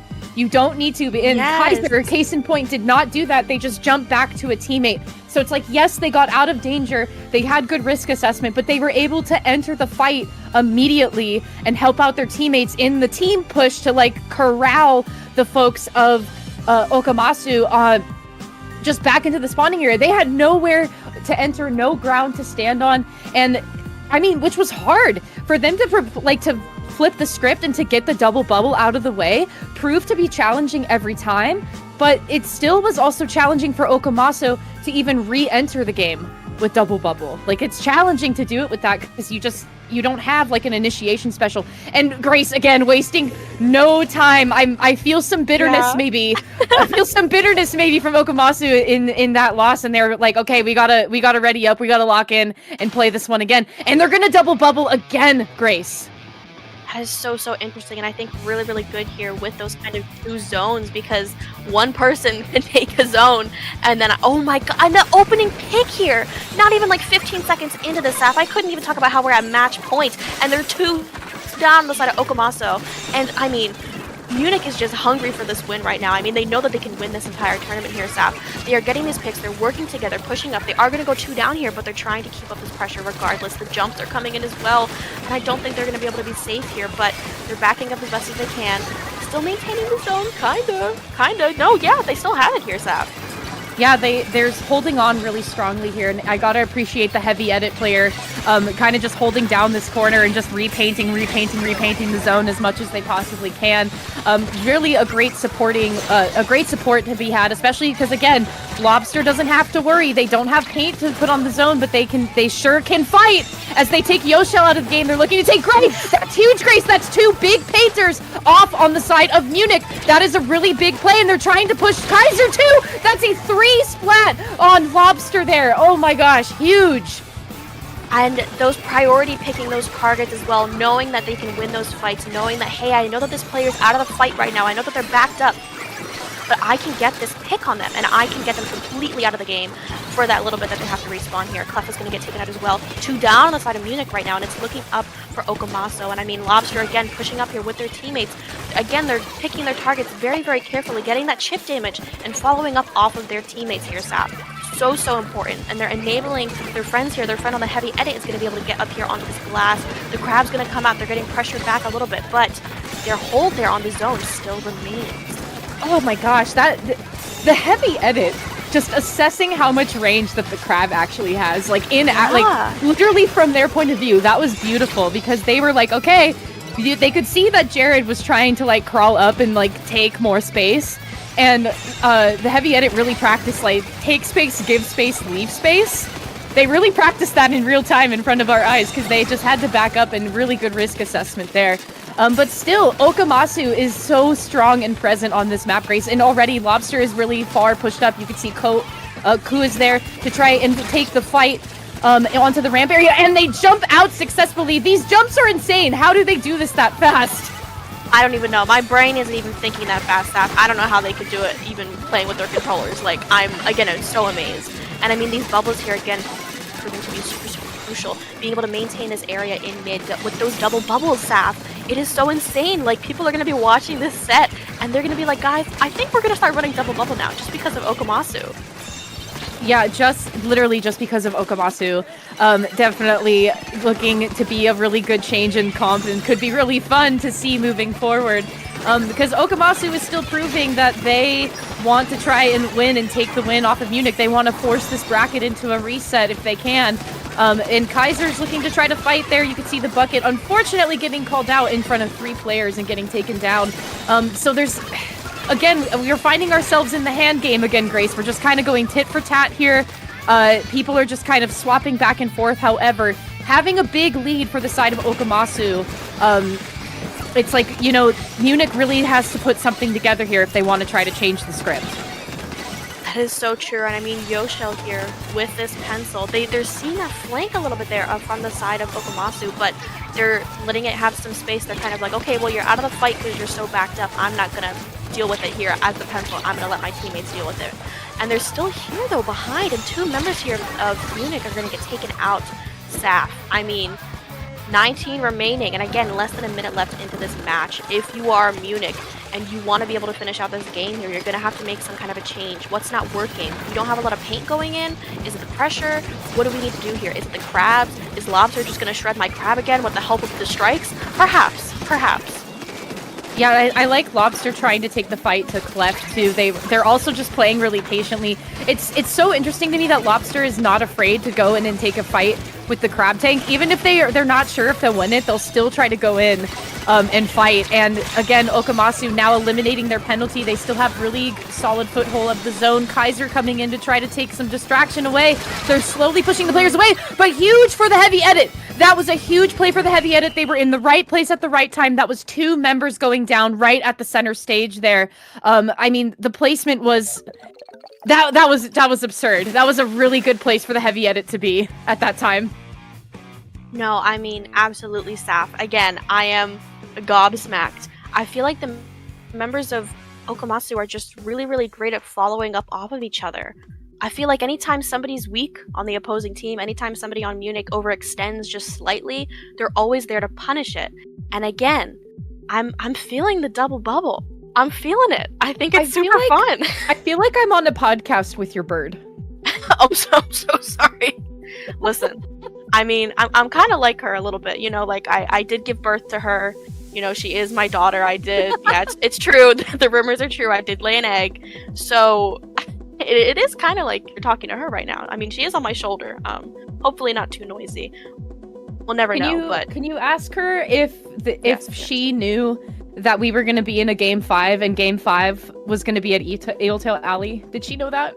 Buttercup, did you know? Her name is Buttercup. Her name is Buttercup. Buttercup, did you know that Game 5 was going to be Splat Zones on Eeltail Alley? Oh my god, that's messed up my heart. That's so cute. She's side-eyeing me right now. I don't think she likes Eeltail, but if you're a junior player, I'm not gonna lie, you kind of like Eeltail. It's kind of fun. This is exactly what we saw when Munich and Akomaso came together previously. Mm-hmm. It was this exactly. Oh my god. This back and forth, and then going down to a Game 5. So there's a reason that these are your top 2 seeds, folks. Because they're doing the same thing again. So if you were unclear on how things work, if Akomaso wins this 3rd game, that does not mean that they win the championship, but it means that the bracket is reset and they have to play 5 more games. If Munich decides to put the lid on all of this, then that means Munich is ending the tournament with this Game 5 win. So this is going to be pretty insane, and it is going to be really cool if Akomaso can turn it around. But again, a larger zone here, going to be challenging, I think, to see what's going on. But I don't know, man. This double bubble thing has really been working out for them. It really has. And I mean, if you're on the side of Munich, you kind of have to take that in and be like, well, we need to do something against that. Like, going into that bubble, fighting it head on hasn't really been working. I've been seeing them do that a little bit. And I mean, these strikes here, I think, are going to be the key. You see, it displaces the members here of Akomaso quite a bit. And I mean, they're able to enable their teammates to get a little bit further up in there and push in. But Yoshel here is going to get backed up here with the strikes of their own coming up from Akomaso here, Saf. Again, very back and forth in this first minute, like always. And I mean, picks are flying out left and right, but Akomaso is finally going to grab the zone. Yeah, Akomaso is doing a great job at that. That's Lobster following up with 1 pick. They have a teammate to help them out there. Anything's possible with a little help from your friends, because look at the slosher here, already calling out people that were looking to try to take position on that top area, but not for long. Lobster's also there to follow up, but that's going to be Kaiser taking them out of the process. But still, nobody on the side of Munich is able to get close to the zone. They have 3 specials online. Kaiser finally zooming around in the Zipcaster, and Tri-Strikes coming out. They are looking to try to take some points, and finally they do. And unfortunate for Lobster, that is a jump call out coming out from Clef. So now Munich is finding themselves in a great spot to try to follow up here. They really got to be watching these high ground spots, Grace. That is such a good point. I feel like the high ground is so important on Eeltail, especially because it overlooks the entire zone, basically. And I mean, if you let that pencil get up there, if you let Yoshel get that space, I mean, it's pretty much over. Lobster, I'm so sorry for not shouting you out right this second. You are killing it. Are you? Oh, they're okay. That was my bad. But they really did allow their teammates to get a lot of space there. That's karma. It's always commentators' curse, always.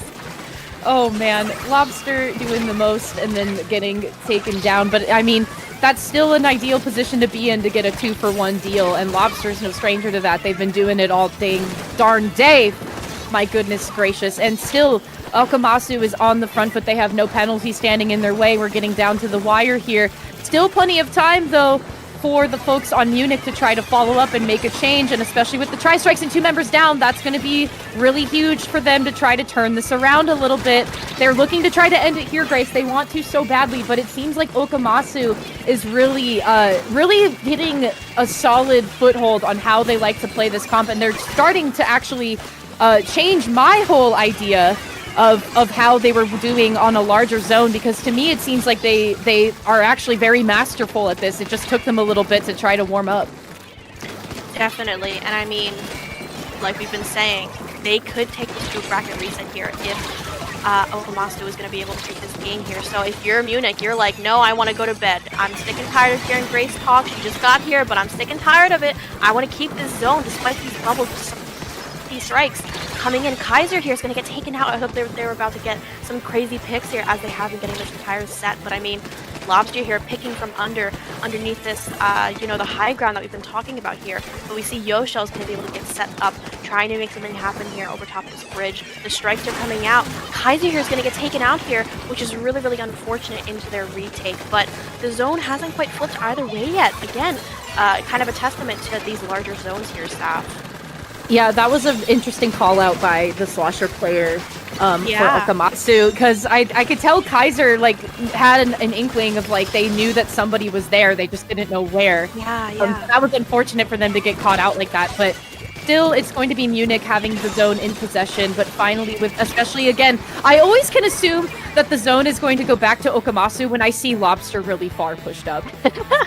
That's kind of how the precursor to how you know that that's what's going to be going down. So a little bit more on the penalty here for the folks of Munich. The tri-strike's not really finding too much value, and now the bubble is going to come out to try to provide some coverage here. And especially when they want to flip the lead, this is a perfect spot for where you want bubble to be to lay that just a little bit more. And there is the lead for Akomaso. And it seems to me that the folks of Munich are a little bit short here, Grace. We might be going into a bracket reset, I think, if we can just hold on a little bit longer. It's a 2 versus 2 scenario, but I think a little bit more pain to be had on the side of Akomaso. And with the members of Munich jumping in, they're getting their jumps kind of called out immediately. This is a little bit of a scary firefight, and it seems like Munich is having a hard time. Oh my lord, Sav. One member left here paying for dear life. Clef, and they aren't able to clutch it up there. Sav.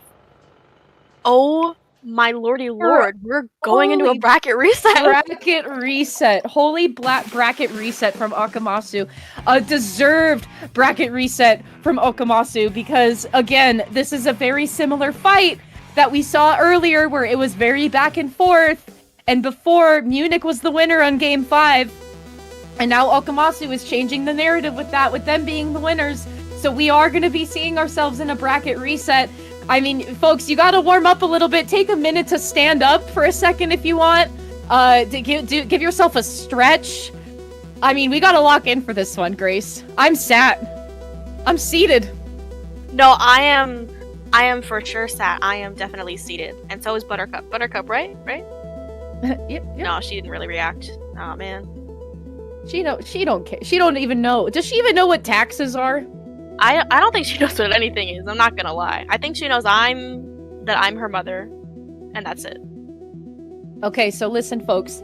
This puts us, I believe, maybe that was foreshadowing, Inky, but correct me if I'm wrong. This does put us in a counter pick situation, being in the bracket reset.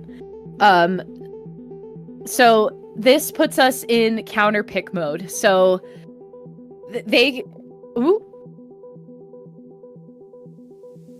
Right. Okay, so regular mode, but they are picking what things that they want to strike off the menu. Mm-hmm. They're picking what things they want to strike off the menu to have as their 5 maps. So that's kind of where we're at right now. We're in the deliberation stage. But I mean, look at that, Grace. 3-2, 3-2. I mean, incredible. it really is incredible. And I mean, you know what? I guess the SendouQ process is just really accurate, because these teams are definitely the first and second seed. Like, I mean, this has been incredible. Buttercup, I couldn't have said it better myself. What the heck is this? Chat, is this real? I don't know why they want to go. Why do we want to go apartment hunting and underneath the bridge, like be the trolls under the bridge? We just really like it here, I guess. Listen, did you know that thing's a timer, Sav? On Yeah. World, did you know that thing's a timer? I did know that.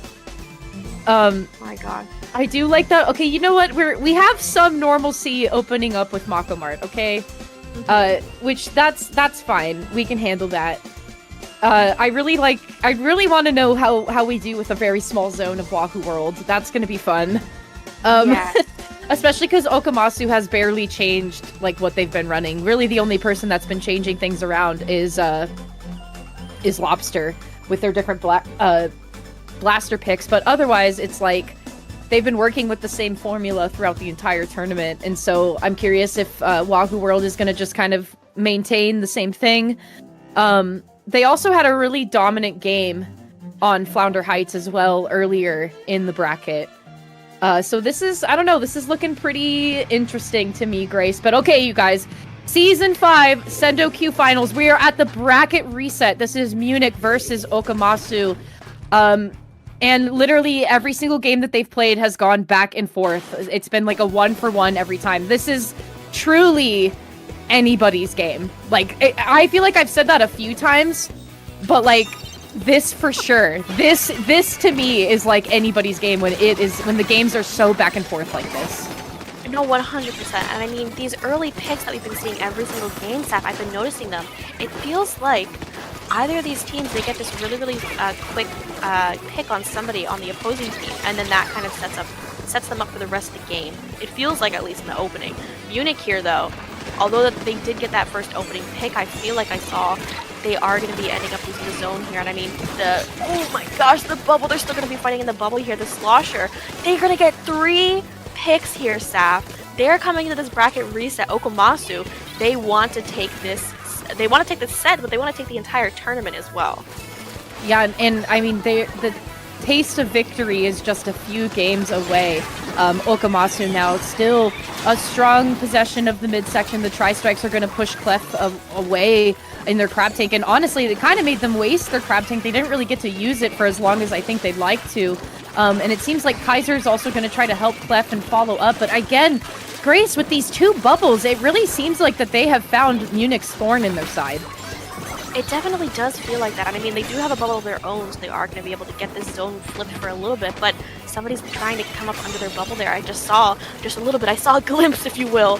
But, a glimpse. I mean, again, Akomaso is just going to take that zone right out from under them. They are going to lose them in the process, but they're going to get coolered up. The members here of Munich are going to be able to take this zone back.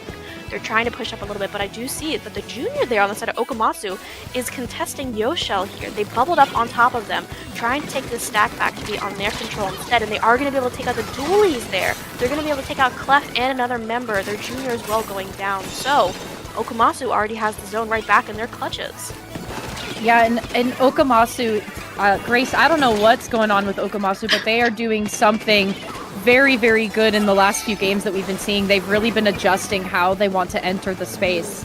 And it's been proving to be really successful here. And I really just gotta appreciate the love of the game that they have, especially with running double bubble, because you do really have to play it a little slower when you run double bubble. It's not as fast of a like 0 to 100 type of situation.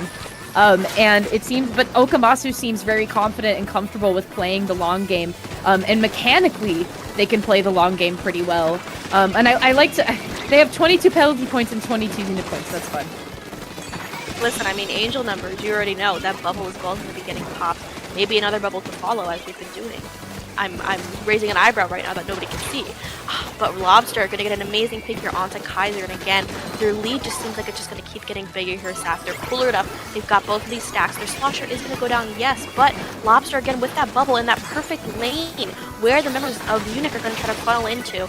But they do kind of get the zone flipped just a little bit, but they're going to go 2 down here, Saf. 2 down, and Clef is not going to be able to cap. Saf, that's just the game. Yeah, strong opening game from Akomaso. Really got to be watching out for where Ko is going to be, because I mean, there is a lot of moments where Ko was able to push forward with their bucket and be on the flank, like right at the dropping point in the spawn against Munich. And they had to be called out a few times. And of course, Lobster just doing Lobster things, what Lobster does. We could talk about Lobster quite a bit. But I really think that for me, the bucket was really a staple in that game and in the win for that game. So I believe after that sends us to Wahoo World. So we're going to the amusement park. Get your bracelets on. Get your entry fees going. Get your timers. Yeah, get your timers. Maybe an elephant ear or two, if you're into that sort of thing. But Wahoo World, tiny zone, little circle right in the middle. So I am going to be curious to see. I don't think that we're going to have much change, but I really am going to have fun with the close combat fighting that Munich, I think, will bring to the table more so than Akomaso will. And I think especially when you can entice people down into the carousel area, that's going to be, I think, the nail in the coffin for Munich. If they can basically entice the members of Akomaso out and to not play at range. Yeah, and I think I've been racking my brain because to me the solution to this double bubble seems so simple. It's like, well, why don't we just like shred the bubble? Or Kaiser there with that amazing zip caster, why don't I zip into the bubble and then pick them off? But I think here it might just be a little bit of a give and take where you can't let them get in with the bubble just in the first place. You kind of have to pick them off either before they pop it off, or you have to displace them so that their bubbles aren't as effective. And I think that is going to have to come down to a lot of keeping track of the uptime of specials and the players with those bubbles themselves here. And Saf, same comps, I mean, as we kind of expected going into this here, but I am happy to see, or interested to see, you know, Gray here on the splash. I mean, we've seen them throw out the Junior a couple of times too, so similar weapons, but different evils. Yeah, and Gray has been really good at trying to time where they want their tri-strikes to be. They've been a really excellent displacement tool throughout the tournament. And they've been a really excellent tool for Gray as well, because it seems to me that Kaiser tends to push forward as soon as those tri-strikes are popped. They tend to utilize them as like a smoke screen, if you will. So I think that is going to be a contending factor in that, but this is, like as we said, it's a very tiny zone. It's really easy to get paint back up if people explode in the middle of the zone. It can easily change who is in possession of it. So far, it seems that Munich is in a really good spot to take this zone. And they also have Clef there to follow up with the crab tank, so Lobster is kind of playing a little bit more patiently before jumping in there. And they do launch a bubble in a good spot and somehow narrowly get Kaiser on the wall there. Not sure how their blaster shot made it past the wall with a flick like that. But again, Lobster just does things and we're just living in their world, so... No, you're absolutely right. I mean, imagine if they were a blue lobster. Did you know that those are real? I know. Yes. I know that those are real for a little bit, Saf. But regardless, I digress. The members here of Akomaso really, again, doing a textbook kind of definition of locking out, being able to put themselves in positions to where they kind of stomp out any resemblance of a push here. Clef, though, getting a huge pick onto the Slosher there, but they're going to trade out as well. So Akomaso looking really advantageous right now. They have that high ground. It's tough here on Wahoo to kind of get back into that little itty-bitty little zone there in the middle. And, you know, that Wahoo pole, that just makes it so much harder. Yeah, Wahoo pole is definitely its own. It's like the player 5 that is plays on both teams, unfortunately. So Akomaso is now finding themselves in a 2-down scenario. That's Clef on the flank there to try to follow up. They have a good spot for the crab tank, but the Slosher is there to take them out. That is huge for Akomaso because the crab tank really could have caused a lot of damage being at a high point there. But still, nobody in sight for Akomaso to try to change the zone. So while it was a huge play, there was no follow-up to be had there for the zone to be flipped. And so that is still going to be Munich in a really good position.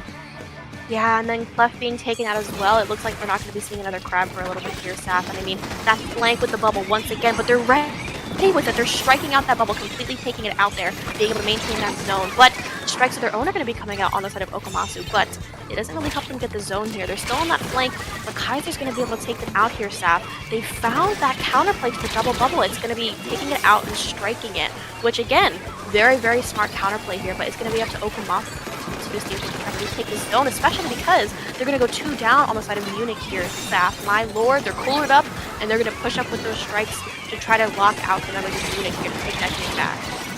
Yeah, this is the team synergy that we are witnessing right now on Akomaso and is really incredible because consistently there was a queue of moves that was just put down. Okay, you have the bubble down. I'm gonna walk in and take a player down. You launch your bubble. After that, I'm gonna put down the cooler. That was going to initiate for us to have a little bit more of a chance in the fight. And then that's 2 members that go down on the side of Munich, and now Akomaso has 2 bubbles ready to go at their arsenal. And they're just dwindling away at that penalty. That bubble is also in a good position there for people to take defensive position, but also try to entice people out because look at Kaiser has to fly through, and they end up getting a double pick because of it. So kind of a detriment actually for those 2 bubbles because that is what initiated Kaiser to mobilize. And now Munich having the zone in their possession again and trying to tick through the penalty, it really is just going to come down to can Akomaso eliminate their penalty in time and just kind of hold on because again they don't have aggressive specials with the bubbles.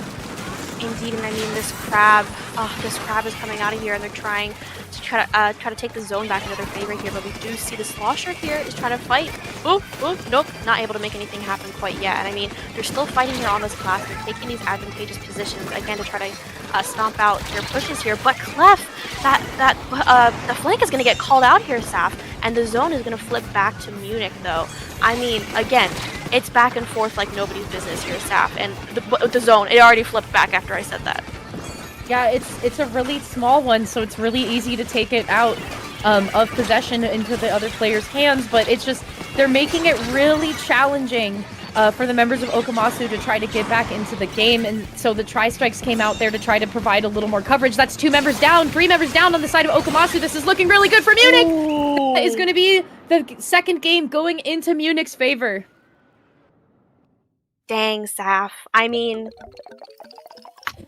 I'm gobsmacked, flabbergasted, surprised, shocked. There's other words. There's probably another funny one, but I can't remember right now.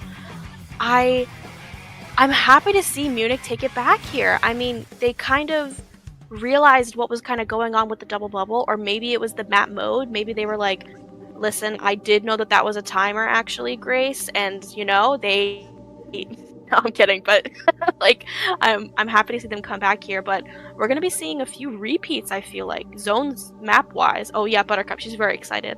And we're going back to Hammerhead Bridge, Saf. So I mean, they won it last time. Can they win it again?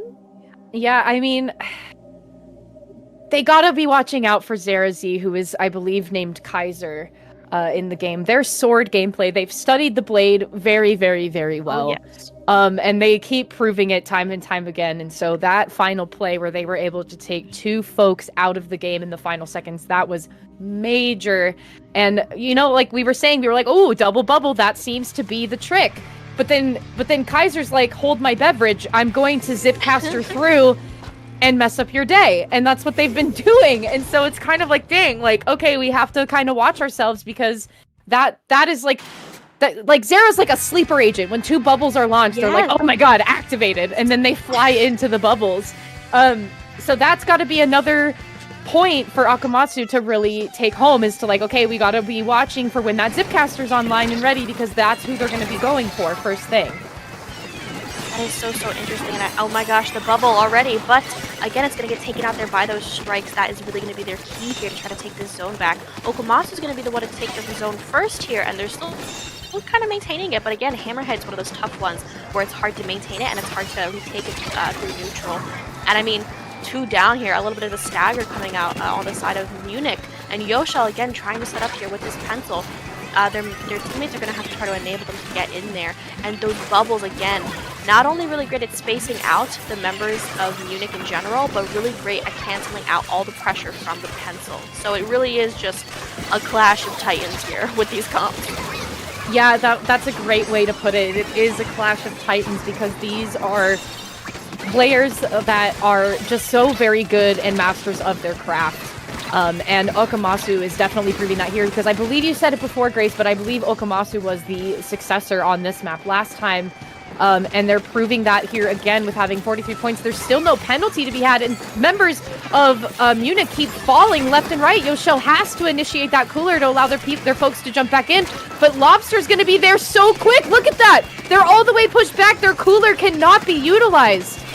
And just when you think the members here, well, they do gonna get this really great pick here onto Lobster, but just when you think the members of Munich are gonna be able to push in a little bit, that bubble comes out again and again. Those strikes kind of getting nullified there into that zone. They're not able to get it quite yet. And Saf, that zone, wait, it might flip, question mark? I am talking in question mark speak right now. Will it flip? It is such a firefight. There's so much paint coming out.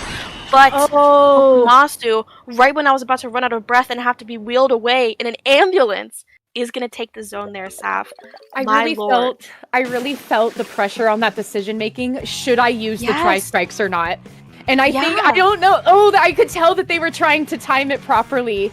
They were really trying to time it because as soon as they did that, there was so much less paint on the ground and it was just the pencil holding it down until they could get them thrown. And it just wasn't enough time. Oh, you gotta appreciate that though. It's that kind of split decision making that really separates folks from the top and the bottom. Because that was really a really interesting, quick way of trying to make a decision. So look at this at the top view here, folks. You can see that Gray is over on the side there. They're trying to help out with paint. The pencil is also painting, but look at that. They initiate the tri-strikes and immediately the zone goes orange. So it's like, you could tell that Gray was really trying their best to really delegate like how they wanted to utilize that. So that was Akomasu's win through and through, and I believe that will take us into match point. But I also think that Flounder Heights is going to be a little challenging for Munich. I think Flounder Heights is going to be challenging because it seems to me that this is a more favorable map for the folks on Akomaso. So it definitely is. Double slosher. Well, rather, to be more specific, the end try here. Tri Nouveau. Oh my god. And then the same weapon there coming out from Gray. Very, very interesting, but I like it. I see a lot of shooter weapons kind of who go with this flash, they go with the junior, that they cut. Sorry, Buttercup is so excited. They kind of go in there with Tri as well, but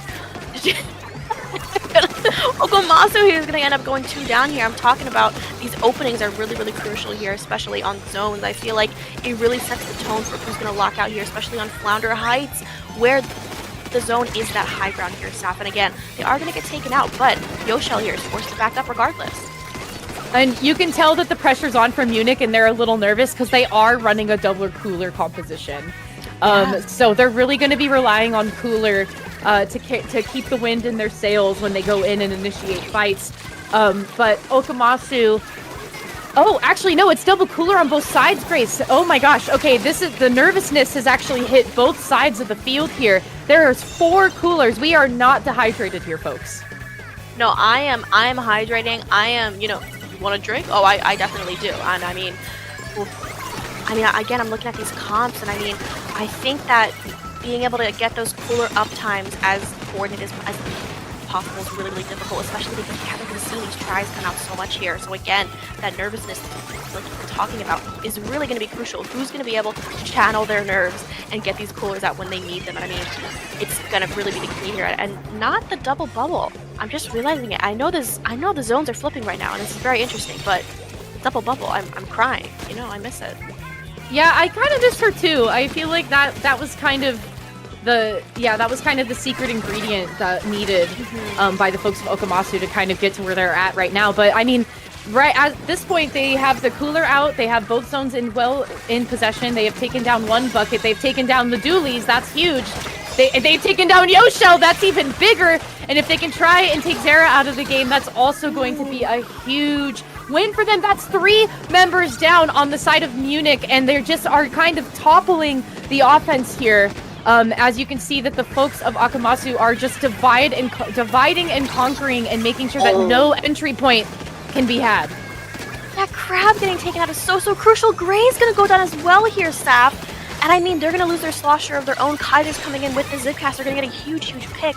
But the 2 members here are going to go down to Akomaso. This is Munich's chance to kind of make a comeback here. Buttercup is so excited, and I agree with her. I'm so excited. Lobster's going to be able to be on the winning side of that little fight there that happened in the pit. But again, so back and forth.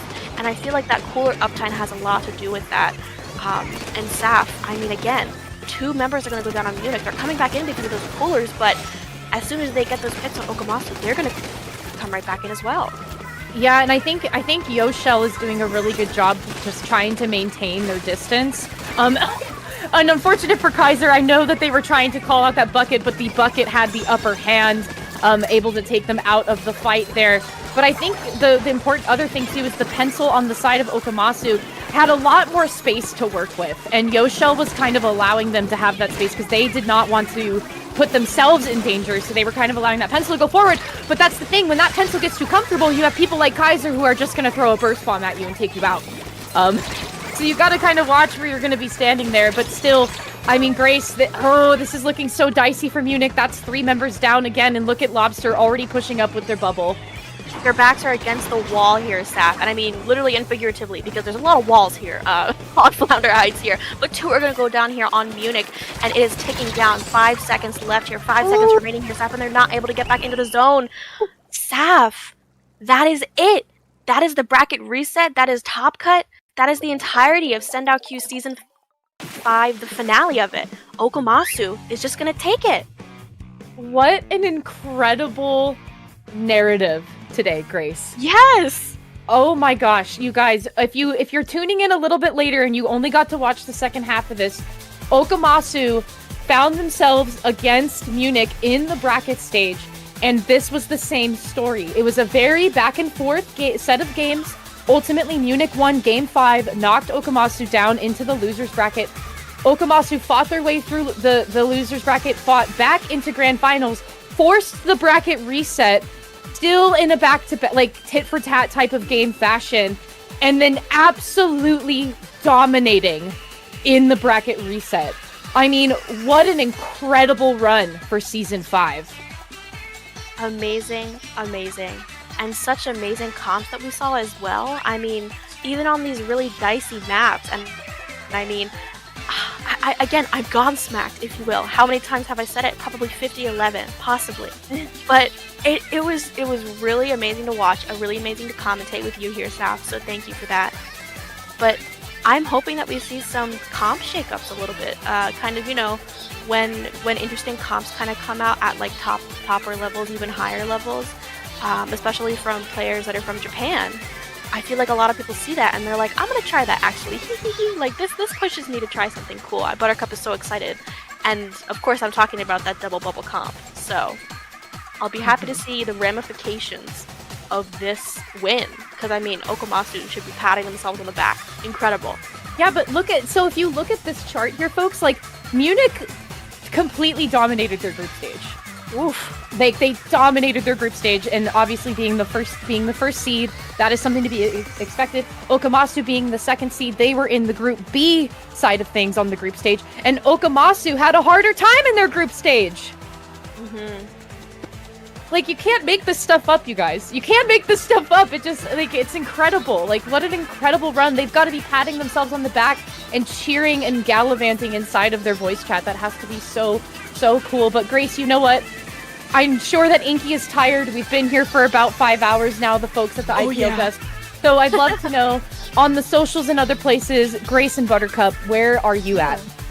I mean, you can find me many a times on Twitter. Not super active there nowadays at Tubnug, Tubnug. Also on Blue Sky. You already know. You can also find me many a times over at Swimmer Sync, which is IPL's lovely event.